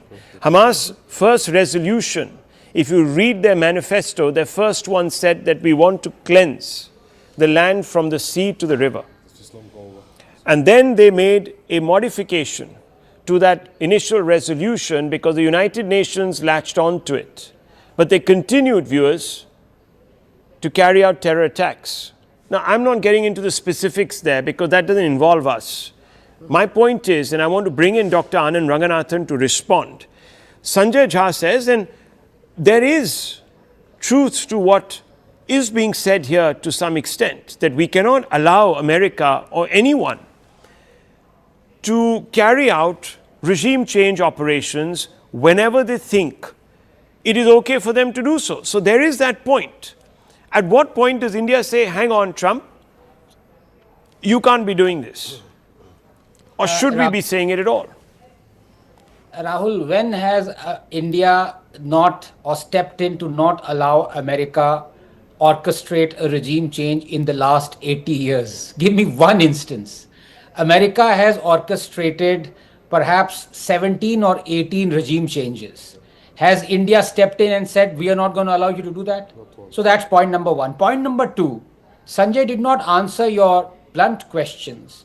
That is, if BJP has not expressed condolences at the passing away of a dictator, the Congress also did not express condolences at the passing away of Gaddafi and Saddam.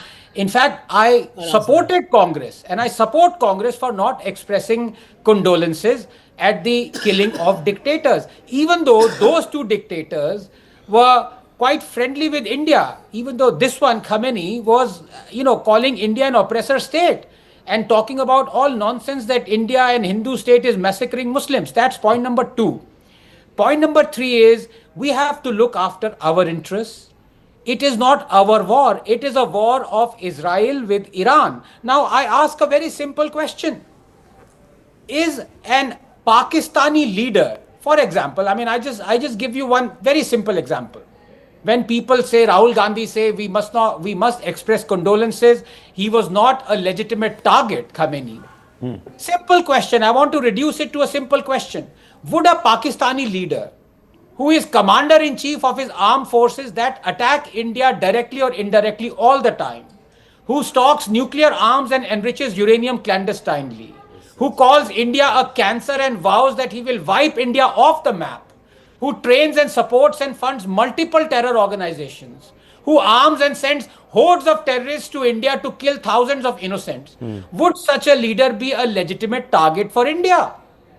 Now replace Pakistan with Iran and India with Israel. What's your answer?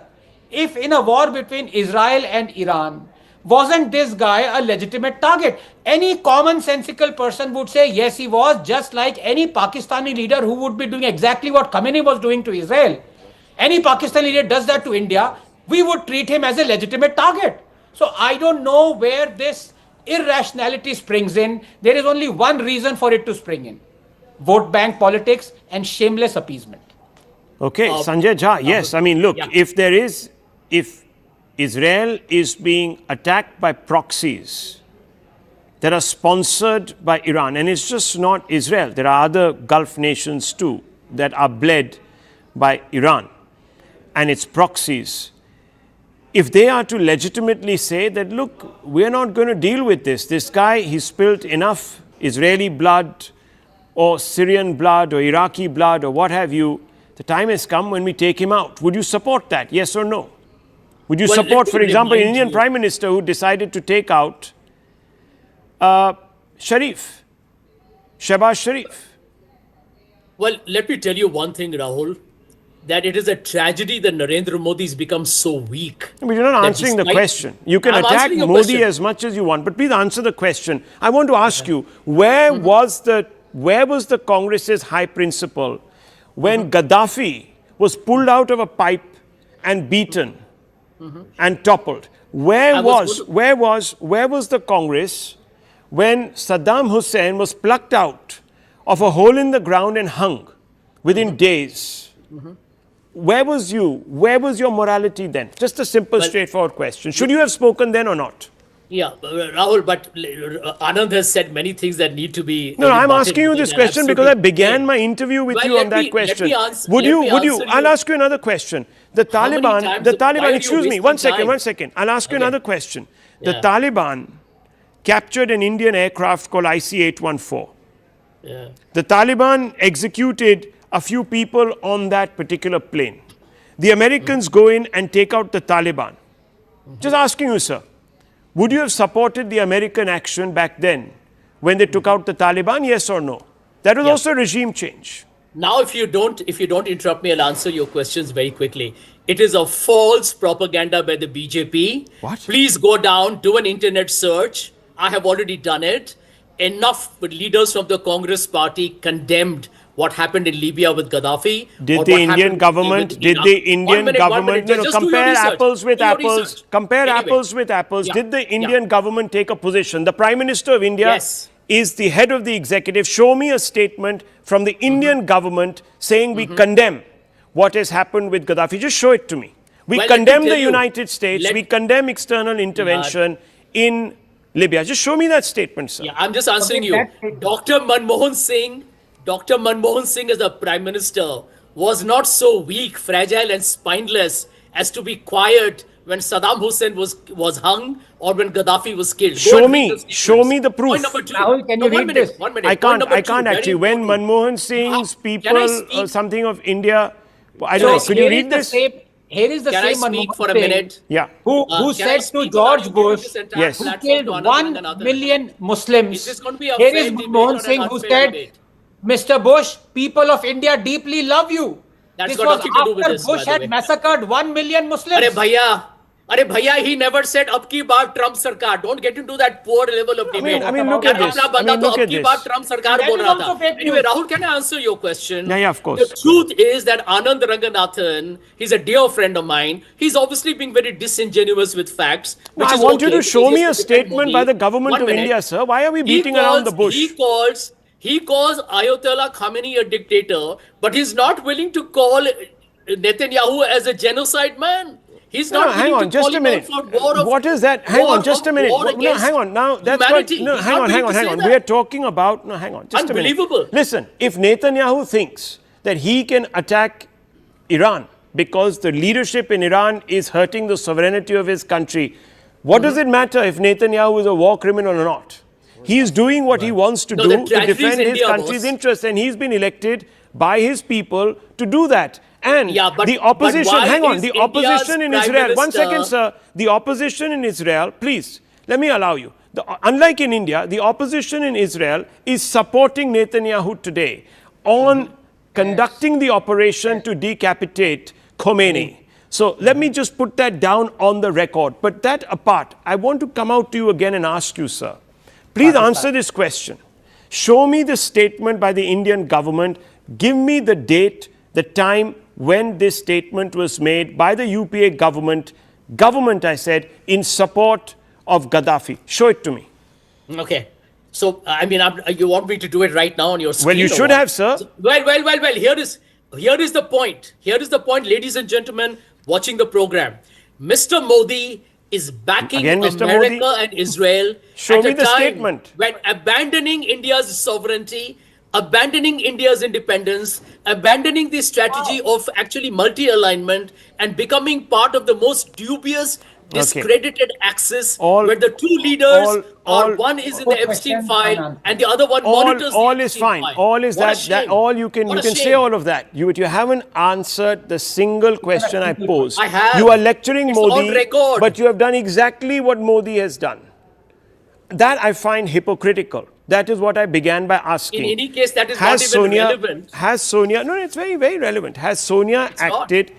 Then is she guilty of hypocrisy? Because this current Is she US guilty of- president is a sexual predator. Okay. Now, The sexual Israeli predator, Prime Minister this is a predator, genocide that man. predator, He's got an a arrest genocide warrant man. against him. Fair enough, It's a sir. serious issue. I just want to bring in Dr. Ranganathan one last time, and then we wrap this up. No, it's very simple. This is not It's a our CIA war. Mossad war. Now, please, And India is Sanjay, I playing didn't interrupt pygmy and you. footsie like a weak power. Sanjay, please. Sanjay, please. You already have not answered 5 questions. Let you not answer 6th one also. Look, No, don't the worry. I simple have fact answered is, everything. No, you've not. You answered by evasion. But anyhow, go ahead. Yeah. This is not our war.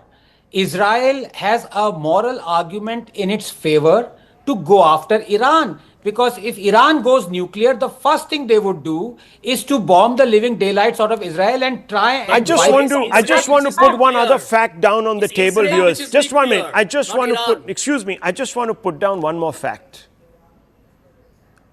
And let me be this is the hard facts. This is what the show is called. How many Muslim nations have come out and condemned America for taking out Khamenei? Do you know how many, viewers? One sec. All Muslim countries are vassals of America. Now that's the response. It doesn't matter to me, sir. I'm only asking a question. All Muslim countries are vassals. Viewers, 8 countries around the world, excuse me, don't shout. Please, don't shout over me. Only 8 countries in the world have taken that position. Out of 50. Only 8. And if you are talking about these countries being really morally enlightened, I'm talking about 2, Russia and China. Both are headed by authoritarian regimes. So viewers, they are doing so because they have a vested interest. We don't have a vested interest. Our vested interest, if there is one at all, lies in the Gulf, where we get a 40% market for our exports and we bring in 40% of our oil. That's where our loyalty should lie. Not with some guy who was mass murdering his people and sponsoring terror. Are you talking of Netanyahu? I'm talking about, sir, very, very simply, the man who is 6 feet under today in a bunker somewhere, fried to a toast called Khamenei. It's very simple. And Netanyahu is a saint. And I will leave it at this, viewers. I will leave it at this. I will leave it to this. We can have our discussions about who's a genocidal maniac and who's not, and we can accept Netanyahu as one and all of that, viewers. But tomorrow people can say that so was Bush, so was Obama. And so was, by the way, viewers, the hero of the Second World War for most of the West, a man called Churchill. Many people could say the same. Where are we going to stop with the labels? I'll leave it at this, viewers.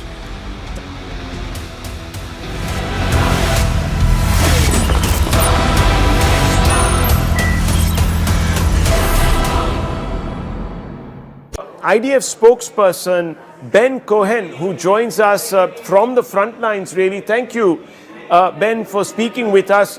What's the situation right now in Israel? What are we expecting by the way of timelines? Is this war going according to plan? So I just returned from the bomb shelter from a siren that was just in the area. We started this Operation Roaring Lion, on Saturday morning, when the IDF and the U.S. Armed Forces started a joint operation intended to do one thing, and that's eliminate an existential threat, a threat that's relevant to the state of Israel, to the United States, and to the world at large, and that's been proved over the last few days. The strike started on Saturday morning when we eliminated more than 40 senior Iranian commanders, including Supreme Leader Khamenei, and they continued over recent days as we struck aerial defense targets, ballistic missile targets, and other Iranian terrorist regime targets in Tehran and in Iran at large. Over the last 36 hours, the Hezbollah terrorist organization, the Iranian terrorist regime's main proxy, made a strategic mistake and decided to fire dozens of rockets and UAVs at Israel, and at this time, incongruent to IDF strikes and U.S. Armed Forces strikes in Iran, the IDF is striking Hezbollah terrorist organization commanders and targets in order to eliminate that threat on Israeli civilians. So, of course, we're hearing that the new Iranian defense minister has been eliminated in a fresh wave of strikes from Israel. But what we're seeing also is resistance coming from Iran. They seem to have hunkered down. They're sending these drones. Many people are saying that this is a strategy where they are trying to exhaust your munitions, the Iron Dome, patience of the Gulf allies. Is this what Iran's game plan is, or are they actually not being able to react using some of their hypersonic weapons and other bigger weapons because of compulsion? What's exactly happening? From your perspective, how do you read this? So I can tell you that After 2.5 years of war, and after the 7th of October, the IDF has learned that we never underestimate our enemies. We understand the threat that the Iranian terrorist regime poses. And as far as it goes to their strategy, I can tell you one thing for certain, and that's that they have a strategy to target and hurt civilians specifically. This isn't just a message, it's concrete intelligence we have at hand. They're sending those ballistic missiles on their drones to civilian areas, not just in Israel, but in the entire Middle East. Okay, well, what we're also hearing is that the longer this war continues, and I'm going to ask you a little bit about timelines, but the longer this war is continuing, costs are also escalating, as we know. Right now, I'm hearing that oil is up by about 8 to 10%, silver is up by 11%, the Strait of Hormuz is completely blocked, the new Iranian defense minister.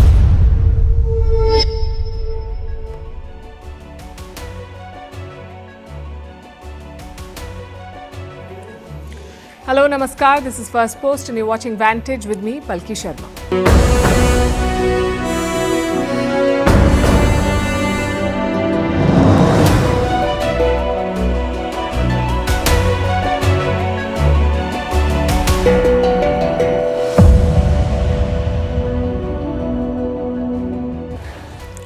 Day 4 of the war, it's expanding and dragging in more players. Iran says the gates of hell are open. Israel says it will respond with force. Meanwhile, missiles continue to fly in all directions. We'll bring you the latest updates tonight and the videos that sum up this war. From strikes in Lebanon to mass graves in Iran and Israelis partying in bomb shelters. We're also looking at who could join next. Will the Gulf states fire back? Will Europe be dragged into this conflict? We ask because now European bases are also under attack.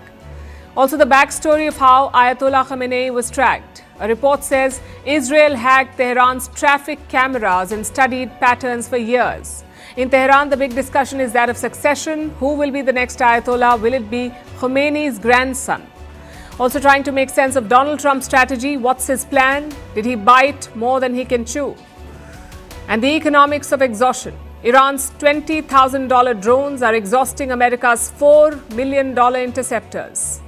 That's all your questions answered in our special segment as we try to make sense of this chaos. The headlines first. Prime Minister Narendra Modi calls the leaders of Qatar, Oman and Kuwait. He expressed his concern over the attacks on their countries. The Prime Minister also discussed the security of the Indian community residing in these Gulf countries. Around 10 million Indians live in the region.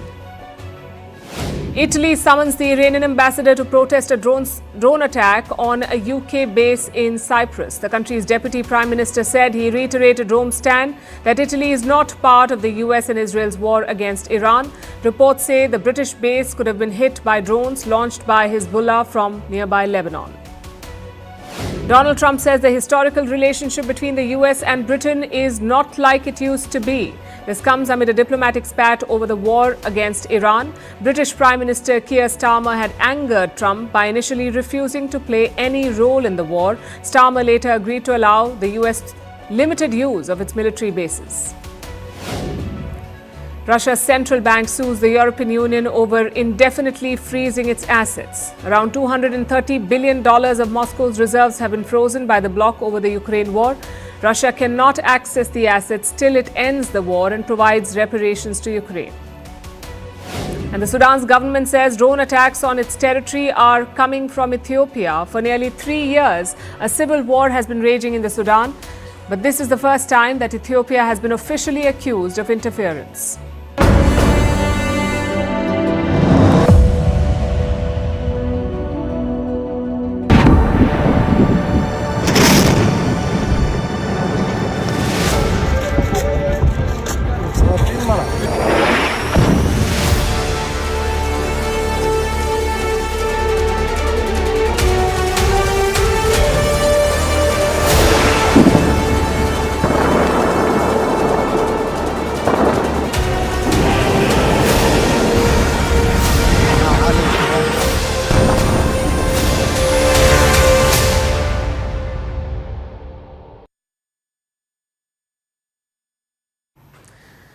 There is no let-up in West Asia.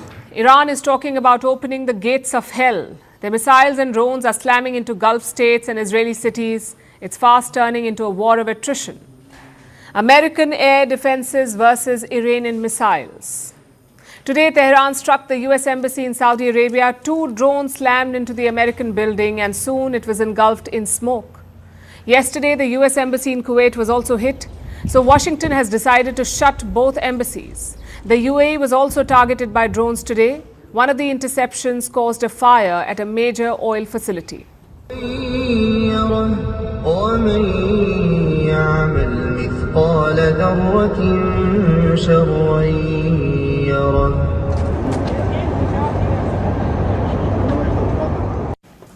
Missiles also targeted Israeli cities. A large wave was fired early in the morning. Some of them were shot down by Israeli and US air defenses, but a few missiles did find their target. They hit multiple locations in central Israel. Reports say 9 people have been injured.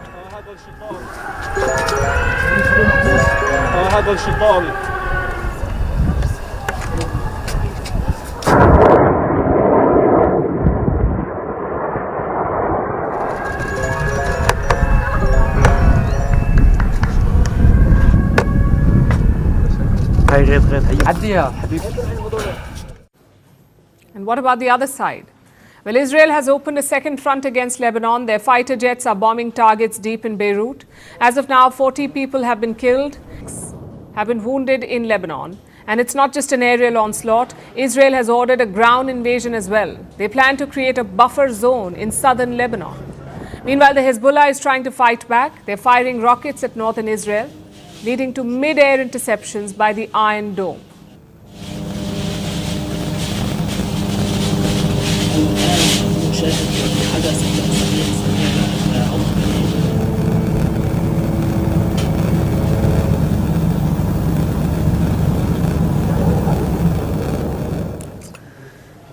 This is the secondary front. For Israel, Iran remains the primary target. Their fighter jets continue to bomb locations in the west and in Tehran. Today, they hit government buildings in the capital, including the presidential office and the Assembly of Experts. These are sites attacked in Iran. Now, this Assembly of Experts, this assembly building, is where the next supreme leader is supposed to be selected. But Israel has blown it up.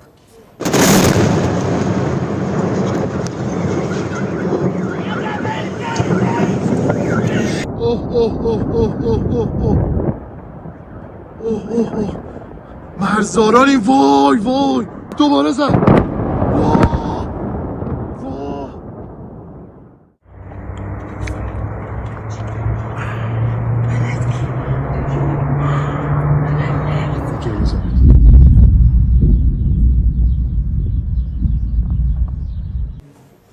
Like yesterday, they're also hitting missiles and launchers. Remember, Iran has the largest missile stockpile in West Asia. It is their biggest weapon in this war. Israeli jets are flying multiple sorties into Iran. They're taking out more and more launching sites.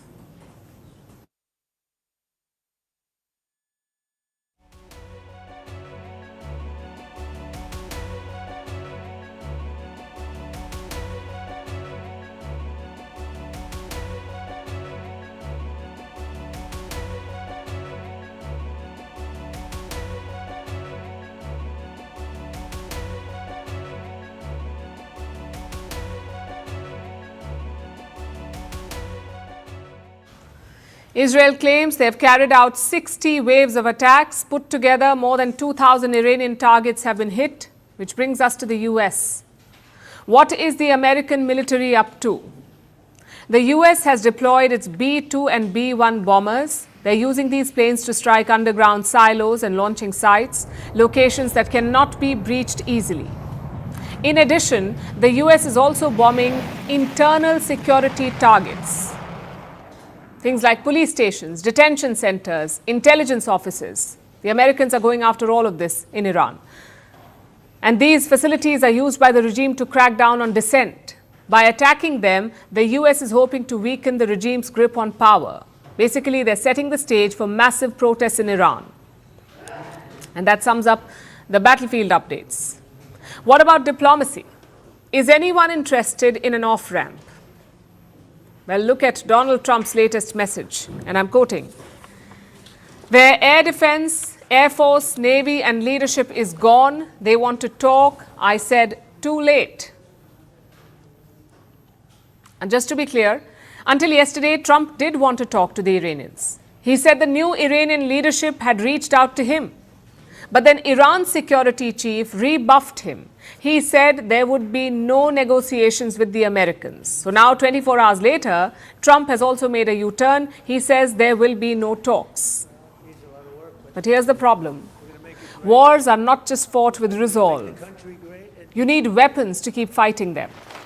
Multiple US media reports say the Pentagon is worried. That's the US Defense Ministry. They're worried. They fear a long war will deplete American stockpile. So once again, Trump came out with a long social media post. And let me quote again from what he said. The United States munition stockpiles have, at the medium and upper medium grade, never been higher or better. As was stated to me today, we have a virtually unlimited supply of these weapons. Wars can be fought forever and very successfully using just these supplies. At the highest end, we have a good supply, but are not where we want to be. Well, that's a half admission by Donald Trump. He says the high-end stockpile is not where he wants to be, and yet he's not de-escalating. Trump actually says a bigger wave of attacks is coming. So it's not clear what he's trying to say. Like I said, more than 2,000 Iranian targets have already been hit. More than 2,000 targets. So what would a bigger wave look like? That's the question. Israel's Prime Minister Benjamin Netanyahu is betting on quick success. He says this will not be an endless war.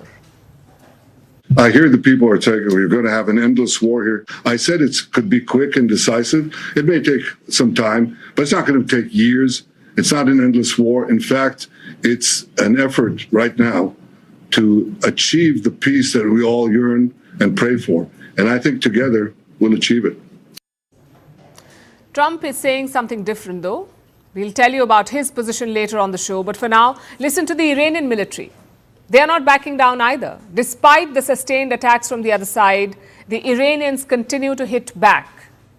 The Iranian guards say the gates of hell are opening for America and Israel. The enemy must await continuous punitive attacks. The gates of hell will open more and more, moment by moment, upon the United States and Israel.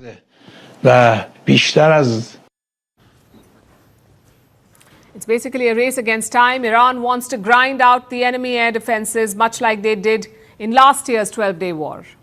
Meanwhile, Israel is betting on a blitzkrieg. They want to defang Iran's missiles before their air defenses run out. It's a question of what will happen first.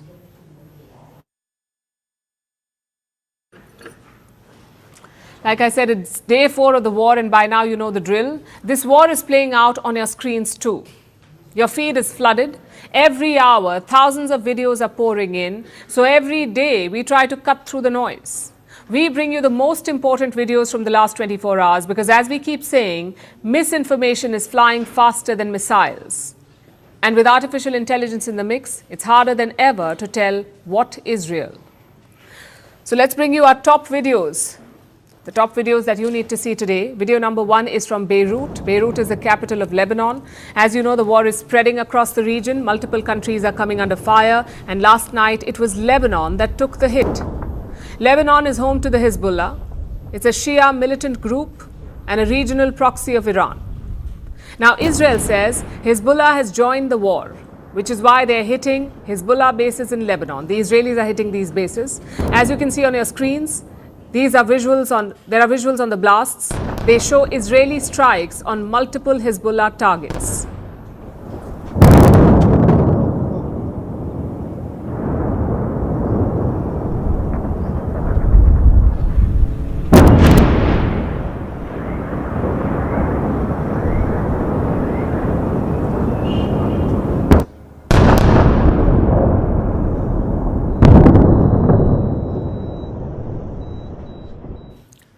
Multiple videos captured the exact moment of the attack. People were seen sprinting away in panic. Onlookers dropped everything and ran for cover. Thick plumes of smoke erupted into the sky, and in a matter of seconds, chaos took over the streets.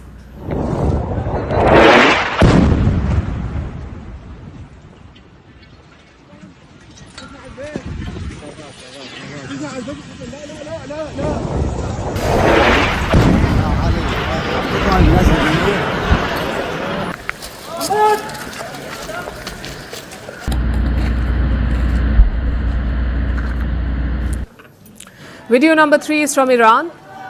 It is a disturbing video, so we advise viewer discretion. These are images from a city called Minab in the south of the country. A US-Israeli strike hit a school in the city. It killed 160 schoolgirls. Now, the US and Israel insist that they were not behind the strike, but Iran has been slamming them. And now we have images of mass graves being dug to bury the children. Take a look. لو نشرنا بالعراء لو نشرنا بالعراء لو نشرنا من معين كربلاء لعلي الخامنئي. Multiple funerals were held in Minab. Thousands also gathered to mourn these schoolgirls. روز بگن همه میادین باید مملو از جریتون رو ازش فاصله بگیرید اما کور خوندن به سفیدی دلهاتون تغییر سید علی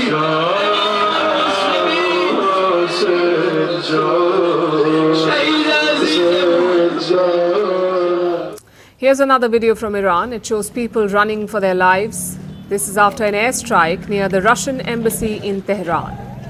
Footage shows locals dragging injured people. Some were even overcome with grief.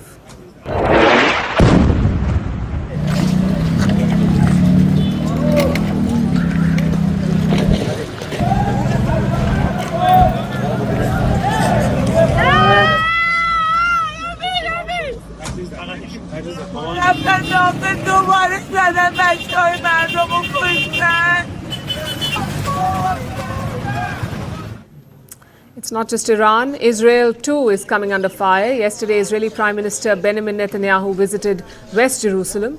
He toured a site that was struck by Iranian missiles.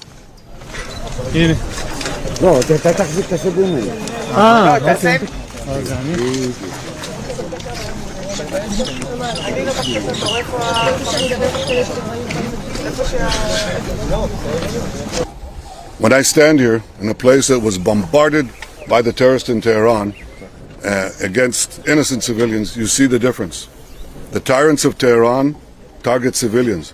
We target the tyrants of Tehran to protect civilians. And what is a war without the weapons? Like I said, all sides are releasing war videos every hour.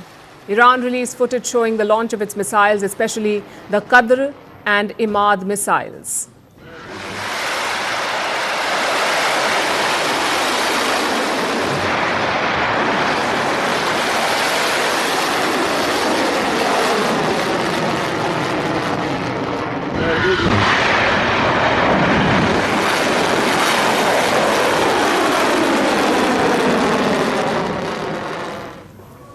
Meanwhile, America's Central Command showed off US firepower, including the B-2 bomber.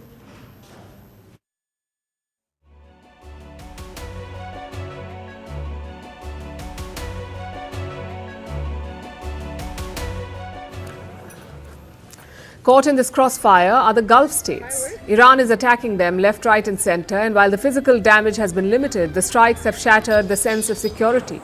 Cities like Dubai were seen as safe havens, centers of global finance and tourism. An attack on Dubai was unimaginable, and yet it happened. And since then, the mood has shifted. Yes, the skyscrapers still shine. Yes, the malls are still packed. But there's an edge in the air, and it seems the leadership knows this. So today, in an attempt to show that Dubai is safe, the UAE president himself went to a mall. We're talking about MBZ, Mohammed bin Zayed Al Nahyan. He was seen walking through the Dubai Mall. With him was the Crown Prince of Dubai, Sheikh Hamdan. Later, they enjoyed a meal at a restaurant. They even interacted with other people visiting the mall.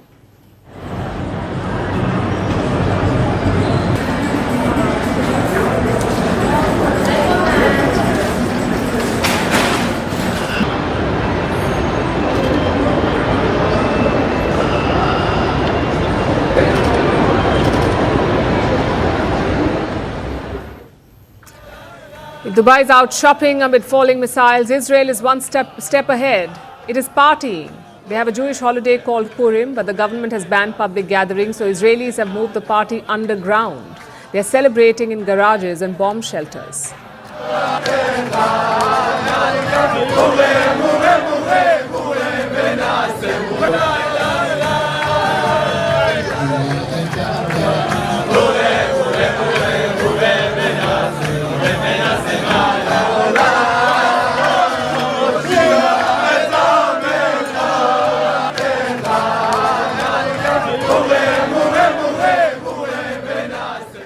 Those are our top videos for today. The military war is not slowing down, and neither is the information war around it. So like we say every day, make sure you verify what you're sharing online.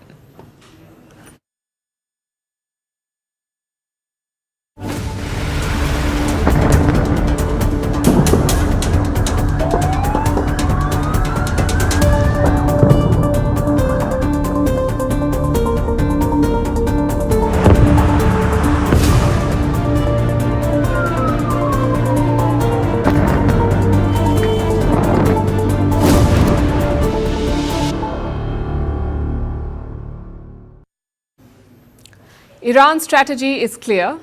They want to make this a regional war, a war that will hurt America's allies in the Gulf, a war that hurts countries like Saudi Arabia, the UAE and Qatar. We have seen relentless missiles and drone strikes from Iran. First at US bases in these countries, then at civilian sites like hotels, and now at energy facilities. Yesterday, Iran hit Saudi Arabia's largest oil refinery, Aramco's Ras Tanura on the Persian Gulf. The refinery was shut down following the Iranian strikes. On the same day, Iran also hit Qatar's Ras Laffan facility.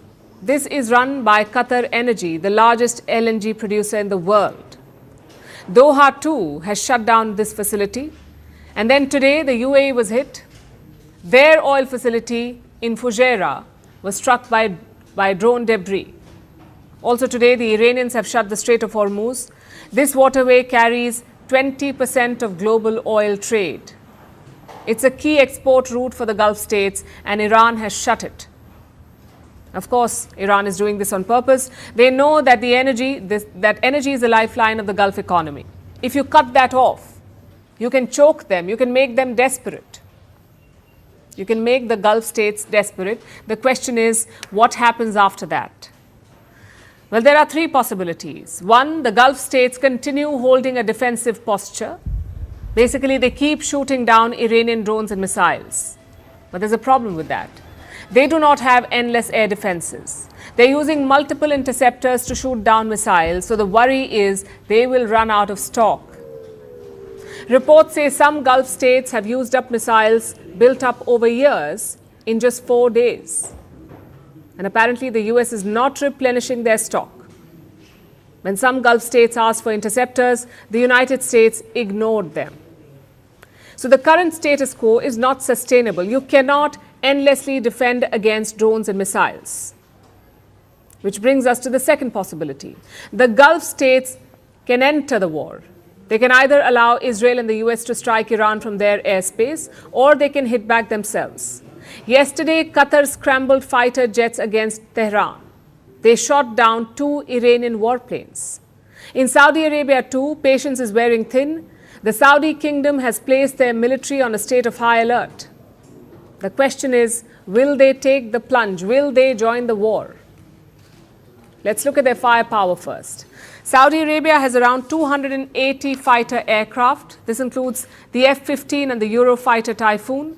The UAE has around 100 fighters. This includes the F-16s and the French Mirage 2000s.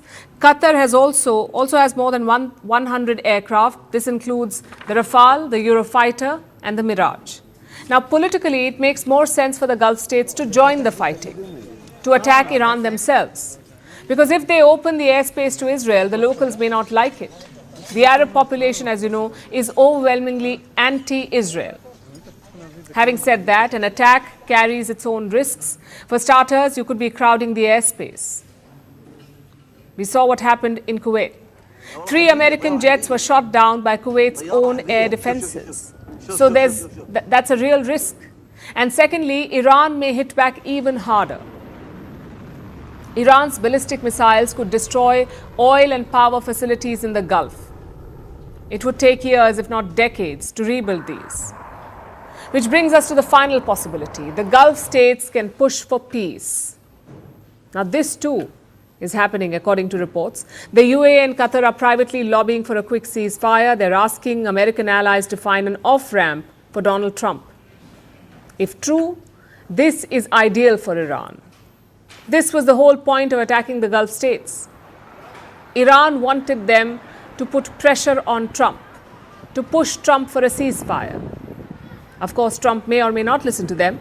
He says he's willing to fight a long war. It's certainly a massive dilemma for these Gulf states. They cannot shoot down missiles forever, nor can they risk even bigger Iranian attacks. And of course, they can't do nothing. So they will have to pick one of these options. Whatever they choose, expect them to act together. These attacks from Iran have united the Gulf states like never before, so any response will likely be a joint one.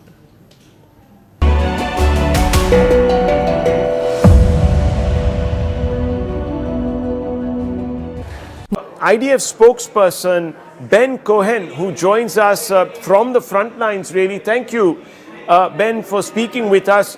What's the situation right now in Israel? What are we expecting by the way of timelines? Is this war going according to plan?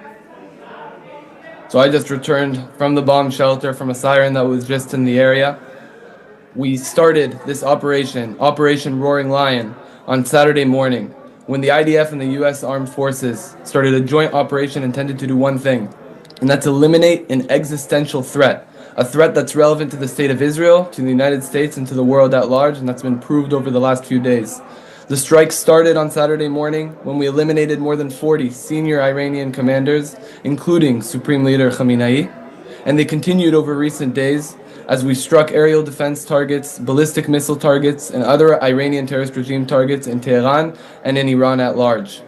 Over the last 36 hours, the Hezbollah terrorist organization, the Iranian terrorist regime's main proxy, made a strategic mistake and decided to fire dozens of rockets and UAVs at Israel, and at this time, incongruent to IDF strikes and U.S. Armed Forces strikes in Iran, the IDF is striking Hezbollah terrorist organization commanders and targets in order to eliminate that threat on Israeli civilians. So, of course, we're hearing that the new Iranian defense minister has been eliminated in a fresh wave of strikes from Israel. But what we're seeing also is resistance coming from Iran. They seem to have hunkered down.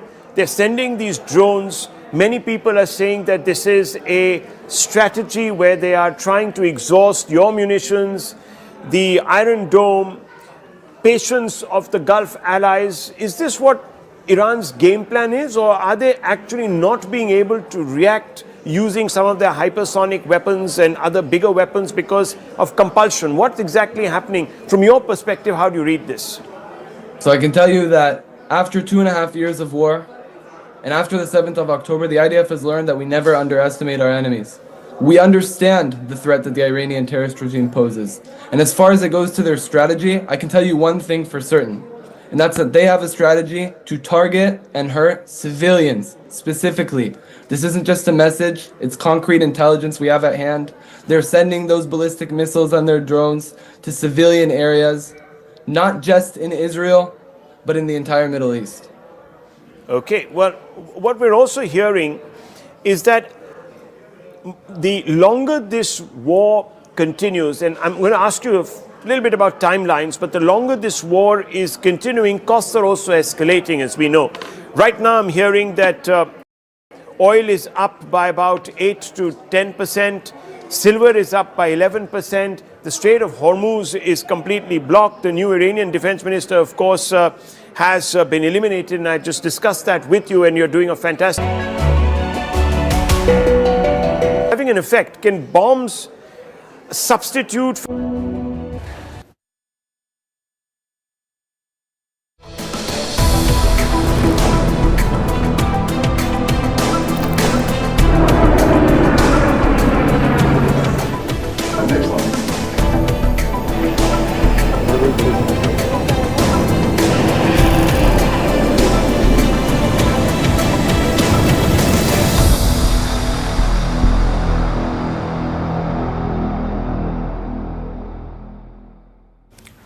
Iran was attacked on Saturday. It retaliated, first by attacking Israel and US assets, then by targeting Gulf Arab states, and now it has begun hitting the Europeans. Iran has struck a British air base in Cyprus, and it has fired drones at a French base in the UAE. Plus, air defense systems have been activated at multiple European facilities in the region. Long story short, Europe is being dragged into this war. European assets are under attack, and European leaders are struggling to respond. Because this is not a war they want to get into. But if they're targeted, they will have to respond. So far, we've heard from their biggest players, the UK, France, and Germany. We've seen them responding. They issued a joint statement over the weekend. The statement carried a direct message to Iran. Stop your attacks or we will strike back. Strong words. It appears that the big three in Europe are putting up a strong and united front. But in practice, European nations are heading in different directions. Take Britain, for instance. London received a request from Washington. The US wanted access to 2 British bases in West Asia. The Americans wanted to use these bases to launch attacks on Iran. The UK resisted first, but then it agreed, and it called them defensive strikes. The United States has requested permission to use British bases for that specific and limited defensive purpose. We have taken the decision to accept this request to prevent Iran firing missiles across the region, killing innocent civilians, putting British lives at risk, and hitting countries that have not been involved. He said it's for a defensive purpose. Well, here's the problem with that framing. The United States is the one that is driving this escalation. This is not a defensive operation in any sense of the term. So effectively, British bases will be used as launch pads for American attacks. France, meanwhile, has taken a different direction. France has deployed Rafale fighter jets over the UAE. This is to protect French naval and air bases from Iranian attacks. And then there is Greece. Athens has now ordered a military deployment to Cyprus. Greece is deploying 2 frigates and 2 F-16 fighter jets. What about Germany? Germany has decided to wait and watch. Germany says it will act only if its own soldiers come under direct attack. But the risk of an escalation is no longer hypothetical. Tehran has made it real today. Today, Iran issued a warning to European states. Its foreign ministry released a statement. It said any action by European countries will be regarded as an act of war. And in response, Iran says it will target European cities. Iran is threatening to target European cities if European countries respond or take any action. Clearly, Europe is being drawn into this fighting. It's a conflict that they had hoped to avoid. The threat assessment for them has changed almost overnight. And now European governments are rushing to manage the fallout. They've started pulling out their nationals, those who were stranded across West Asia. Italy has started airlifting its nationals out of Dubai. Other countries are expected to follow suit. European leaders have begun consultations. This comes after Ursula von der Leyen faced criticism over the weekend. Soon after Iran was attacked, the EU chief made a statement. She announced an emergency meeting to discuss the conflict. An emergency meeting not within hours, but on Monday, basically after the weekend. And sure enough, the internet mocked her response to this war. Memes spread on social media saying that Europe's war response could wait until after the weekend. Then on Monday, she made a statement. Allow me to quote from what she said. She said that she was focusing on a wide range of things, from energy to nuclear, from transport to migration to security. She also said, we must be prepared for the fallout. So far, Europe has not been a direct target, but after today's statement from Tehran, European states are clearly in the crosshairs, increasingly being drawn into a conflict that they were hoping to avoid.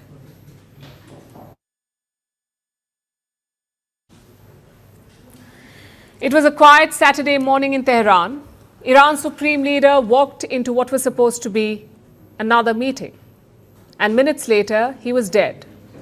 Ayatollah Khamenei was killed in a joint strike by the US and Israel. But you already know this. Our story tonight is not the strike. Our story is the run-up to the strike and how it came about. It begins with surveillance that went on for years. This is according to a new report by the Financial Times. It talks about surveillance so thorough that Israel knew Iran like the back of their hand. We're not talking about a spying operation limited to a few officials. We are talking about hacking a city's entire traffic network. You heard that right. Apparently, Israel hacked into Tehran's traffic network, and that meant access to cameras. You see, Iran has built a very extensive internal surveillance system. It had installed cameras to spy on its own people, to monitor protesters and dissenters. Unfortunately for them, the same cameras were used by the enemy to spy on the regime. One camera placed at just the right angle reportedly showed something small, but something very, very critical. It showed the place where Ayatollah Khamenei's security detail parked their cars. So Israel started analyzing this footage. They started analyzing the patterns. When do the guards arrive? Where do they park their cars? Who drives which official? Who protects whom? Who swaps shifts? Israel gathered all these details by hacking Tehran's traffic cameras. And it proved to be a game changer. Because you don't kill a leader by watching him. Leaders are hard to track anyway. You kill a leader by watching the people around him. And that's what Israel did. Over time, the Israeli intelligence built data files. They call these pattern of life files. That's what they built. They gathered home addresses, commuting routes, and duty hours of these guards. It's like building a Google Maps timeline, but for a regime's inner circle. And Israel did this for years. Leading the project was Unit 8200. This is Israel's elite signals intelligence unit. The report says Unit 8200 fed mountains of data into AI-driven systems. I'm talking about billions of data points, phone signals, camera feeds, movement patterns, relationship maps. They use something called network analysis. What does that mean? It's basically mapping who talks to whom and who influences whom. You try to make sense of a network. And with this, they built a whole picture of Ayatollah Khamenei's daily life. Now here's where this becomes almost sci-fi. On the day of the strike, something strange happened. Cellular networks around Khamenei's compound were disrupted. Phones rang busy and warnings could not get through. Say you were Khamenei's bodyguard, you could not reach your team. Your calls were failing. At the same time, Israeli and US intelligence was at work. They confirmed that Khamenei was at his residence and that he was meeting top officials. And here's the other thing. They were not just depending on data. American intelligence also had a human source confirming all of this. That's what reports say, that they also had human intelligence.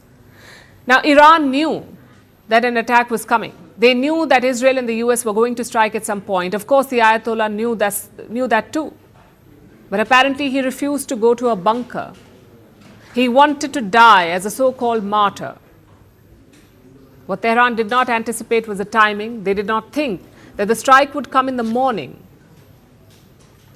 They did not think that it would happen in broad daylight. But that's what happened. And as dramatic as this backstory is, it's not new for Israel. Their intelligence is known for things like this, for operations like this. You may remember what happened in 2024, the pager explosions. Israel crippled Hezbollah's communication network. Their rank and file used pagers to communicate. Israel hacked those devices and blew them up. So thousands of pagers exploded simultaneously, and this killed thousands of Hezbollah fighters. That operation too is said to have taken years of infiltration, years of analyzing the same data, of figuring out patterns and knowing when to strike. And it tells you a lot about modern warfare. Wars today are not fought with just missiles and jets. They're fought with data, with years of invisible surveillance and algorithms. And it's something that Israel has mastered, the long game in a world of fast-moving conflicts.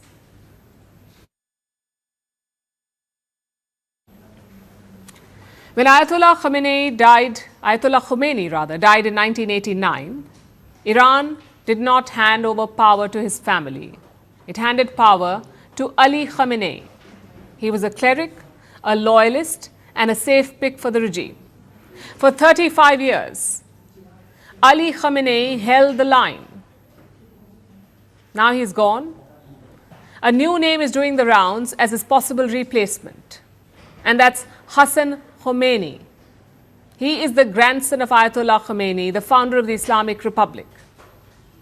So why is his name gaining traction? There are several factors that work in his favor.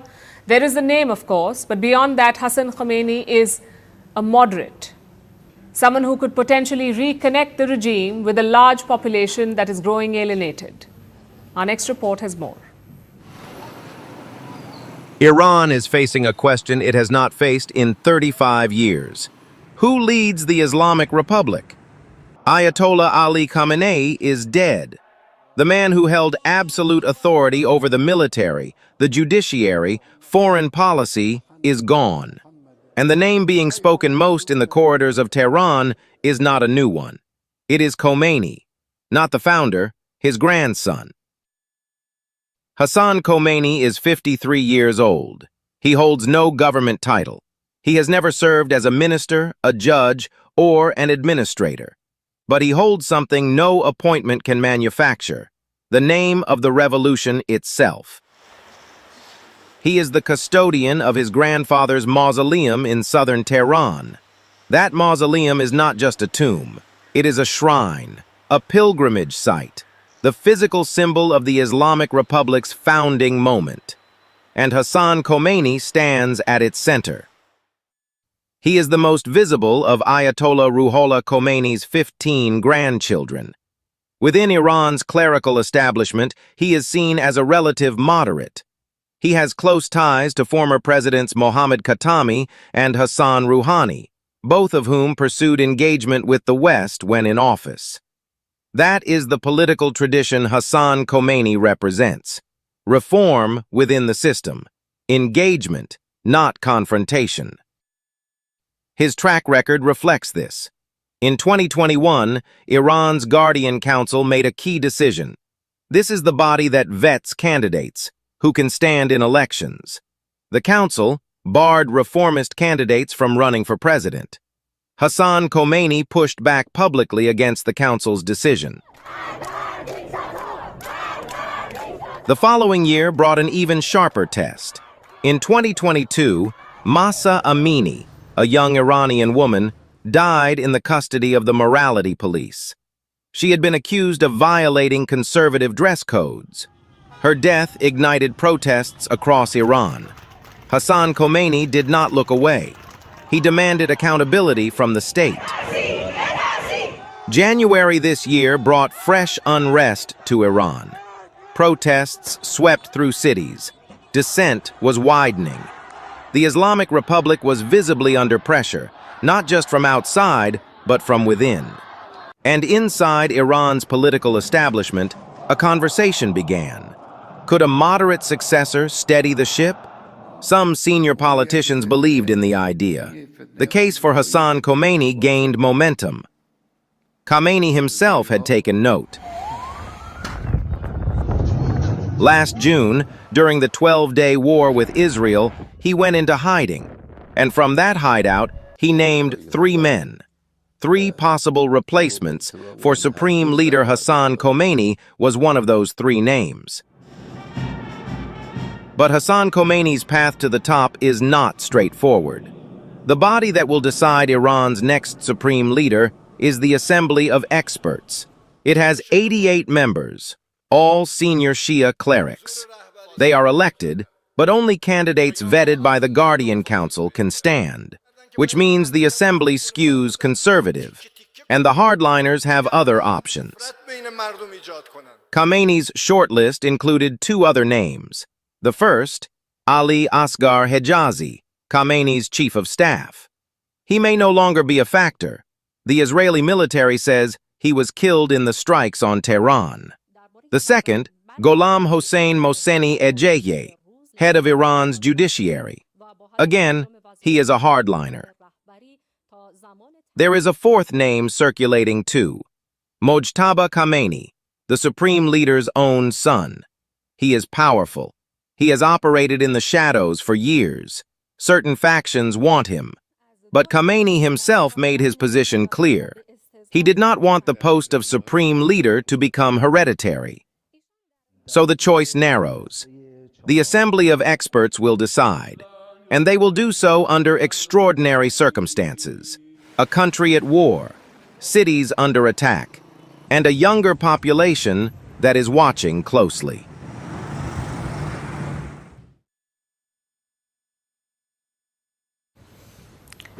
Donald Trump calls himself the president of peace. He wanted peace to be his biggest legacy. No endless wars, no foreign interventions, no nation building. Except now, he's doing all three. Trump has bombed 7 countries in 1 year. 7 countries: Iraq, Syria, Venezuela, Nigeria, Yemen, Somalia, and of course, Iran. In Venezuela, he kidnapped the head of state. In Iran, he killed the supreme leader, both without any global sanction or approval. Trump's predecessors gave elaborate excuses for their wars. They talked about building democracy. They spoke about nation building. Donald Trump is not wasting time with fake excuses. He is bombing countries because he can, because he thinks American might makes him right. Of course, we don't expect anything less from a US president. The only difference is that this one promised to be different. He built his career around opposing foreign wars. Unlike other candidates for the presidency, war and aggression will not be my first instinct. You cannot have a foreign policy without diplomacy. A superpower understands that caution and restraint are really, truly signs of strength. But actually, my personality is what kept us out of war. I was the only president in nearly 4 decades who did not get America into any new conflicts. Instead, I brought our troops and our wonderful children back home. I brought them back home where they belong. Proudest legacy will be that of a peacemaker and unifier. That's what I want to be, a peacemaker and a unifier.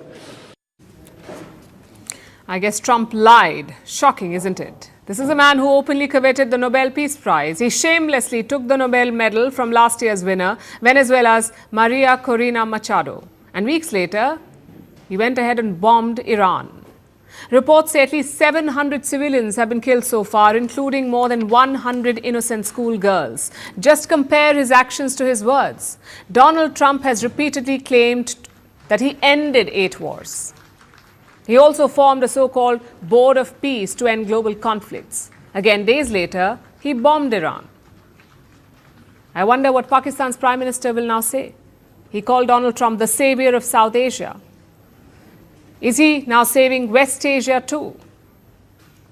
Do the Iranians and the Arabs feel safe yet? I bet they don't. And don't forget Trump's multiple claims on Indian fighter jets. You may remember this. He kept swinging from 8 to 11 jets down. Listen to this first. They weren't fighting. They were fighting. 11 jets were shot down. Very expensive jets. 8 planes shot down. They were going to go nuclear, in my opinion. 10 planes were shot down. They were going at it. The real answer is 3. Not Indian or Pakistani jets, but American jets. In 3 days of fighting, the US military has already lost 3 jets, 3 F-15s in Kuwait.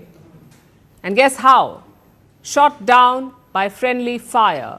Basically, the Kuwaiti air defenses shot down American jets. Let's hope he'll remember that number well. 3 jets downed. But on a serious note, the Trump White House is under a lot of fire. They seem confused and unserious. Consider what happened yesterday. Trump attended a medal ceremony for soldiers. He also paid tributes to the troops killed in the ongoing war. And then out of nowhere, he made this detour. We have a lot of great service members here with us, too, in this beautiful building. Isn't it beautiful? We're adding on to the building a little bit. We're improving the building. See that nice drape? When that comes down right now, you see a very, very deep hole. But in about 1.5 years from now, you're going to see a very, very beautiful building. And there's your entrance to it right there. In fact, it looks so nice, I think I'll save money on the doors because it can't get more beautiful than that. I picked those drapes in my first term. I always like gold, but I think we can save a lot of money. I just saved curtains. How about that? Trump has just plunged West Asia into war, and now he's joking about his ballroom. In times like this, the world is looking for clarity. They want the US president to spell out his goals and his timelines, but the very opposite is happening. Trump officials are giving out conflicting versions of the war. We'll focus on three main issues. First is the trigger. Why did the US military launch this attack? Listen to what the Secretary of State and the Secretary of War had to say. We believe the objective that we have set for this mission, which is the destruction of their ballistic missile capabilities, both launch capability and manufacturing, can be achieved without ground forces. Are there currently any American boots on the ground in Iran? No, but we're not going to go into the exercise of what we will or will not do. I think it's one of those fallacies for a long time that this department or presidents or others should tell the American people, this, and our enemies, by the way, here's exactly what we'll do. Marco Rubio says Israel was going to attack anyway. The US feared that Iran would retaliate against US bases too, so Washington decided to attack first. I'm afraid this is not what preemptive means. This is provocation, not preemption. But the Pentagon, that's the US Defense Ministry, they're offering a completely different version. They say this attack was always in the works. It's meant to destroy Iran's missiles and its navy. So a clear discrepancy there. Now to the second issue. Will America put soldiers on the ground? Again, two different answers. We believe the objective that we have set for this mission, which is the destruction of their ballistic missile capabilities, both launch capability and manufacturing, can be achieved without ground forces. Are there currently any American boots on the ground in Iran? No, but we're not going to go into the exercise of what we will or will not do. I think it's one of those fallacies for a long time that this department or presidents or others should tell the American people, this, and our enemies, by the way, here's exactly what we'll do. Now the third issue. How long will this campaign last? The Pentagon chief says this will not be an endless war, but Donald Trump says it'll last for as long as it takes. This is not Iraq. This is not endless. I was there for both. Our generation knows better, and so does this president. He called the last 20 years of nation-building wars dumb, and he's right. We're already substantially ahead of our time projections, but whatever the time is, it's okay. Whatever it takes, we will always, and we have right from the beginning, we projected 4 to 5 weeks, but we have capability to go far longer than that. At first, Trump said the war could last 4 to 5 weeks. Now he says as long as it takes. So which one is it? Trump officials also appear confused about their end goal. The president himself had openly called for regime change in Iran, but his Secretary of War says this is not a regime change war. I call upon all Iranian patriots who yearn for freedom to seize this moment, to be brave, be bold, be heroic, and take back your country. America is with you. I made a promise to you, and I fulfilled that promise. The rest will be up to you, but we'll be there to help. This is not a so-called regime change war, but the regime sure did change, and the world is better off for it. No stupid rules of engagement, no nation-building quagmire, no democracy-building exercise, no politically correct wars. We fight to win, and we don't waste time or lives. Again, which one is it? Trump is treating this war like a school project, something that he can make up along the way. But the fact is, he's playing with the lives of millions of people. War is not a real estate deal or a TV show. It's as real as it gets.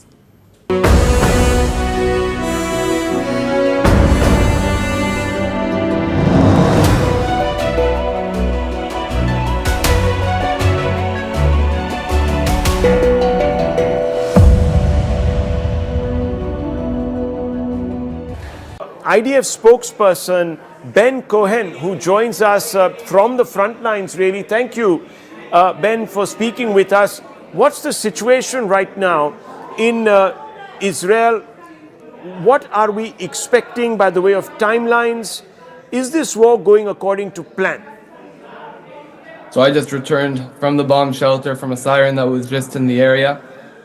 We started this Operation Roaring Lion, on Saturday morning when the IDF and the U.S. Armed Forces started a joint operation intended to do one thing, and that's eliminate an existential threat, a threat that's relevant to the state of Israel, to the United States, and to the world at large, and that's been proved over the last few days.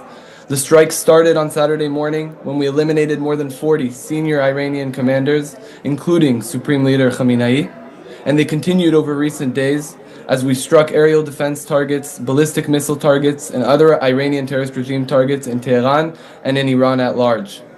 Over the last 36 hours, the Hezbollah terrorist organization, the Iranian terrorist regime's main proxy, made a strategic mistake and decided to fire dozens of rockets and UAVs at Israel, and at this time, incongruent to IDF strikes and US Armed Forces strikes in Iran, the IDF is striking Hezbollah terrorist organization commanders and targets in order to eliminate that threat on Israeli civilians. So, of course, we're hearing that the new Iranian defense minister has been eliminated in a fresh wave of strikes from Israel. But what we're seeing also is resistance coming from Iran. They seem to have hunkered down.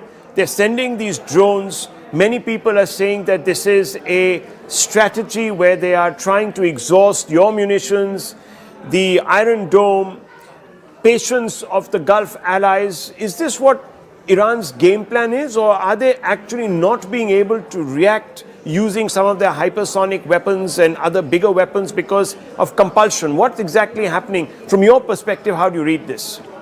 So I can tell you that after 2.5 years of war, and after the 7th of October, the IDF has learned that we never underestimate our enemies. We understand the threat that the Iranian terrorist regime poses. And as far as it goes to their strategy, I can tell you one thing for certain, and that's that they have a strategy to target and hurt civilians specifically. This isn't just a message, it's concrete intelligence we have at hand. They're sending those ballistic missiles on their drones to civilian areas, not just in Israel, but in the entire Middle East. Okay, well, what we're also hearing is that the longer this war continues, and I'm going to ask you a little bit about timelines, but the longer this war is continuing, costs are also escalating, as we know.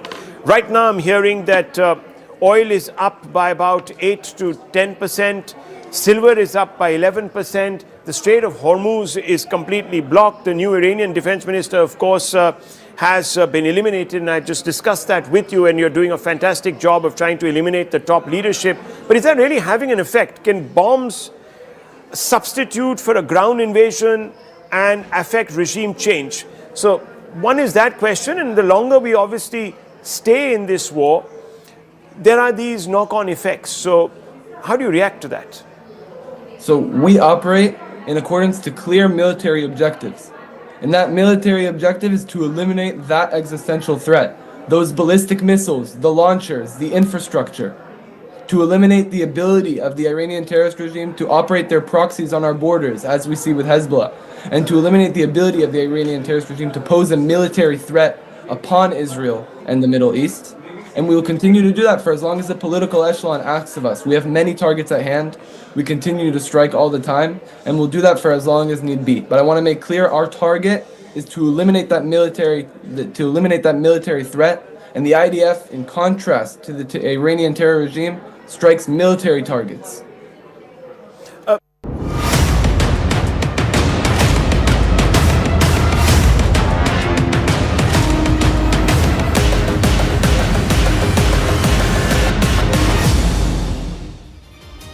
The battle lines are getting deeper in the Middle East. Hello and welcome. I'm Ayushman Singh Jamwal, and you are watching CNN News 18's rolling coverage of the conflict in the Middle East. As West Asia enters its 4th day of conflict, we bring you the latest updates. Iran is expanding the ambit of the conflict, going guerrilla against America's traditional Gulf Arab allies in the hope that these countries will put pressure on Donald Trump to quickly end the war. America, as a result, is now constantly shifting the goalpost. We get you the big updates.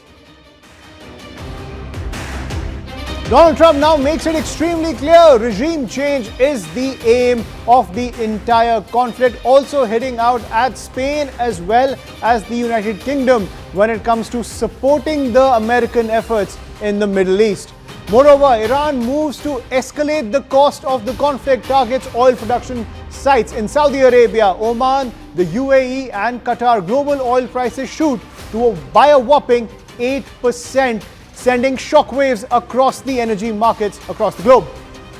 Iran now issues a dire warning to the United States, and Israel says that the process that has begun will soon engulf Europe. This also comes as Donald Trump has criticized his European allies for not fully supporting his war efforts in the Middle East. And as Iran launches missile strikes across the Arab world, Israel blasts mobile missile units in Iran to cripple Iran's drone swarm strikes that have crippled the energy markets across the globe by hitting those oil sites in the Arab world. Moreover, Israeli strikes hit the assembly of experts in Qom in Iran, the body that chooses the supreme leader of the country. Meanwhile, NATO chief Mark Rutte says that there is broad backing among European allies for President Donald Trump's military campaign, even as Donald Trump is giving a different sentiment to his European allies. So is this conflict in the Middle East going to turn into another diplomatic row between the European allies as well as the United States? Has Trump now soured the NATO allies when it comes to the conflict in the Middle East? We'll have to wait and see how that plays out, even though Donald Trump is adamant that regime change will be the mission of the United States and Israel. And back home, India expresses grave concerns over the West Asia war, says 1 crore Indians work in the Gulf and security and stability of the region impacts in the Indian economy. Oil Ministry says it will source petroleum products through non-Strait of Hormuz routes. So new routes being analyzed by the Indian administration to ensure that the energy security remains intact and oil prices don't shoot up back home. But getting a big piece of breaking news that's coming in, where US President Donald Trump held a press briefing just a short while back and made it extremely clear that America's aim in the Middle East is regime change. In Iran, talking about the Ayatollah regime. Now, that is the pitch that's coming in from the US president, saying that while his subordinates are moving the goalpost time and time again, Donald Trump has said in just a short while back in a press briefing that his aim is regime change in the nation of Iran. He reiterated that the United States has unlimited middle and upper ammunition to destroy the terrorist regime, also making it extremely clear that Iran will have to cow down to US military pressure, claiming that Iran has no option but to negotiate. Even when it comes to negotiation, Donald Trump has said that it's too late for them to negotiate and the Iranian regime has to fall. There has to be a new set of leaders to take over the country and to protect the democratic principles when it comes to the movement calling for an end to dictatorship in Iran. That is what Donald Trump has said. He's also said that if the United States did not intervene, Iran would have been armed with a nuclear weapon. Listen in to what the US president had to say as he justifies the cause for war, in effect trying to rein in the NATO allies to continue the efforts in the Middle East. You see, we were having negotiations with these lunatics, and it was my opinion that they were going to attack first. They were going to attack. If we didn't do it, they were going to attack first. I felt strongly about that. And we have great negotiators, great people that do this very successfully and have done it all their lives very successful. And based on the way the negotiation was going, I think they were going to attack first. And I didn't want that to happen. So if anything, I might have forced Israel's hand. But Israel was ready and we were ready, and we've had a very, very powerful impact. Spain has been terrible. In fact, I told Scott to cut off all dealings with Spain. Spain, first of all, it started when every European nation, at my request, paid 5%, which they should be doing. And everybody was enthusiastic about it, Germany, everybody. And Spain didn't do it. And now Spain actually said that we can't use their bases, and that's all right. We could use their base if we want. We could just fly in and use it. Nobody's going to tell us not to use it, but we don't have to. But they were unfriendly, and so I told him we don't want to. Spain has absolutely nothing that we need other than great people. They have great people, and I'm not. By the way, I'm not happy with the UK either. that island that you read about, the lease, okay, he made it for whatever reason, he made a lease of the island. Somebody came and took it away from him. And it's taken 3-4 days for us to work out where we can land there. It would have been much more convenient landing there as opposed to flying many extra hours. So we are very surprised. We're hitting them very hard. And the big scale hitting goes now. They no longer have air protection. They no longer have any detection facilities at all left. And so they're going to be in for a lot of hurt. These are bad people. These are people that killed. I guess it's 35,000. It's coming out 35,000 over the last 3 weeks. Protesters, 35,000 violently killed. So these are bad people. And the leader of the pack is gone. And as you know, 49 people were taken out in the first hit. And I guess there was another hit today on the new leadership. And it looks like that was pretty substantial also. And let's get to our guests as the developments come in thick and fast from the Middle East. I'm joined by Lieutenant Colonel Doron Avital, former commander of the Special Forces of the IDF. Thank you, sir, for joining us on the broadcast, as well as Ashok Sajjanar, former diplomat. Also joining us is Yasmin Madar, Iranian scholar as well as political activist. Thank you so much for joining us, ladies and gentlemen. Lieutenant Colonel Avital, I'll come to you first. The fourth day of Operation Roaring Lion, Netanyahu very confident about the action that has been taken against the Iranian regime. Donald Trump also full support behind the Israeli government. But given the fact that the energy corridor in the Arab world is now under constant pressure and threat, given the fact that even oil prices have shot up, has there been some level of miscalculation from the Americans as well as the Israelis? It's yet to be seen, looking forward, what will be the consequences. In terms of tactical achievements and the objective that were set, the objective was set very fast, very quickly in the first few days. Elimination of the leadership, the whole infrastructure of air defense systems. So basically, Iran is completely open, eliminating the Navy, the Iranian Navy. But still, of course, we have to look at the long run. What is the end game of this war? And this is where Trump steps in with the regime shift. But the question, which regime? He actually said that even the second line of regime was eliminated. So who is the regime shift? He talks about better leadership. Is it like in the prospect of this liberal democracy, whatever that can emerge in Iran? It's hard to see this. The question, what kind of new leadership can emerge that can end this game? The strategy of the Iranian is very clear. Create enough chaos that would force the hand of Trump and would force the hand of the US, and then to conclude this with negotiation. It's not clear. Right. And Yasmin Mathur, when it comes to regime change, now that's something that Donald Trump is talking extensively about. The first pitch coming in from the United States was to dismantle the nuclear arsenal as well as the nuclear capabilities of the Iranian regime. Now, Donald Trump, you just heard him. He said that the Ayatollah's regime has killed over 35,000 people, and these are bad people as per the US president, and another regime needs to take control. Is that easier said than done given the institutions of power in Iran? It's easier said than done. There are a number of issues. First of all, the 35,000 is an exaggerated figure. A lot of people were killed, probably a few thousand, and that's bad enough. There's no need to exaggerate.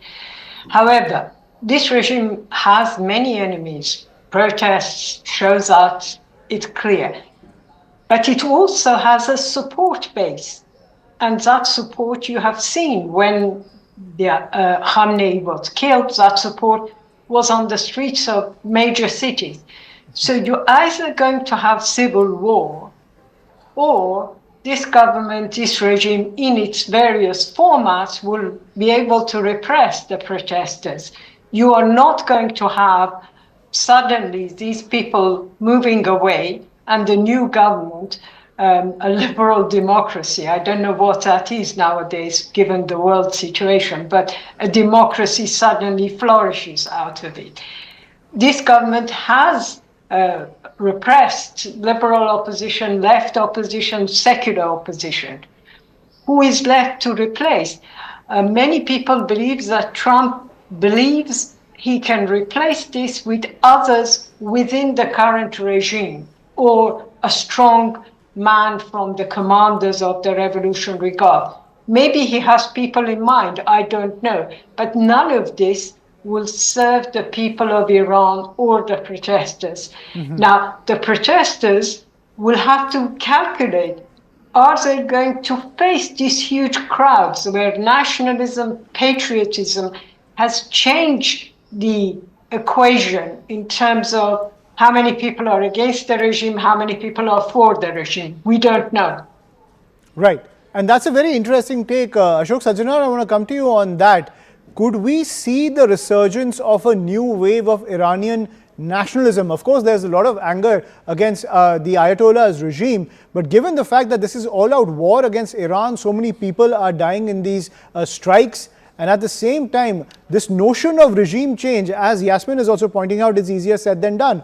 Could this politically turn into the resurgence of Iranian nationalism, which is something counterintuitive to the aims of the United States as well as Israel?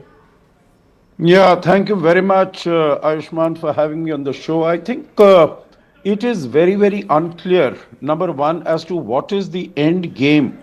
What are the, the end political objectives of the United States? You would recall that, when the whole thing started, first it was putting a cap on the Iranian nuclear enrichment program. Then it was mentioned that, it is the missile capabilities and, the short range and the long range missile capabilities. And you would have heard today, when Marco Rubio, he was talking to the Congress, his hearing, he mentioned this, that, basically our interest is not in a regime change. We are looking at capping the capabilities, whether it is nuclear enrichment or it is missile capabilities, etc. But, initially what Mr. Trump might have said about the regime change, but it keeps varying, it keeps going here and there. So I think it is bringing in a lot of confusion. Now, basically it is, there is no individual who is waiting in the wings to take over power when the leadership is decapitated and it crumbles. I think the assessment of the United States, which at this stage within 4 days appears to have been a miscalculation, is that once the top leadership, whether it is as far as the IRGC, intelligence, defense minister, and Ayatollah Ali Khamenei, once they are gone, then the whole structure will crumble. That has not happened. And, they have dug in their heels, and we have seen as to how the sort of havoc that they are wreaking, not only on Israel, but on the whole of West Asia. Absolutely. So I think it is very unclear at this stage as to how it is going to turn out.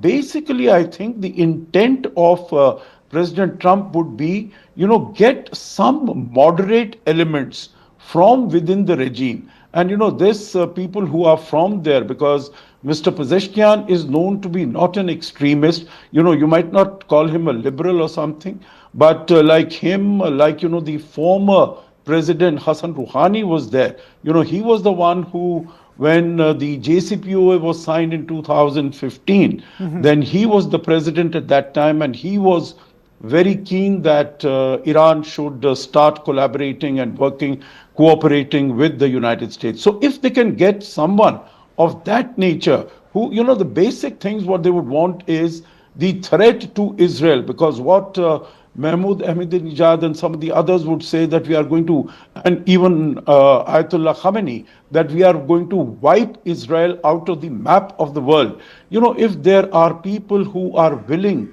to acknowledge and accept the existence of Israel and put a cap on the nuclear program and the missile program. But Ambassador Sajjanar, given the conditions, could we see another Ahmadinejad type figure emerge in Iran? Oh, it is very possible, because, when there are circumstances like this, and, I have served in Iran, and I know that the Iranian people are very proud people. So, while they might have their own grouse against the ruling dispensation, but to see a foreign power coming and trying to dislodge them and trying to artificially put someone else in its place,